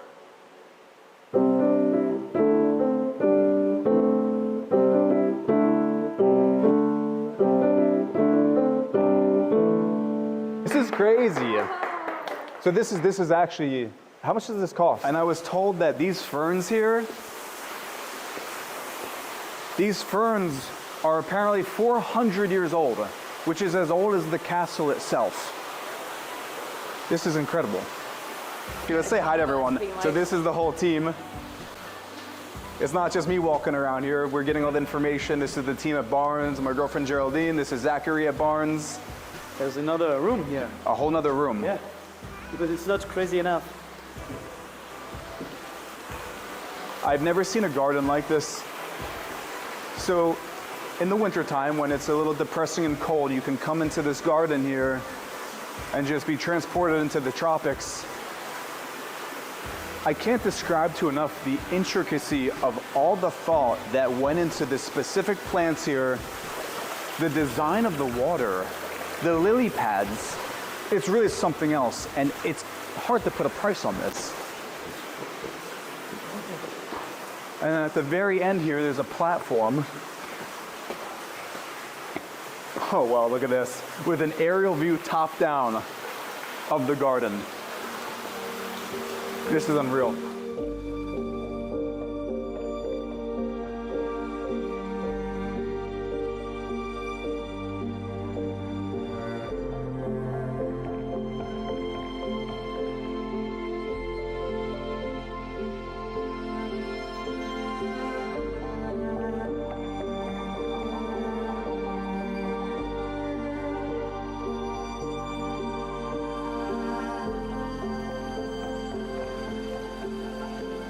We're actually spending the night at the castle. I wouldn't say it's scary. It's terrifying. It's a little scary. Our room didn't have a light, and they actually bought up a floor lamp just because it was so dark in here. All right, it's now the next morning. Not the best sleep of my life, but not the worst.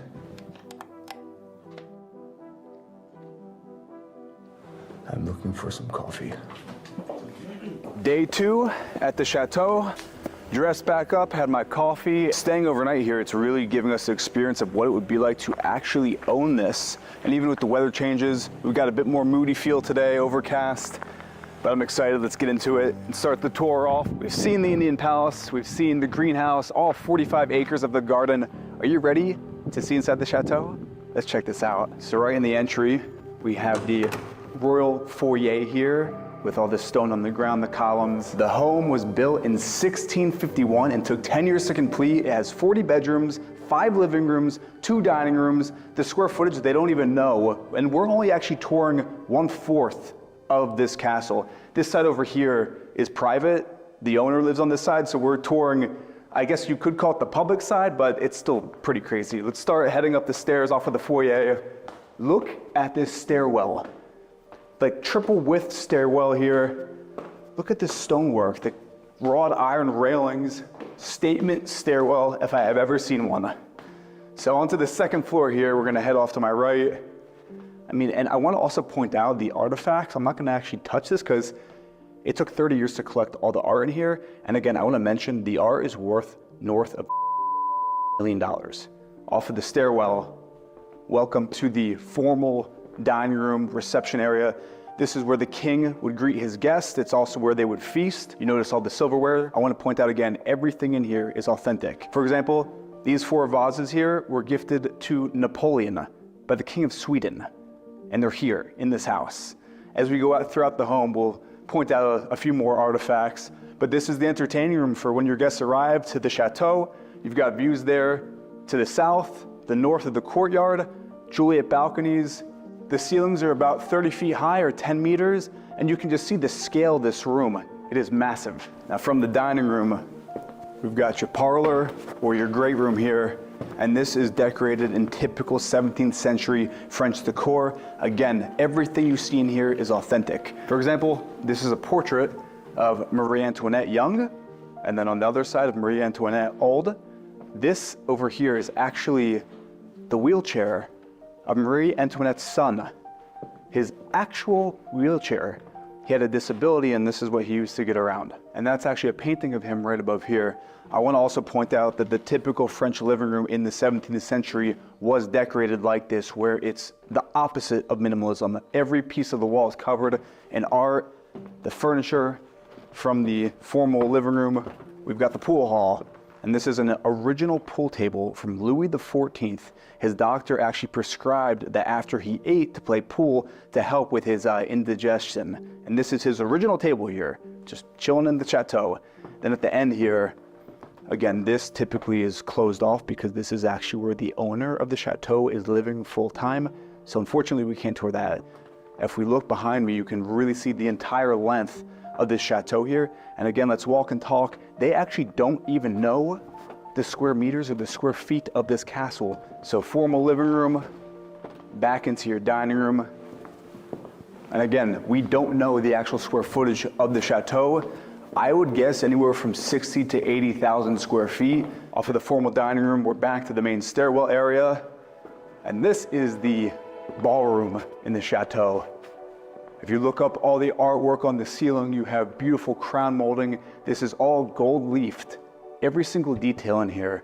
Again, over 30 years it took to design everything out to be as if you were in 17th century France here. I really want to point out the level of detail on the gold leafing here. It's on the walls, the ceilings, and even if you look up, you have this artwork on the ceiling here with the angels, the chandeliers. These are all crystal chandeliers here. These bronze statues.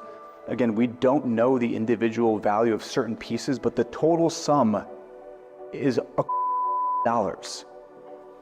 Out of the ballroom here, we're now entering the home office, the study. Original desk here, all original chairs. Again, look at the ceiling here. You've got beautiful artwork on the ceiling, the gold leafing throughout. And again, the entire wall space is covered with original art from the French Revolution. Every room in the chateau also has a wood-burning fireplace because back in the day, it's the only way you're gonna heat this place. So from the office, we have a little hallway which connects us to the king's chambers. So this is where the king of the chateau slept, right here. For instance, as far as the artifacts, these two boxes on either side are from Imperial Japan. That's original silver there with the artwork on those boxes here. Over top, crystal chandelier, fireplace. Again, just look at the gold leafing detail here on every single wall. Super impressive. Leaving the king's bedroom, back on through his private hallway, into the study room, right off of here. This is pretty wild. Welcome to your double height ceilinged library here in the chateau. Take a look at this. There's over 20,000 rare books in here. You've got catwalks surrounding the library on the second floor, open to the floor down below. 20,000 historical books in here. And at either end of the library, there's two mummies. This is an actual human body, mummified from Egypt, in this house in France. That is wild. I even saw voodoo dolls at that end. And these look like spell books, so there's no words for this. That's why it's truly like, you can't put a price on this. And with that said, we don't actually know the true value of this estate. We can only guess. There's also hidden doors throughout the entire home. And these are only the ones that we've been shown. I'm sure there's a lot more. Check out what's behind here. This is the game room where we have an ostrich skeleton, turtles on the walls, a panther. We haven't even gone up here yet, and I'm curious. Let's check out what's up here. The whole wall is lined with tortoise shells. We're now going up into one of the towers of the chateau. And now we're just, oh, there's no lights in there. I'm not going in there. Come on, let's check it out. Got some pheasants. What the heck? This is actually crazy. Could you imagine? Look at this. Could you imagine if this was your bedroom? And to get to your bedroom, you had to walk through the game room, through the secret passageway in the library. Again, there's 40 bedrooms in this house. This is one of 40. You saw the king's room. Check out the bathroom. A tub fit for royalty with a view of the gardens here. All right, let's head out of this bathroom. And it's tough because we can't really show you every single bedroom. I think this is the blueprint of the castle here on the wall. You can just see how large it is. I honestly think it's probably more than 60 to 80,000 square feet. I'm thinking closer to 100,000 because there's rooms that I'm sure we will not even see or have access to. So up this stairwell, there's another wing where there's more bedrooms, but we're gonna head back down. past all these dead beetles and turtle shells. I want to point out also, like, it's kind of jarring to see all this. It's a bit antiquated having dead animals on your wall like this, but I guess back in the day, in the 17th century, this was the norm. All right, finally back downstairs. There's just so much here. Oh, we're locked. Yeah, we're locked. We have to go back the other way. All right, we made our way back down. We're now at the lower level of the library. So if you look up, you can see the wraparound balcony and just the height of the ceiling in here. And again, these are all books from the mainly 18th and 19th century. Lots again of French Revolution pieces. Now out of the library, there's a back hallway which connects the front hallway here, which we're gonna go to right now, where we left off upstairs when we were locked up there in the dead zoo, I guess you could call this. Not gonna show too much of this, but maybe just a little quick shot down this hallway to get the perspective of the dead zoo. Pretty gnarly. And this is, for perspective, we were up there and this was locked. So if we continue on, there's a little room here. I'm not even sure what this is for, but this is the chapel in the chateau. This is a proper church that just happens to be in the chateau. Again, you got the double height ceilings here, got the altar, all these religious relics in here. And I'm not gonna begin to even try to explain any of this just because I really don't even know. And I feel like most people here don't know because there's just so much. There's so many artifacts from all over the world. And just, I don't really have much to say about this part. It's really intense. The dead zoo, animals from all over the world mounted in this hallway. Comment down below what you think of this. It's pretty intense. But now we're back to the main foyer right there. And what's down this door is actually pretty crazy. So we're now going subterranean in the chateau. And as you come down here, instantly it's like 5 to 10 degrees cooler than upstairs. And this is where the kitchen is in the chateau, because back in the day, kitchens weren't something that you would show off. The kitchen was below the home where you would store the firewood. You've got the pans here. They even have those subterranean windows so you can let in light. And if you peek in here, this is traditionally what it would be like and where the staff would be living, because it is the warmest part of the house. So the beds are in the kitchen here. And I was told that the biggest cause of fire in these chateaus was here in the kitchen. So that's why someone would be sleeping here at all times in case things went crazy. But this is set up in the way it would be in 1650. And then if we continue on, the ceiling gets a little lower. Yeah, I got too much. There's another area over here where you would be butchering your meat. You have all the quail hanging, a boar for dinner. Going even further back, getting even colder. This is the wine storage here, an actual wine cellar. And at the very end, this is pretty crazy. This is where you would store your fruit from the summer. So you would harvest all your apples in the fall, bring them down here for the winter, and they would stay preserved just because the temperatures are so cool. And then even in this room, there's a fireplace to heat the place. And then there's actually another stairwell at the back of the kitchen, which leads us up. Instantly it gets warmer. It's pretty incredible how the subterranean kitchen actually cools the food. And now we're back where we were by the chapel and the dead zoo. For reference, we're back in the foyer. That's the front door. This is the back door, which leads into the chateau courtyard, which is super impressive, especially from the view of the drone, seeing how large this courtyard is in comparison to a human, or even had the car pulling up earlier. And here you get the true perspective of the chateau. So behind me, that's where we're sleeping. That's actually for rent. So you can actually rent those rooms out and stay here. There's a restaurant off to the left here. And then behind me, this is where the owner lives. So we haven't even toured this entire wing, and we haven't even toured the wing behind us here for perspective of just how freaking huge this chateau is. Of everything we've seen, what was the craziest, the most impressive, the most beautiful thing that you saw? Again, I want to thank the teams at Barnes International for giving us the opportunity to come out here to Normandy and share something that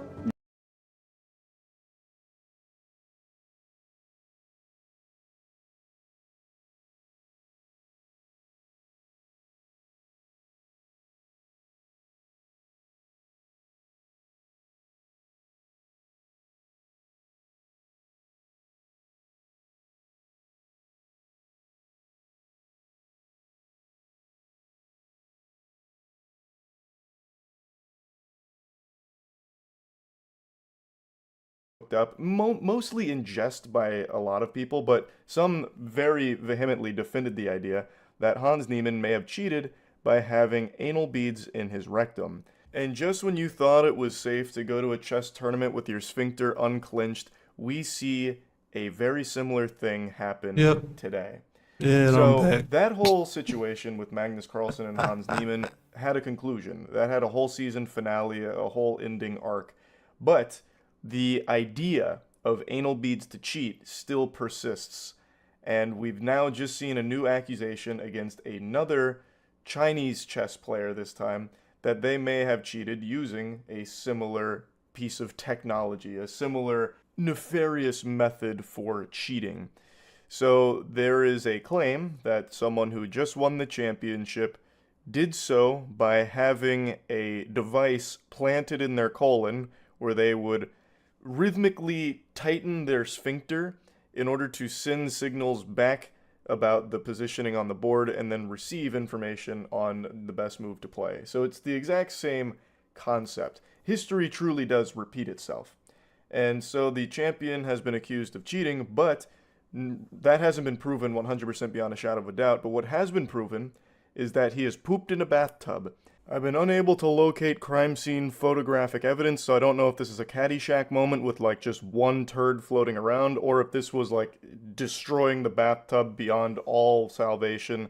I'm not sure. But because he shit in the bathtub, he has been stripped of his championship title due to his bad behavior. One moment of weakness, some Hershey squirting accident in the bathtub has now cost him the title of champion. I went over it on stream, so I'll show you clips from that. But I also wanted to go over a little bit from the Mr. Beast D's Nuts lawsuit that I touched on last night, because I didn't even know that was going on, and I found that to be pretty interesting too. The Chinese chess champion stripped of title after defecating in hotel bathtub, allegedly used anal beads to cheat. I saw the headline, I haven't looked at it. Let's take a peek. So Chinese chess is different than normal chess. It's a completely different set of rules. This led to a lot of confusion on Twitter from what I saw, but I'm very curious how pooping in a bathtub would somehow give him the tools he needed to win this match. I am also very feel like curious, that'd be a Charlie. detriment more than anything. The world of Chinese chess is in an uproar over rumors of cheating and a bad behavior scandal that saw the national champion stripped of his title on Monday after a victory celebration ended with him defecating in a hotel bathtub. I mean, if you're not shitting in a bathtub, are you even really celebrating? I don't even know why they'd be upset about that. Why would that be an issue? His joy was short-lived, with the CXA on Monday announcing that Yan would have his title revoked and prize money confiscated after he had been caught disrupting public order and displaying extremely bad character. The association was also forced to address rumors circulating online that Yan had cheated during the competition by using anal beads equipped with wireless transmitters to send and receive signals. How would that work, though? You can't have anal beads and be in a bathtub at the same time. Like, those two just wouldn't mix, right? I imagine the water would short-circuit it. Or maybe I'm just not familiar with where anal bead technology is. Maybe it's more sophisticated than I give it credit for. Yan allegedly clinched and unclinched rhythmically to communicate information about the chessboard via code to a computer, which then sent back instructions on what moves to make in the form of vibrations, according to reports circulating on Chinese social site Weibo. Based on our understanding of the situation, it's currently impossible to prove that Yan engaged in cheating via anal beads as speculated on social media. But he was stripped of his title and banned from playing for a year after his celebration went wayward. Yan consumed alcohol with others in his room on the night of the 17th and then defecated in the bathtub of the room he was staying in on the 18th. In an act that damaged hotel property, violated public order and good morals, had a negative impact on the competition and the event, and was extremely bad character. Okay, I misunderstood. I thought he was playing Chinese chess in the bathtub for the championship and then pooped himself. Okay, so these are totally separate instances. So he's being accused of cheating via the anal beads method, and then after winning via cheating, went and pooped in the bathtub. Got it. Okay. Used his prostate as a Morse code receptor. Well, not a receptor, a Morse code transmitter. It's basically like the Lorenz machine from the World War II era. He's sending code back. I'm curious, is there any more on this? I want to see the scene of the crime. Can I see how much poop was in the bathtub? Like, maybe it was just like a small log. Or maybe he'd like actually destroyed the bathroom. Yeah, it doesn't look like we have any proof of the defecating. I'll take their word for it, though. God, I just need you to see this. This isn't necessarily about the story, but this is the most ads I've ever seen on a website so far. Since I turned off ad blocks, that way I don't have to, like, go around and go through hoops to get to websites anymore. This is what I get. This is unusable. This is actually unfucking usable. It's 5 ads per 3 blocks of text. Per 3 blocks of text. Bare minimum. Bare minimum. And auto-playing videos out the wazoo. It's fucking miserable. I'm just trying to see a picture of the pooped-in bathtub. That's it. Did you see the latest on Wander Franco? He was on the run in the Dominican Republic and police found him today. Oh, they already found him? Damn, one of the video ideas we had was to track down Wander Franco, since he played for the Rays. We thought it'd be fun if we were the ones to catch him, like Dog the Bounty Hunter. Fuck, they beat us to it? Okay. YouTuber Mr. Beast. Oh, he lost. Loses D's Nuts lawsuit against Florida company. I thought this was an ongoing thing. Mr. Beast was ordered to stop selling candy with the name D's Nuts after losing a lawsuit to a Florida business owner. Damn, you can't fuck with Florida, I guess. Who got him? A Jacksonville man took Feastables and Donaldson to federal court after he noticed the name sounds similar to his gourmet peanut business, D's Nuts. Oh, interesting. Okay. So these nuts belong to D. So D's Nuts owner Brian Detour named the company after his grandma D and owns the copyright. In the lawsuit, Detour claimed Donaldson's near identical product name was dominating search engine traffic that would have otherwise gone to his company. Detour argued that the use of D's Nuts was causing confusion, mistake, or deception and infringed on his copyright. His attorneys filed an injunction last week seeking to block Donaldson from using the name. On Wednesday, U.S. District Court judge sided with Detour and ordered Donaldson to stop using D's Nuts or a similar name. The candy was still available for sale with its original name on the Feastables website as of Thursday. That's super interesting because it's just after the meme. But it is a similar product to what he was selling, I guess, so you could make the argument. No, I guess not really, though. He's making a gourmet peanut. This is chocolate with peanuts. I don't know. He lost, though. I'm not a fucking judge. I would say it's clearly not meant to infringe on your copyright. It's based off of an extremely popular meme. I just don't really see who would get confused. Him saying the traffic would otherwise go to his company is interesting. Yeah, it really is a very interesting claim to be making. But he won, so it worked out.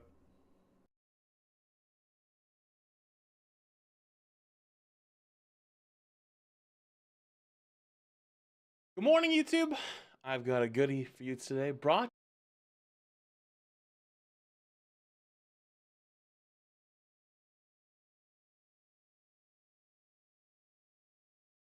46-inch mud tires and 150 horsepower V-twin. This is the Monster Chopper, and this week we are doing a front swing arm and custom suspension.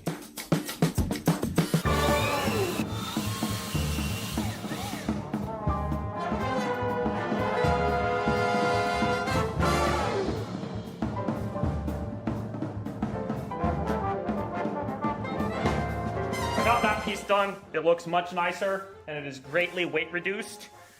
That's all we need to hold the bearings together, so that looks cool. I've been working on the steering stem over here, and basically I'm going to use Toyota Tacoma axles just because it happens to be about the right size for the bearings in this. More importantly, it has this splined piece from the CV that I can weld to and use so that it's removable, because one end can be welded onto here and the other end needs to be removable. Will is going to be my powered turntable to weld this. Oh, nice.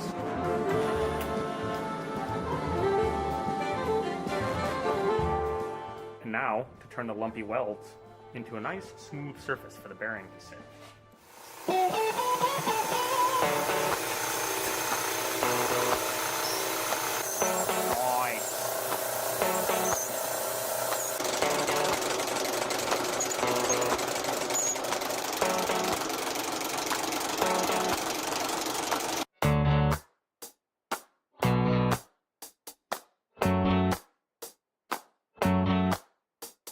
It's not the prettiest thing right there because the welds are never perfectly the same hardness throughout, but for a bearing surface, it'll do the trick. And then over here, I turned it down just like the most minimal amount possible. Fit on there, there we go, yeah. So that end's perfect.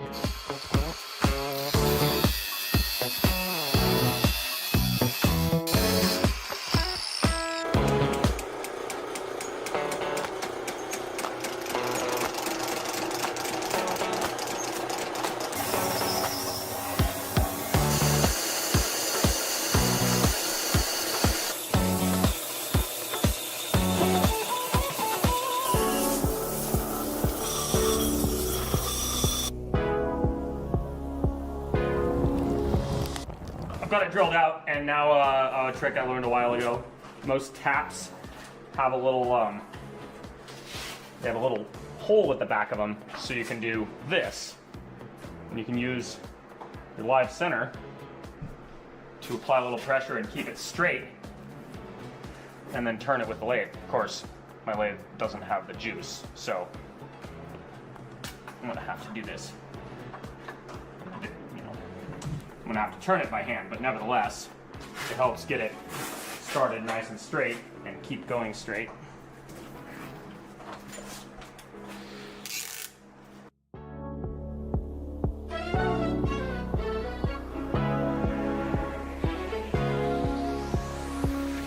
That's a quality steering stem right there. So it can go like this. And if I had two bearings, this is the point where I'd slide the other bearing on, and then that, and then this applies tension. And if you're wondering how that's going to apply tension, if necessary, I'll put a little spacer under this, or even just a little washer so that, you know, it comes down and sits up against the bearing with just a little bit of space before it hits its stop. And that way this will push on it and squish the bearings. So now I can design the bit here that holds the handlebars. And I'm going to use these bar clamps here because they're nice and they say KTM on them.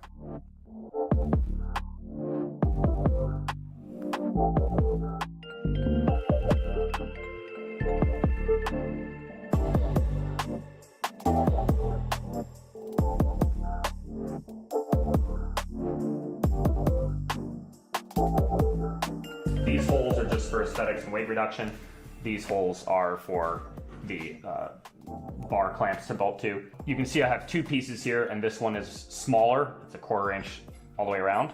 So I'm gonna do kind of a laminated steel design like I did on the hubs. That way I can take the top layer after I weld it all together, I can put it in the mill, and I can mill down everything except for these little rectangles here. I can mill those down by that amount so that this same interlock system can work.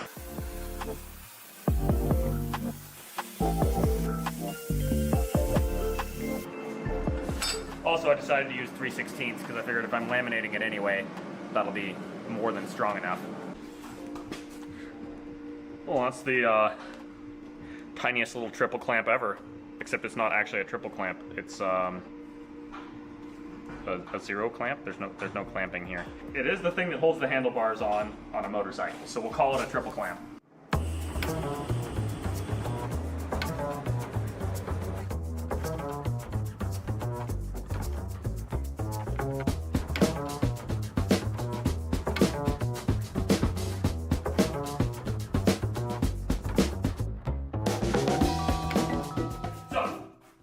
Last night I did the welding on this and then the milling on it, so that those little things have little notches to sit on, and then I put it on here, and I didn't like it.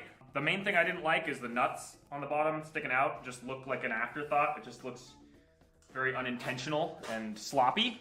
So I didn't like that. And then also these holes that I did, they also look kind of accidental, you know?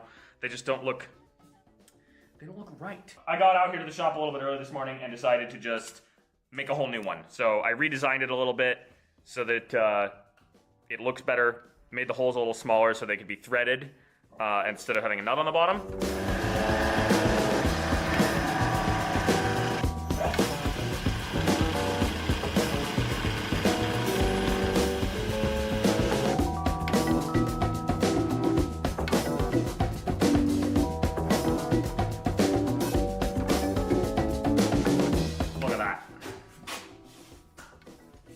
That's a nice fit right there. And now those are threaded, so just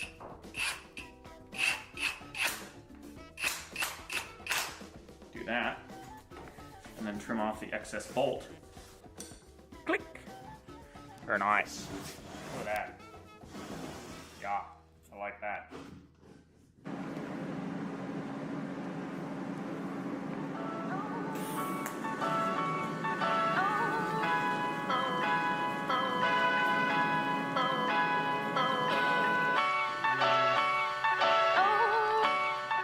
Look at there, all nice and welded up. That looks very beefy. As I'm sure you've noticed in these last few chopper videos, my TIG welds have been getting better and prettier, and you know, a lot of that's due to practice, but also I've really been enjoying the new Everlast Typhoon 230 that we have here with this swivelly end on the torch is extremely helpful for getting into tight spaces. The finger trigger is the biggest thing. It saves a ton of time not dragging around a foot pedal and all of that.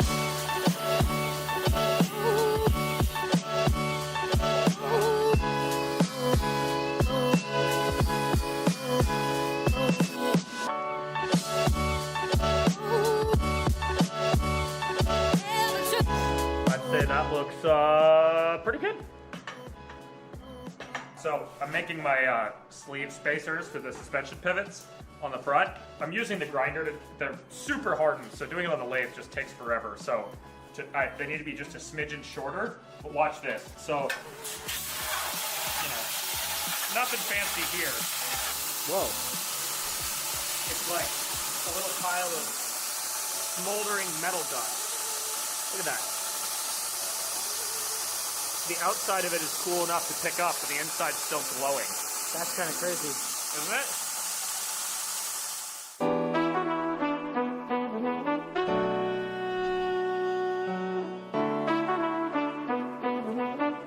So, I'm over here boring out these wrist pins, and they are extremely hardened. I have carbide cutter tips for the lathe here, and it still takes just so many passes to bore it out. Like, we're not talking about a big difference here. That's before and that's after. And it just takes an obscene amount of time. The bolt fits in there now. And that one's ready to go. For the first time ever, I bought myself a chunk of brand new Delrin stock here to make all my bushings out of.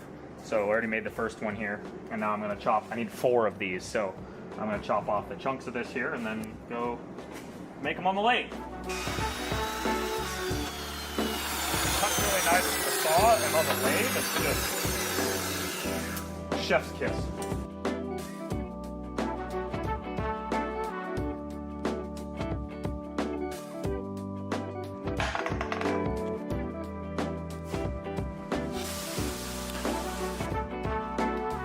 Satisfying. Now I'm gonna have to ream them out a little bit though, because the sleeves are so tight in there that you wouldn't be able to rotate. So, in watching this series, you'll remember this entire process from the rear swing arm. Just a smidgen of reaming with the drill bit, and that is just a very satisfying fit. Very snug. This is a great representation of how wear resistant Delrin is. Drill bit, right? It's not by any means tight in there, but it's also not loose, right?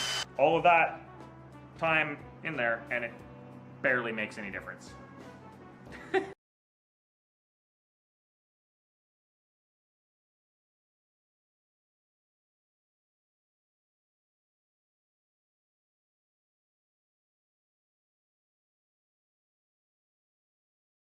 2023 has seen a lot of big astrophysics results announced, and I've tried to cover a lot of them here on this channel, but I could never keep up with the publishing pace of my colleagues because 28,000 astronomy papers were peer-reviewed and published in this year alone. Some of those made a bigger splash than others though, so I figured since it's the last week of the year, let's count down my top 5 of the biggest space news stories of 2023. At number 5, we have Betelgeuse, and this paper by Seiyo and collaborators that claimed that the star Betelgeuse in the constellation of Orion could go supernova in the next few decades. Not centuries or millennia or the millions of year timescales that we're used to in astronomy, decades. In our lifetimes. Now, Seiyo and collaborators looked at the regular pulsations in Betelgeuse's brightness that have been happening with a really regular pattern for decades. And Seiyo and collaborators pointed out that if you model the interior of Betelgeuse to try and recreate that pattern of pulsations in Betelgeuse's brightness,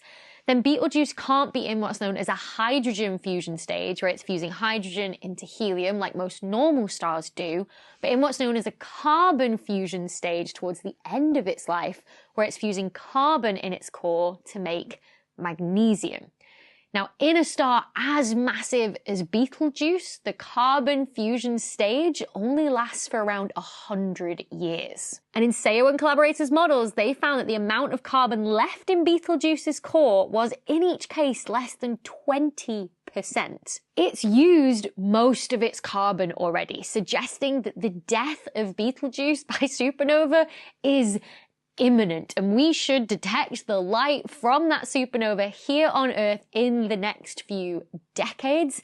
And it's forecast that if that happens, it should be bright enough to see during the day. There hasn't been a supernova in our own galaxy that we've been able to study since the 1600s. So clearly us astronomers are really excited about this for how much we could learn from studying this supernova, but it turns out that all of you were really excited by the idea as well. This was my most watched video of the year. At number 4, we have the launch of the highly anticipated Euclid Space Telescope back in July, with the first science images released in November. Now, Euclid is orbiting the stable point L2 with the James Webb Space Telescope and Gaia. But unlike JWST or even the Hubble Space Telescope, which allow astronomers like myself to apply for time to use that telescope to do, whatever specific science that they want to do, Euclid has just one job, which is to image a third of the entire sky, to do a census of the position, shapes, and distances of all galaxies within 10 billion light years of Earth. Imagine the Hubble Ultra Deep Field, but for a third of the entire sky. When the survey is done, we're going to be able to make the most precise and detailed map of the universe ever made. And with that map, we're going to be able to do 3 things. First of all, we're going to study galaxy evolution. So galaxies at greater distances from us, that light from those galaxies takes a lot longer to travel through the universe to us. So we see those galaxies as they were billions of years ago. So then we can study how have they changed and evolved with time. Second of all, we're then going to be able to study dark matter, because light from background galaxies will be distorted by galaxies and clusters of galaxies in the foreground, and that lets us work out where all the mass in the universe is. And then we can compare that to that map of where all the stuff that we can see is, take one from the other, and we have a map of where all the dark matter is. We can then use that map to better understand the distribution of dark matter and its properties as well.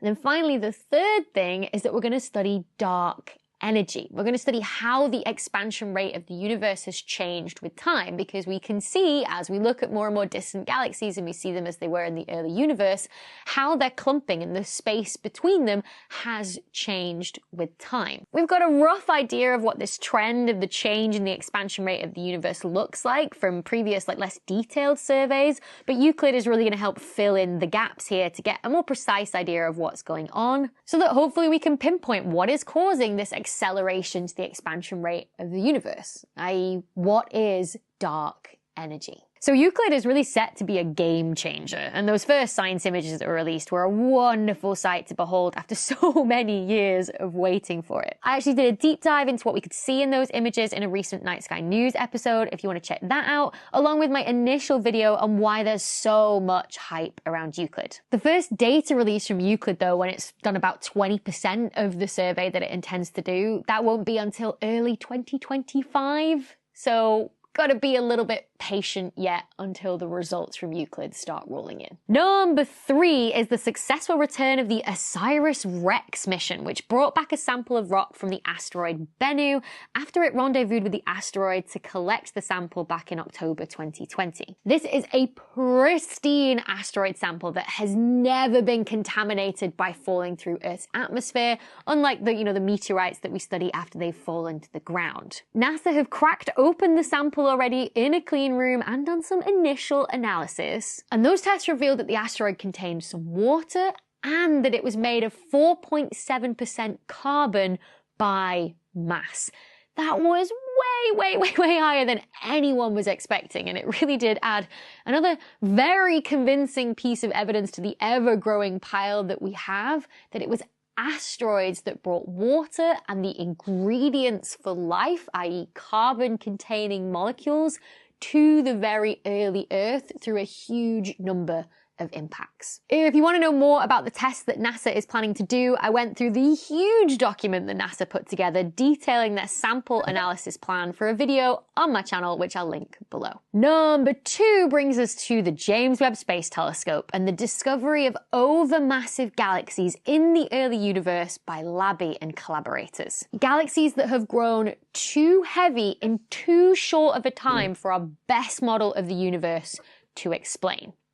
Now, there's been a lot of very big JWST results announced this year, but I picked this one just because of the ripples it seems to have had through the entire astronomy community. I mean, even I've covered it 4 times on my channel this year in one way or another as people have tried to puzzle this out. So from this paper by Steinhardt and collaborators arguing that we're actually calculating the masses wrong because we're incorrectly assuming the same spread of masses of stars is forming in the early universe as it is today in our galaxy, the Milky Way, or to this paper by Cameron and collaborators that was released just this month, claiming to have found observational evidence with JWST for just that. Or even to this really quite fringe paper by Gupta claiming that we could actually explain these overmassive galaxies if the universe is actually twice as old as we think it is. Now, while I think that is very unlikely because we have a lot of evidence that suggests otherwise,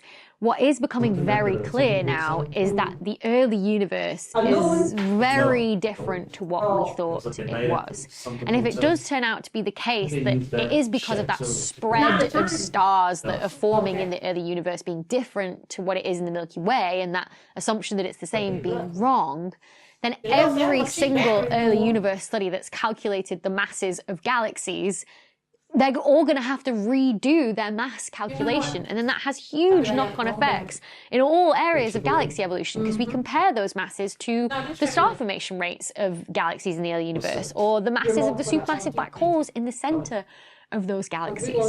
So this has huge ramifications across all of galaxy evolution and cosmology, which is why this paper by LABI and collaborators is the JWST result that stood out to me most this year. Now, before we get to my number 1 pick, I just want to give an honorable mention to this research paper that didn't quite make my list by Medusadan and collaborators, who used JWST to study the atmosphere of the planet K2-18b and claimed to have found some very weak evidence for what's known as a biosignature, a marker of life in a planet's atmosphere. You know, it's a molecule that the only chemistry that we know of that can produce it is life. It's known as dimethyl sulfide, but the problem is that you can confuse its signature that it leaves on the light that passes through the planet's atmosphere for just plain old methane. The problem is when this paper was released, it wasn't very well received by the rest of the exoplanet community. Like, you know, they thought that the analysis could have been a lot more thorough, and it was very likely that the evidence for that dimethyl sulfide was even weaker than they'd originally claimed. Obviously, despite that, the media still ran with marker of life found in exoplanet atmosphere. But, you know, I'm still not convinced of the results. Having said that, I think we are going to get, you know, a paper that claims to have strong evidence for a biosignature in an exoplanet's atmosphere very, very soon.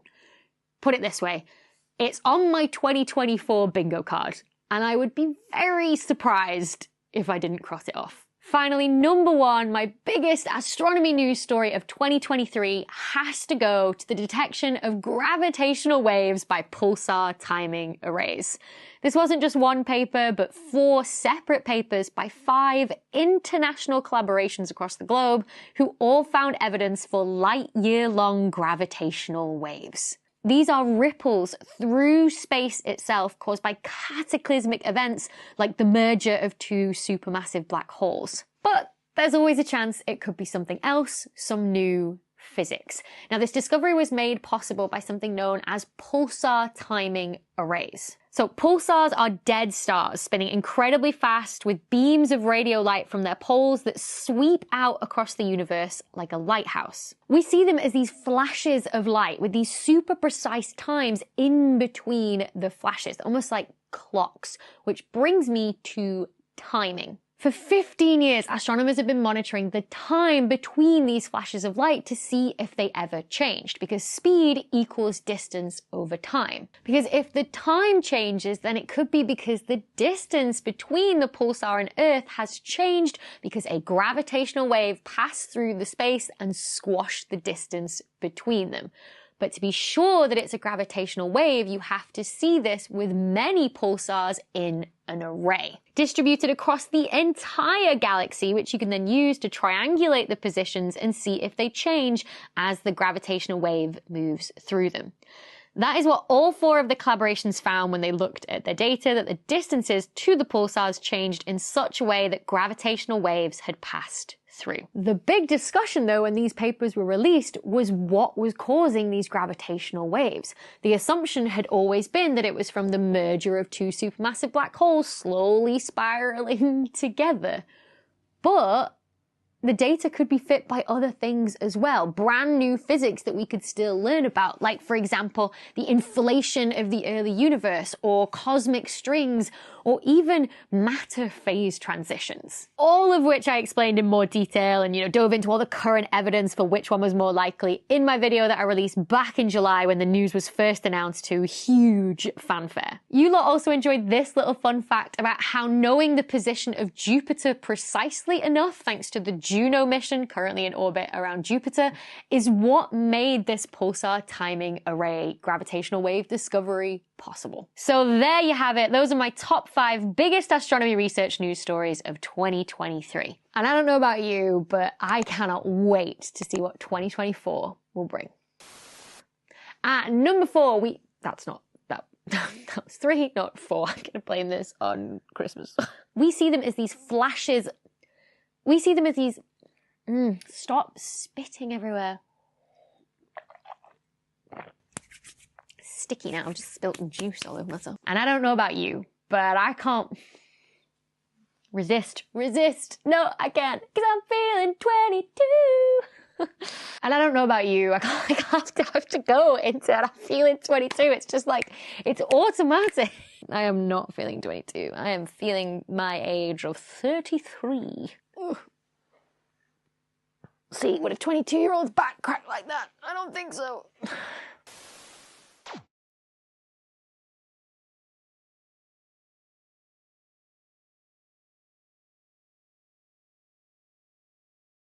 This video is sponsored by Ground News.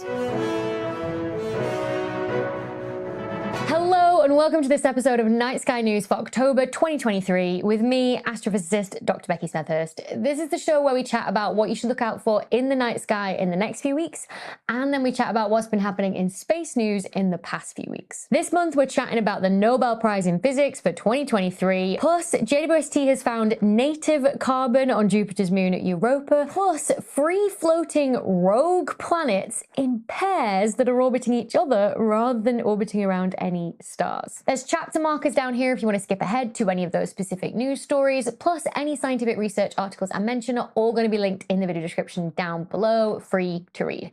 So without any further ado, let's kick things off and start by looking up. Now, first up, on Saturday the 14th of October, there's going to be an annular solar eclipse for those of you in the Americas.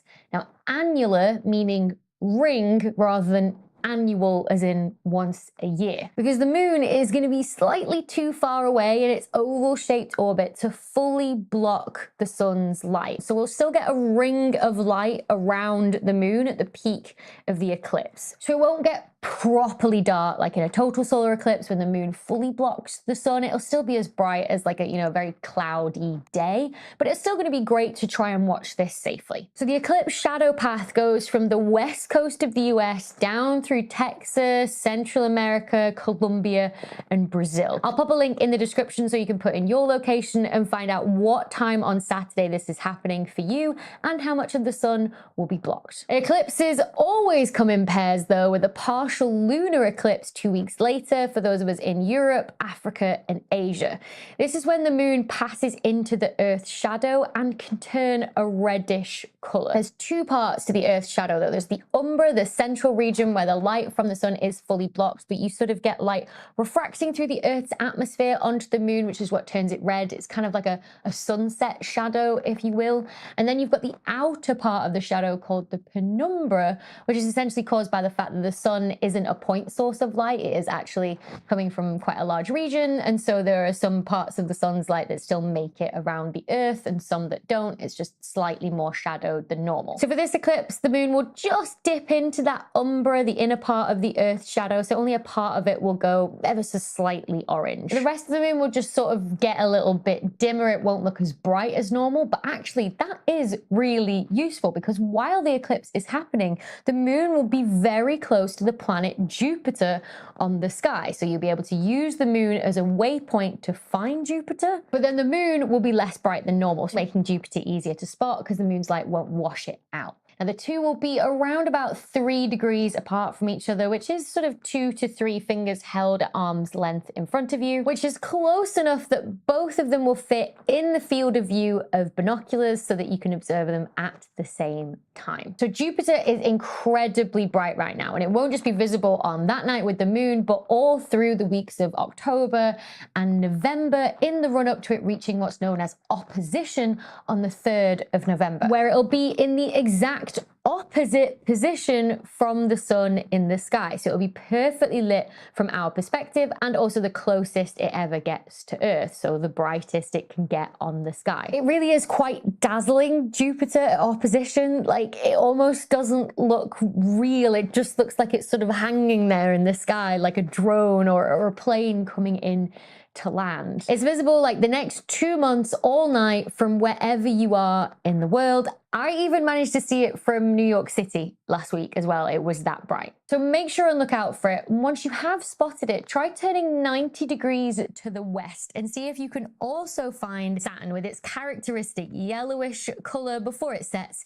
in the early morning. Next up, on the night of Friday the 20th of October going into the morning of Saturday the 21st of October, we've got the peak of the Orionids meteor shower, which is caused by Earth passing through a load of dust and debris left behind by Halley's Comet, and all that debris burns up in Earth's atmosphere, producing shooting stars across the sky. In the darkest of skies, you're looking at around about 10 to 20 meteors an hour for the Orionids meteor shower. So what? That's like, a meteor every 3 to 6 minutes.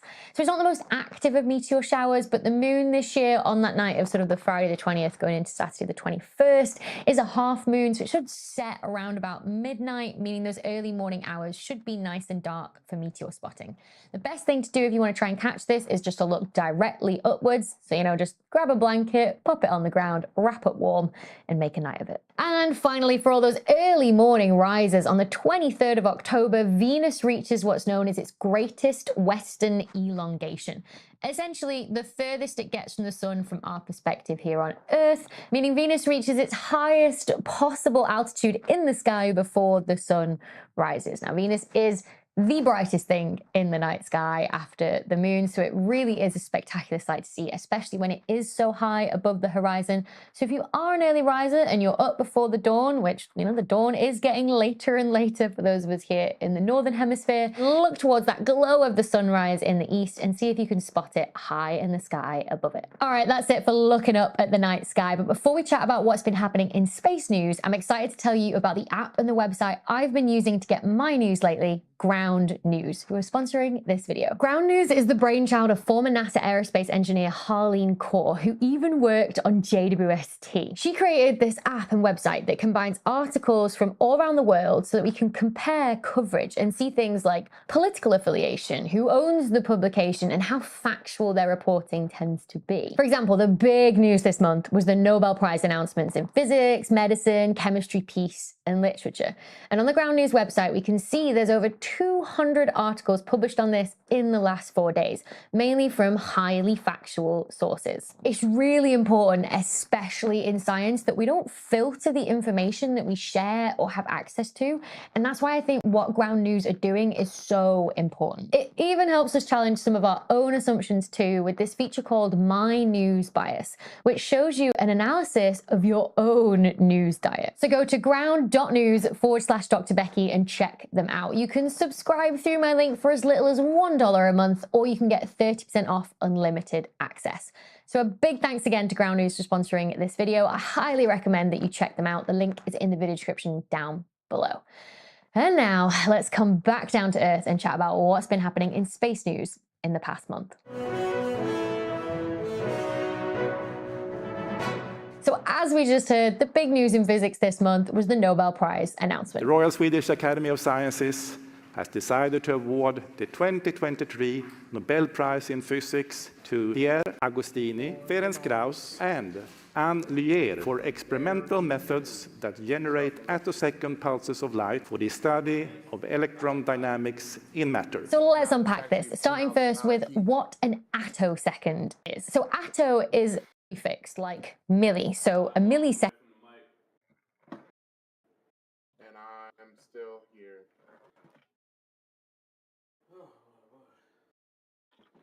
Where have you?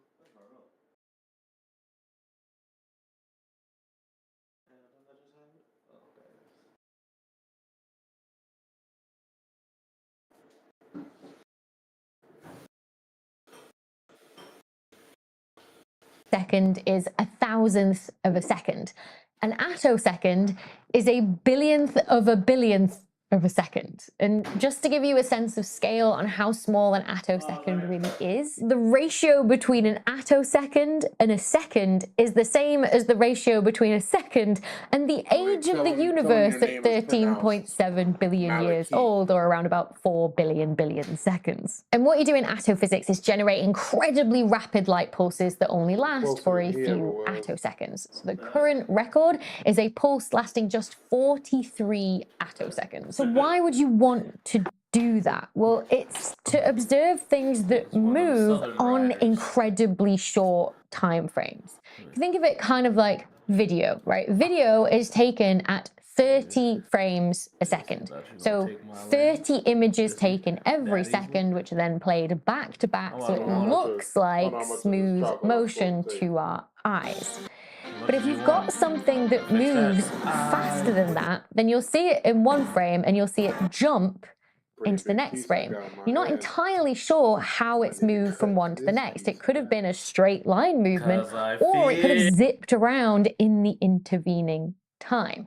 Electrons move incredibly fast, but with attosecond light pulses, you're actually seeing them on the time scales they actually move. So you can see, did they do a straight line jump or did they zip around? And we can finally watch electrons move essentially in real time. Now, the laureates that won the prize won for their contributions to how these pulses are generated. So much more. Play the finals, yo. Streaming, by the way. Me and Malik got a dub last time, so I'm gonna need you to not hold us back. Pressure, boy. Pressure. Got off to a game I've never played. People put that pressure on you. I don't do that. Nah, he does that because he knows I can live up to it. Nah. I've done it before. Me and Justin had a whole game usurped from us in 2 seconds. Nigga ran up and held a Y for 5 seconds after we done did a whole smorgasbord of clearing. And that dude that came down on you with that sledgehammer. Bro, that shit was stupid. Was crazy. From my angle, oh my god. Your dude didn't need to get back up. He just need to stay down there on the ground. You'll be safe for TV. Can you imagine getting yammered like that with a sledgehammer on a game show? I mean, I did that to somebody in that one game. I'm coming with the yammer. Smack you right in the face. All I know, I did some research on this game. A little research. Yo, what's up on everywhere? I got some viewers now. Okay. Oh, God, you gotta watch the mouth. Yeah, you gotta watch the mouth. I'm on stream, fellas. Justin, drop the N-word. Let's get this party off right. The N-word better be Norohoro. Huh? Nani?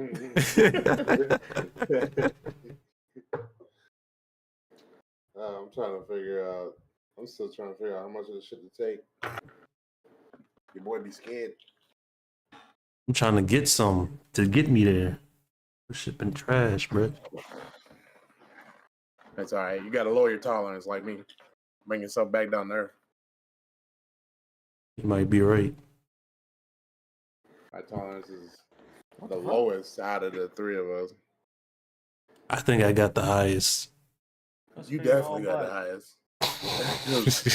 With that whole brownie situation, that you and Tyrone, I said, ooh. That's I ain't lie. I need that again. I've been chasing that for years. That's what I'm chasing, bro. Chasing the brownies. I said, boy. I knew that shit was serious when I tasted my shirt through my nipples. Like, mouth tastes like straight weed. That's it, bro. Like, I know Malik thought some weird shit was going on, cause I damn sure was feeling myself. I said, He was. I was like, bro, what are you doing? Like, that boy was getting euphoric on me. I was like, oh nah, bro, it's ain't euphoria. I said, this is LSD right here, boy. I imagine that's how what's the shit called? What is it? See? Yeah, bro. I swear to God, every part of my body felt good. Like even my toes. You know when you like play with your toes with the other toes. Man, my thing was curled up. I was I had to control myself. I said, damn, Malik right there. I said, damn it. Can't do nothing. Malik, let me play with your toes. That shit's not flying. I don't care. Tears start coming out my eyes. Listen, I know what I'm about to say sounds crazy. But please, bro, let me play with your toes. Let me play with the piggies. No. It was crazy. Man, so let me take your shit to the market, my nigga. All I would do is put my finger in between each toe and just squeeze as hard as I can. That's all I would do. Guys, I've been thinking of getting some AI art done. Of myself, but like it's gonna be a galactic acid trip. Should I do it? Sounds cool. See how it turn out. See, that's why I mess with y'all. Hopefully good. Yeah, that's why I mess with y'all. Yeah, he gonna come out with 3 layers of teeth. I've seen them things. Don't go for the cheap ones, my boy. Nah. I had to change my display name on this game. I said, what the hell they calling me? This game been crashing me. I gotta sign in. What do you mean it's crashing you? I had to set all of the settings down to medium. It was crashing. God damn. You sure your graphics card is updated? Like all your stuff is updated? It's a 2080, so it's pretty old. Oh, shit. Gotta upgrade that graphics card. I gotta upgrade mine too. Can't, bro. Graphics cards are a house. I could rent a house for as much as getting a graphics card. When you get the money to rent, to buy a house, you know you're not gonna spend it on the house. You're gonna spend it on that graphics card. My boy got a house in his PC right now. That boy got a 4080. That's a house right there. Shit, it's gonna be my house when I get in there. Listen, go, straight for the computer. Wait a minute.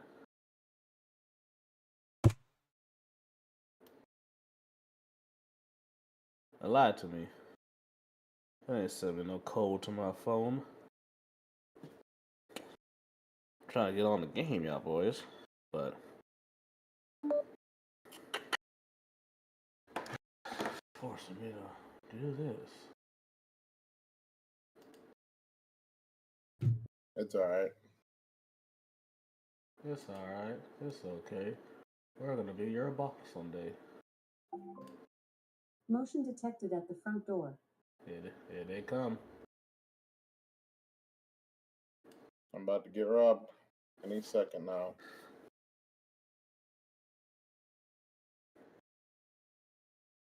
Shit, I do it. Hey now, yo. That's the one thing I'm afraid of when I get rich and famous. Bro, it's not that. It's just, well, yeah.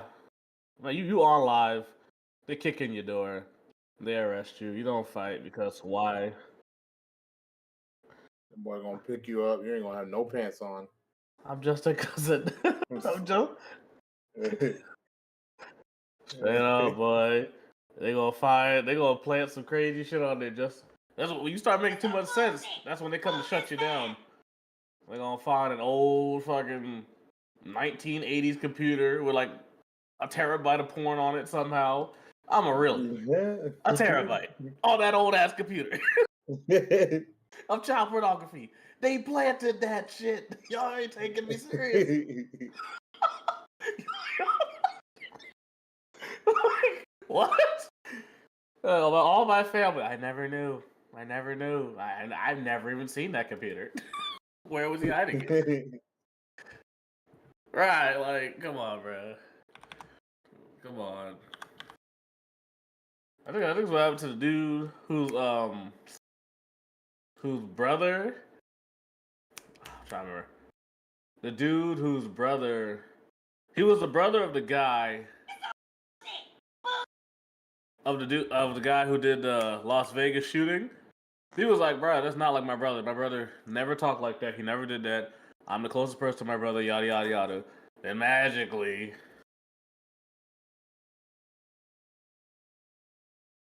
Yeah.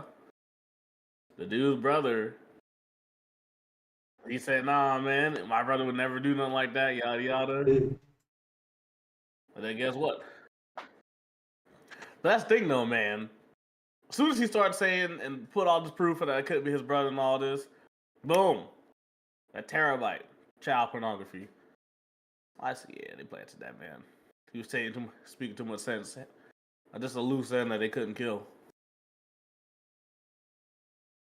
I'm about to say, I was like, what's taking so long? I never had a game take this long on me. Talking about the load up? Yeah, this shit takes a while to load up. I really don't know why. I invited y'all, boy.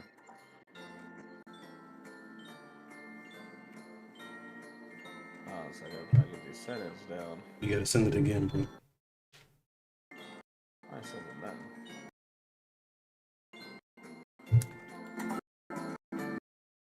Goddamn, nigga. You turn that shit up. That was night mode, apparently. When I clicked it to on, it got louder.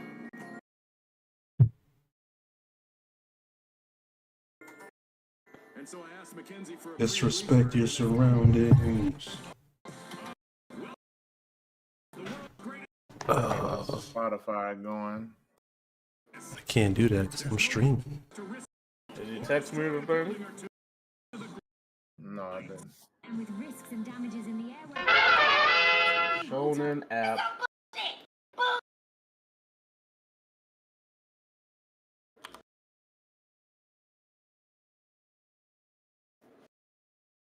Please allow ads to be on your site. No, I'm good. Man said, no, I'm good. So we want to get paid too. Yeah, well.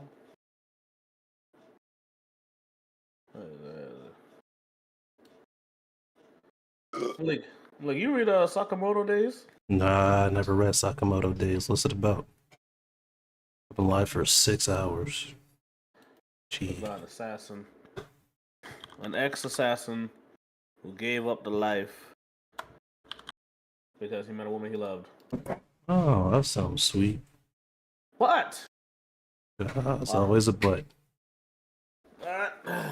While living his mundane life of being a store clerk, you know, apparently he gets $1 billion bounty put on his head one day. And this guy's like he's one of the world's best assassins and all that, but he's been retired for years. That's some John Wick type stuff. So now he's got to figure out who. And I'm gonna invite you one more time. Might have to start a Patreon. Man, hold on a second, man. And watch Sakamoto Days. Wait, what correlation does the Patreon have with Sakamoto Days? That's why I was about to say that. Because if I'm going to watch Sakamoto Days, I might as well do it while trying to get the bag. I should do that by creating an online experience of a viewing of Sakamoto Days reacting online, live, not blocked by policies. He's gonna pay you to watch Sakamoto Days? Hey, they do it. Pay you to read it, perhaps. Read it. It's not an anime? Nah, No. Aw, damn. Look at you now. He said reading. Reading? You lost me. You know I can't read, boss. You know I can't read. Goddamn. I read better than you, goddammit. So how am I supposed to? I don't see no requests or anything. It's because it disappeared. I'm Nero He Felon. ain't even added you yet. Yeah. I invited you 6 times. Alright. You can customize your character if you want by going to contestants. How do I add it? How do I add? Wait. How do I add you guys as friends? You don't. We're already friends on Steam. Oh, that's Spotify. That's yeah. But this game got some good music. That's a goddamn. Nah, the game ain't cranking like that. It has not escaped me what's going on in my ears.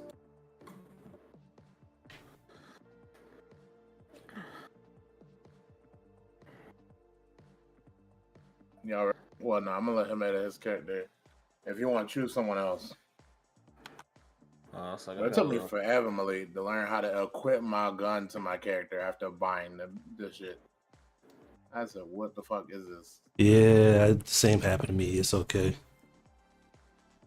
I said, you gotta buy the equipment, then you gotta go to your character. And customize that shit and put it on. Customize it, yeah. I'm like, what the fuck?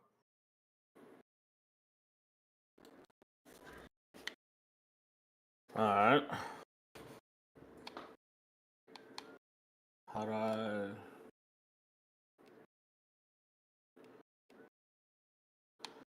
I change my character's ethnicity? You gotta go in contestants. Alright.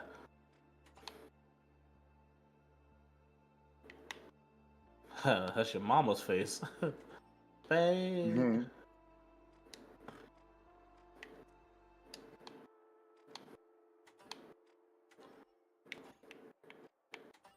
Let's see what Black Hair they got.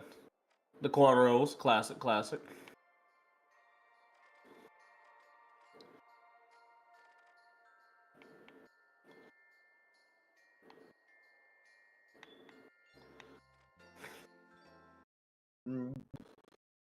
Well, these hair options suck. They do. They really do. Man, I want them playing card throwing knives. I want them shit.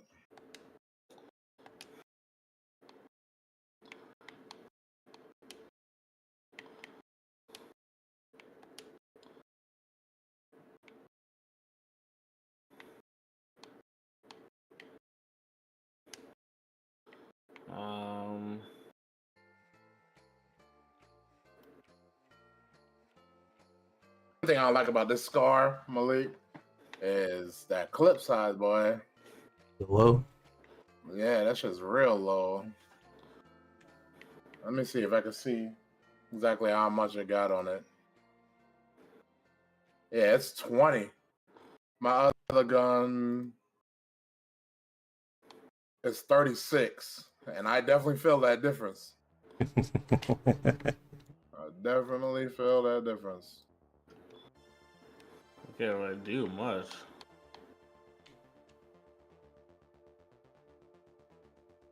When they mean heavy, they mean fat. Cause goddamn, even the chick's fat.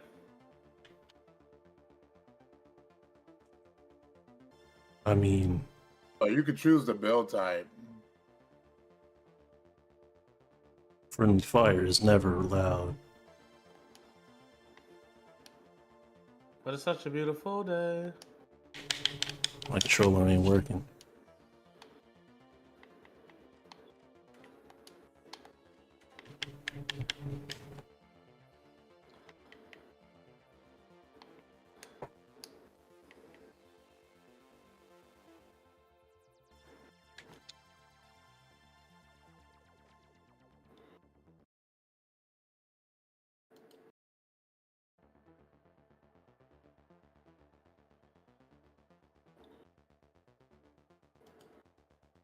Over the day.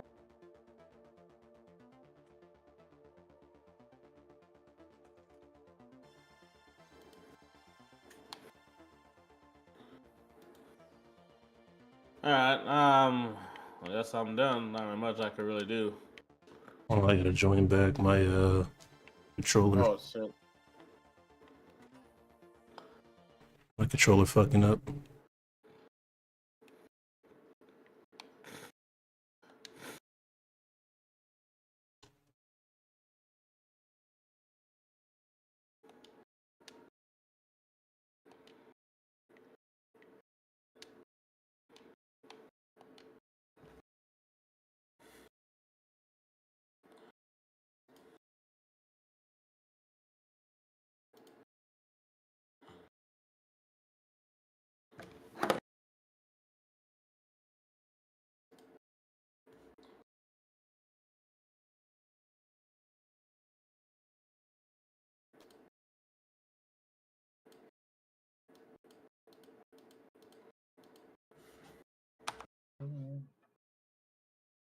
They really need to fix this game boot up time.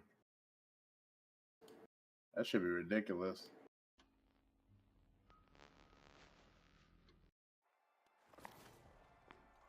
You got a dark mode on Chrome? I don't know. Keep the settings real quick. I was looking for it the other day. Yeah, I do. I got mine on dark already. Oh yeah, mine's already on dark mode. It's just a website. Bright as fuck, man. I'm not to turn my. Guess shit's not working. No, I can't turn my thing. Cause I gotta reorient the display. I'll just have to relight this with this bright ass screen. Oh, I got you.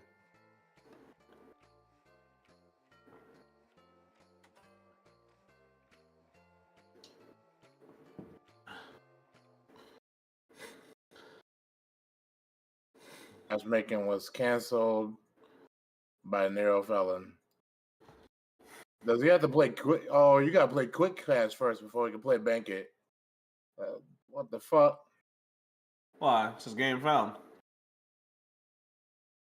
They won't let us play the other mode while you playing this one first.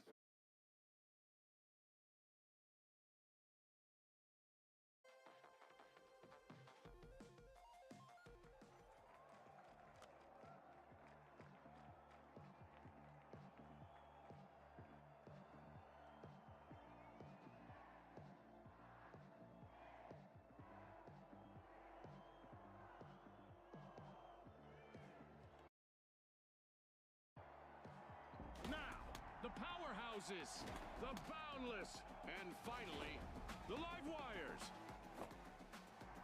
Let's get into it.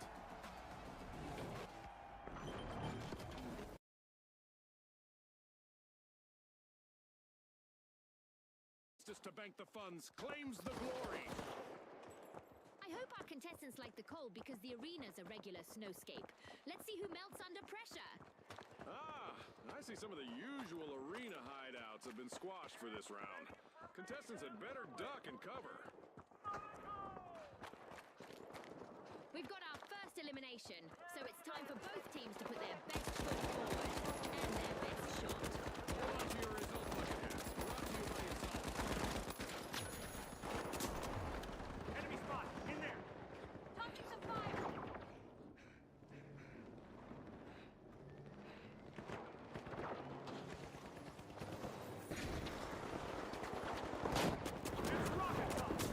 Damn, I had to reload. I ain't gonna lie to you. I'm tired of gaming. I like chatting. I like chatting with my audience. I want to be a night show host.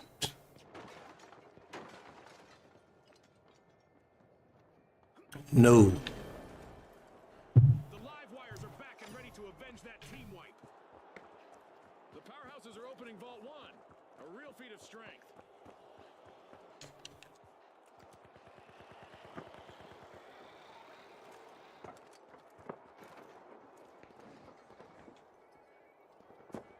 Grappling hooks.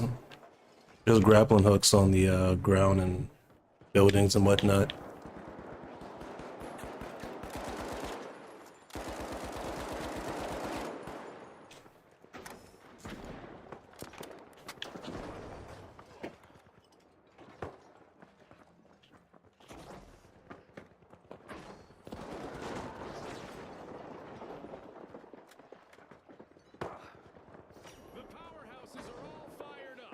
They've started our first cash out.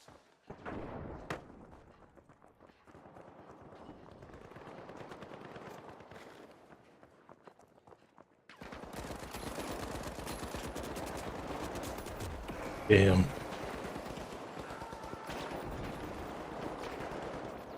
All eyes are on the live wires. Last contestant. This could be a chance for them to get on our highlight reel.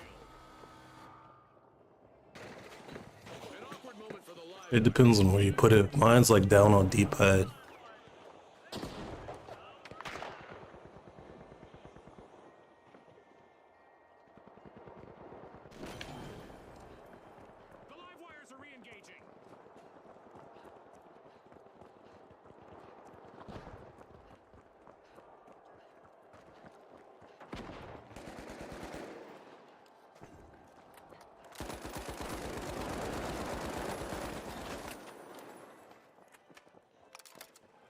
There's more people down here.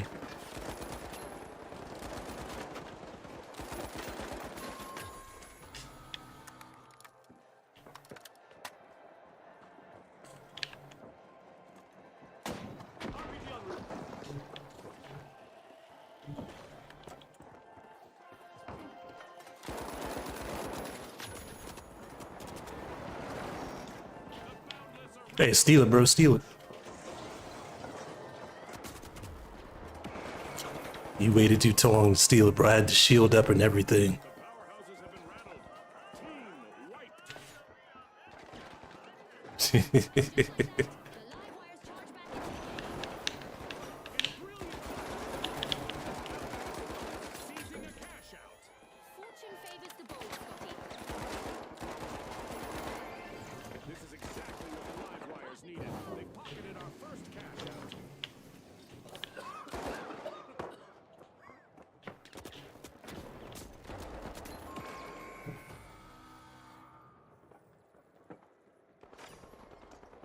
Hey, we got that cash out though.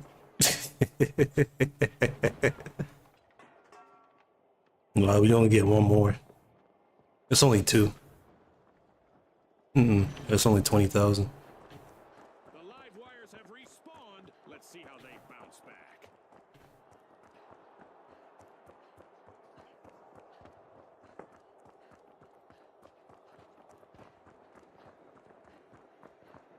That's the name of the game, boy. Thievery. I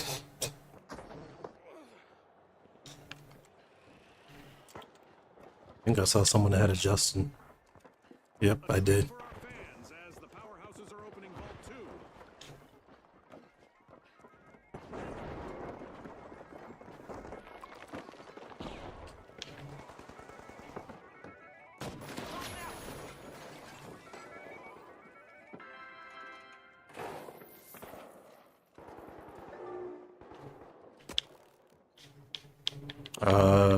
Don't matter to me. Damn.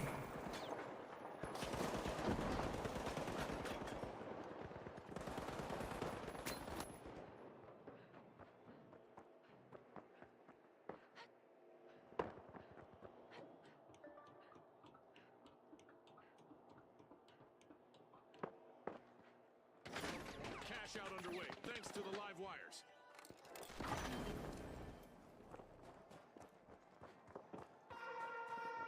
It's time to see what event will try to knock our contestants off their game.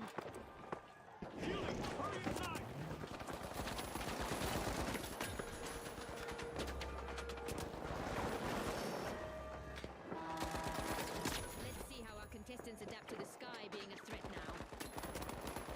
Yes! I got a clip.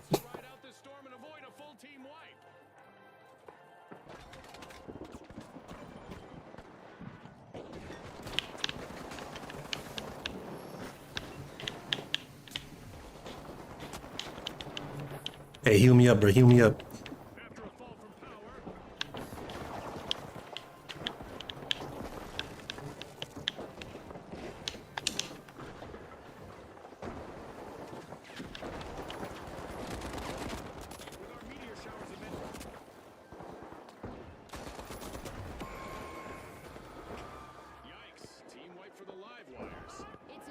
I had to reload.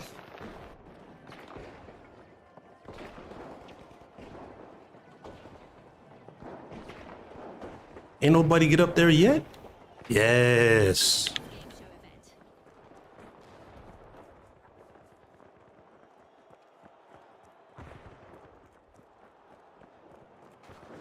I'm gonna knock that shit down.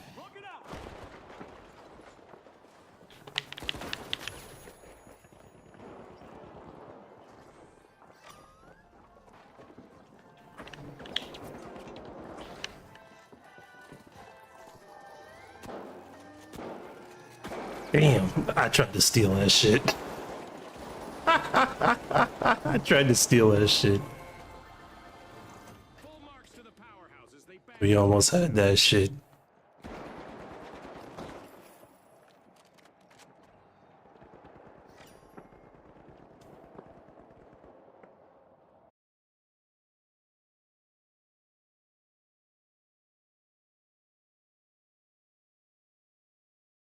I think you'll like the other mode better because it's less waiting around and shit.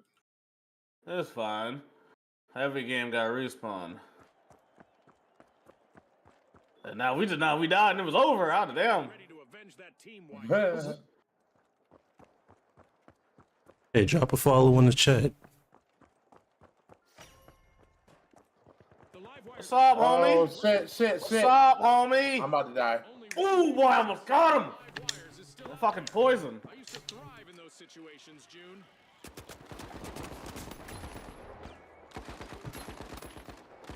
You don't have to. Oh, my aim is trash. Yeah, so when we all die, we gotta do a team respawn.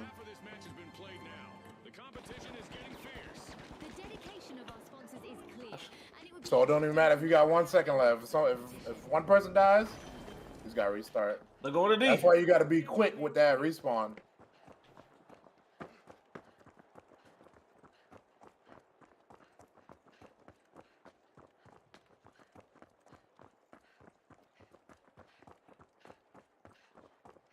I gotta be undo.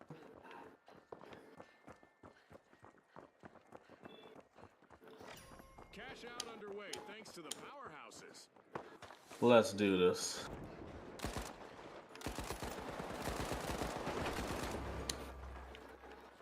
I blew the side of the building up.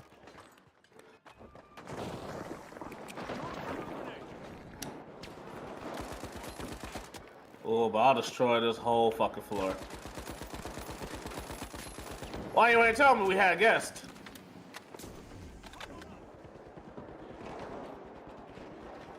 Damn, I gotta come to you to heal? Yeah. Never mind, I'm dead. I'm just a healer. That's why. I need help. Tried to steal that shit, y'all boy. I saw that.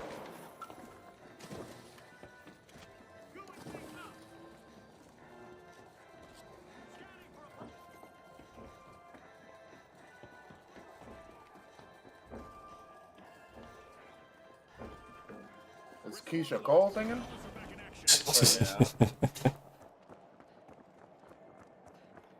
All right, we got this, y'all. We still got time. Can one of y'all blow this bitch up? Take the floor down, huh? Shit, that was horrible.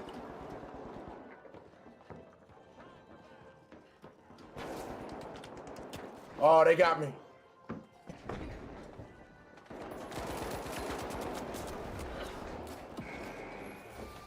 Yeah. Tower, run. Just run. There's nothing we can do.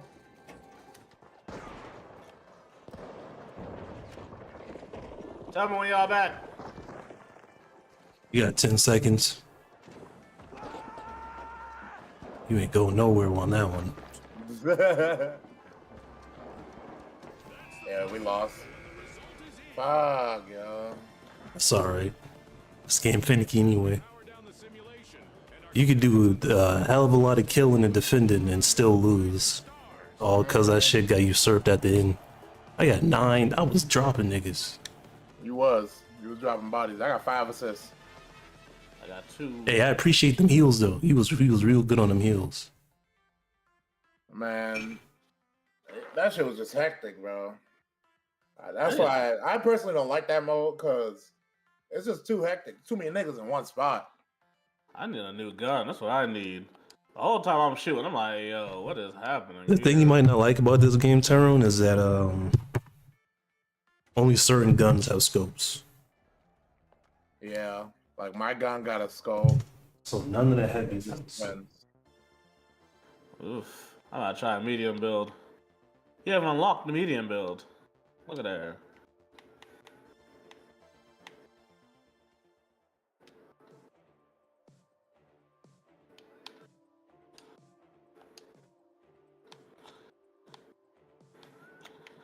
Healing beam. Healing beam. Healing beam.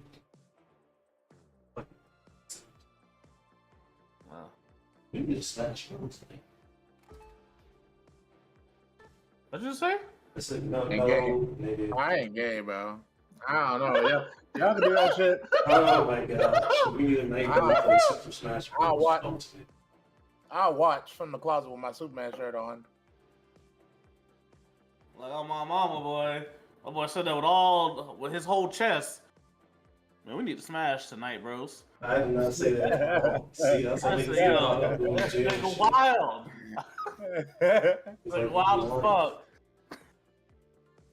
That's what I heard. They gonna be a mind reader. They about to wait a minute. He's not lying. Then they all look at you. They about to wait a minute. That's not what I said though. Doesn't matter what you said. It's what I believed you said. So I don't believe it's a lie. You know what I mean? That's why they say polygraph aren't reliable. They aren't accurate, because you could be nervous and get it and still get it'll be still considered a lie. I'm like, damn, excuse me if I'm a little shaken up right now.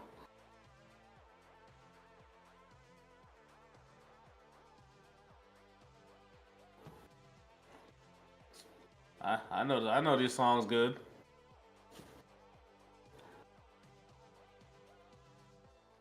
tear go down my eye, boy. Cause I missed him. Man, son, I've been missing them slow down songs. Yes. Is that That real R&B. Yeah. Hey, bro, I'm ready for a breakup. There's no boy. I would make it worse. I've been breaking my own heart since for the 12th grade. Yep. Hey, look, I'm telling you, that shit. When you start listening to nothing but R&B music with your heart broken, well, I promise you, time be going slow. It'll be a blur.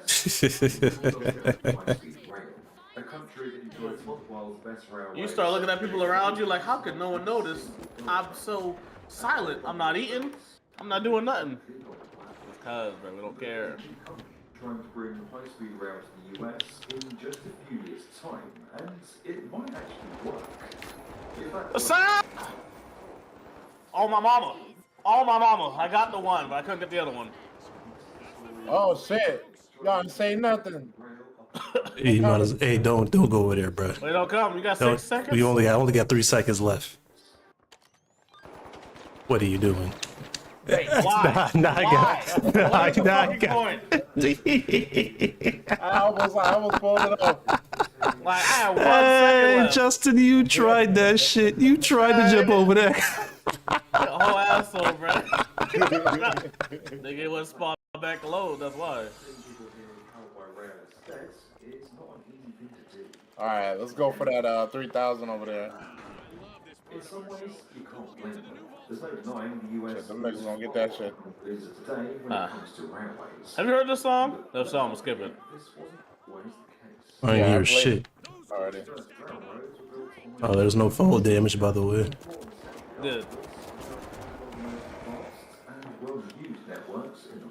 I feel embarrassed. Oh! I didn't know! Yeah. Yeah. One of y'all could have revived me by now, but I'm back. Damn, what he man had a mean shotgun. I'm coming, brothers. Myself. Don't aim. Don't aim. Yeah. Oh, you handled it. Like, don't, you know. You handled it. Oh, no, I got you. No, like, don't aim down sight. Wait, I can't, hold on. How was supposed to, okay, I got it. Oh, I'm about to say.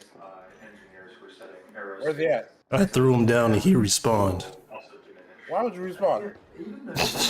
So I can come back. We was gonna revive you. No, that's not the same.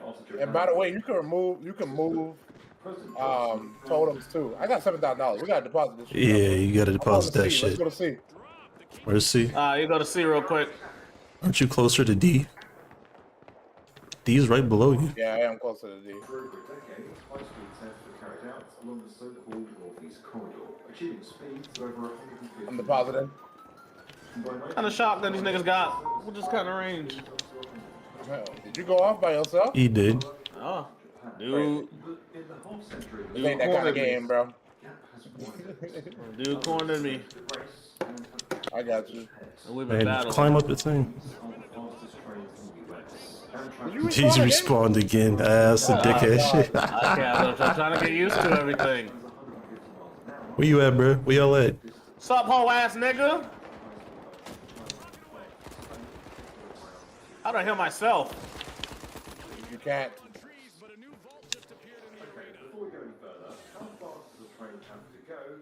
Wow.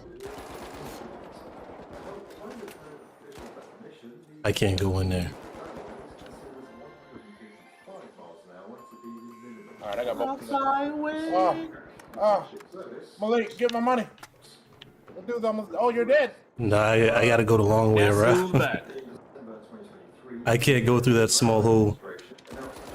Got his ass though. Kill that nigga. He had our money. Got his ass though. Stood on business. Stood on business. Good shit, bro. With 34 health. What's up? What's up? All right, I gotta deposit. All right, I'm on you. Hold on, let me heal you up. We can't make it to A.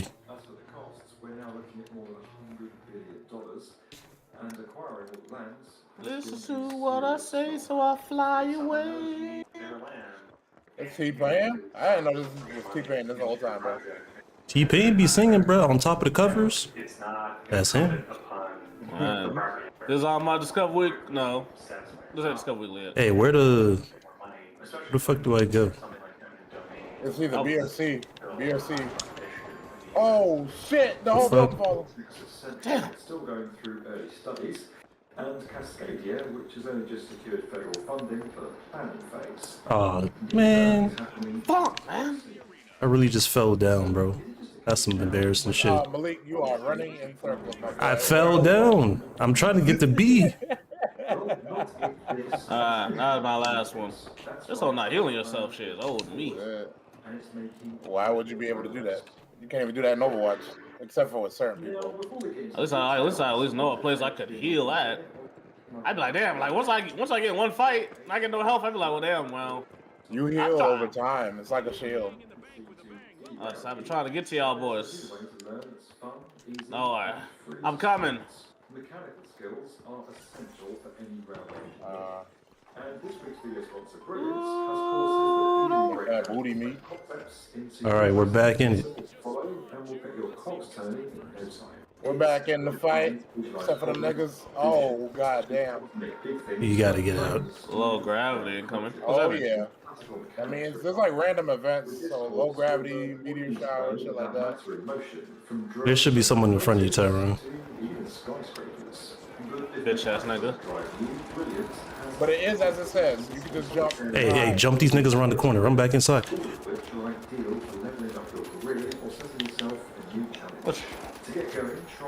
Ooh, get all that money, get all that money. Oh! Shit. Damn. I just got 9 seconds. Fuck.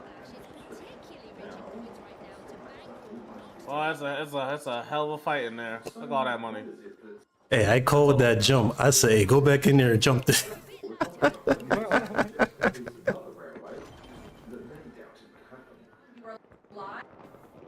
Moment here in Florida today. Bright first run from Miami to Orlando. Ready to. I'm going where I hear the firefight at. Ooh, look at the money. That's 2. So what do I take this at? You gotta take it. Oh, you got 14K? Bro, take it. Hey, Malik, escort that nigga. What you mean? We gotta take it to B? Hey, nigga, come out. I'm going for the deposit. Go. The building's collapsing. Woo. Oh, they're shooting at me! They're shooting at me! They got me! Where's the team at? No, I'm on the floor above me!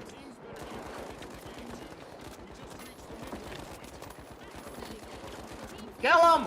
Kill him! I can't. I gotta reload. Bro, why'd you look away? Bro, there was someone behind me. There was somebody shoot me in the back. I'm not worried about you. I'm talking about Malik. What are you talking about? I had to reload. There's 3 people in front of me.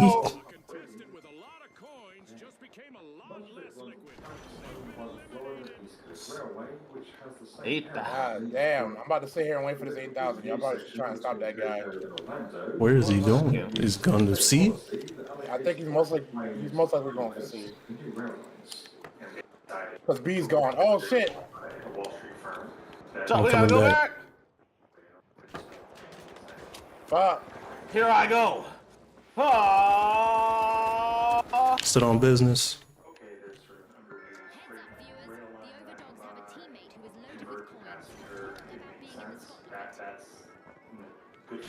Oh, come upstairs. Shit.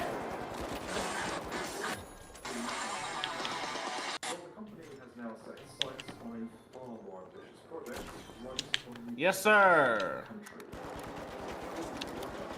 It's a new $12 billion high-speed railway between Las Vegas and California, connecting all the way to Los Angeles. According to Brightline, that nigga dead. Got the money. All right, let's go. We got a good bit of money. Bro, where are we going? Tyrone, you split up from us. Oh, that 10K.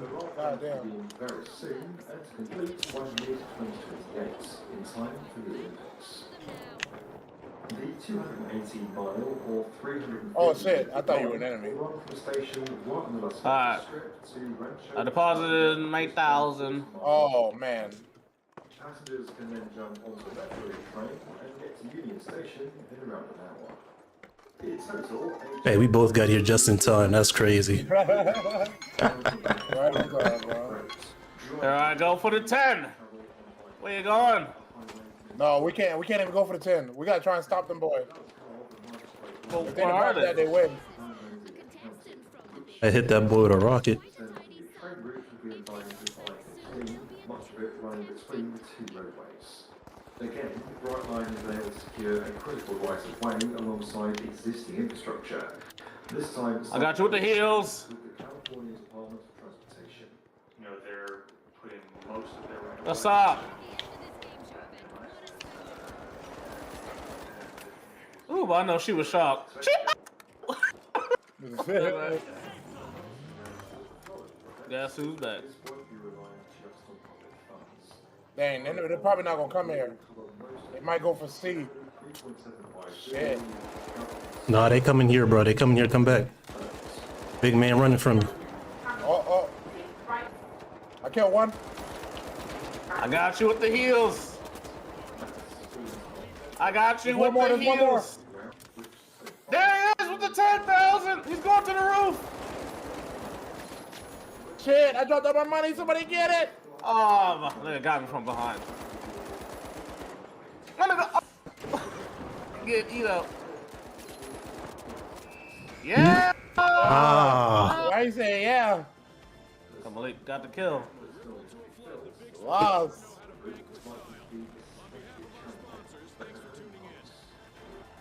Y'all see how much money I deposited though? I deposited 16K.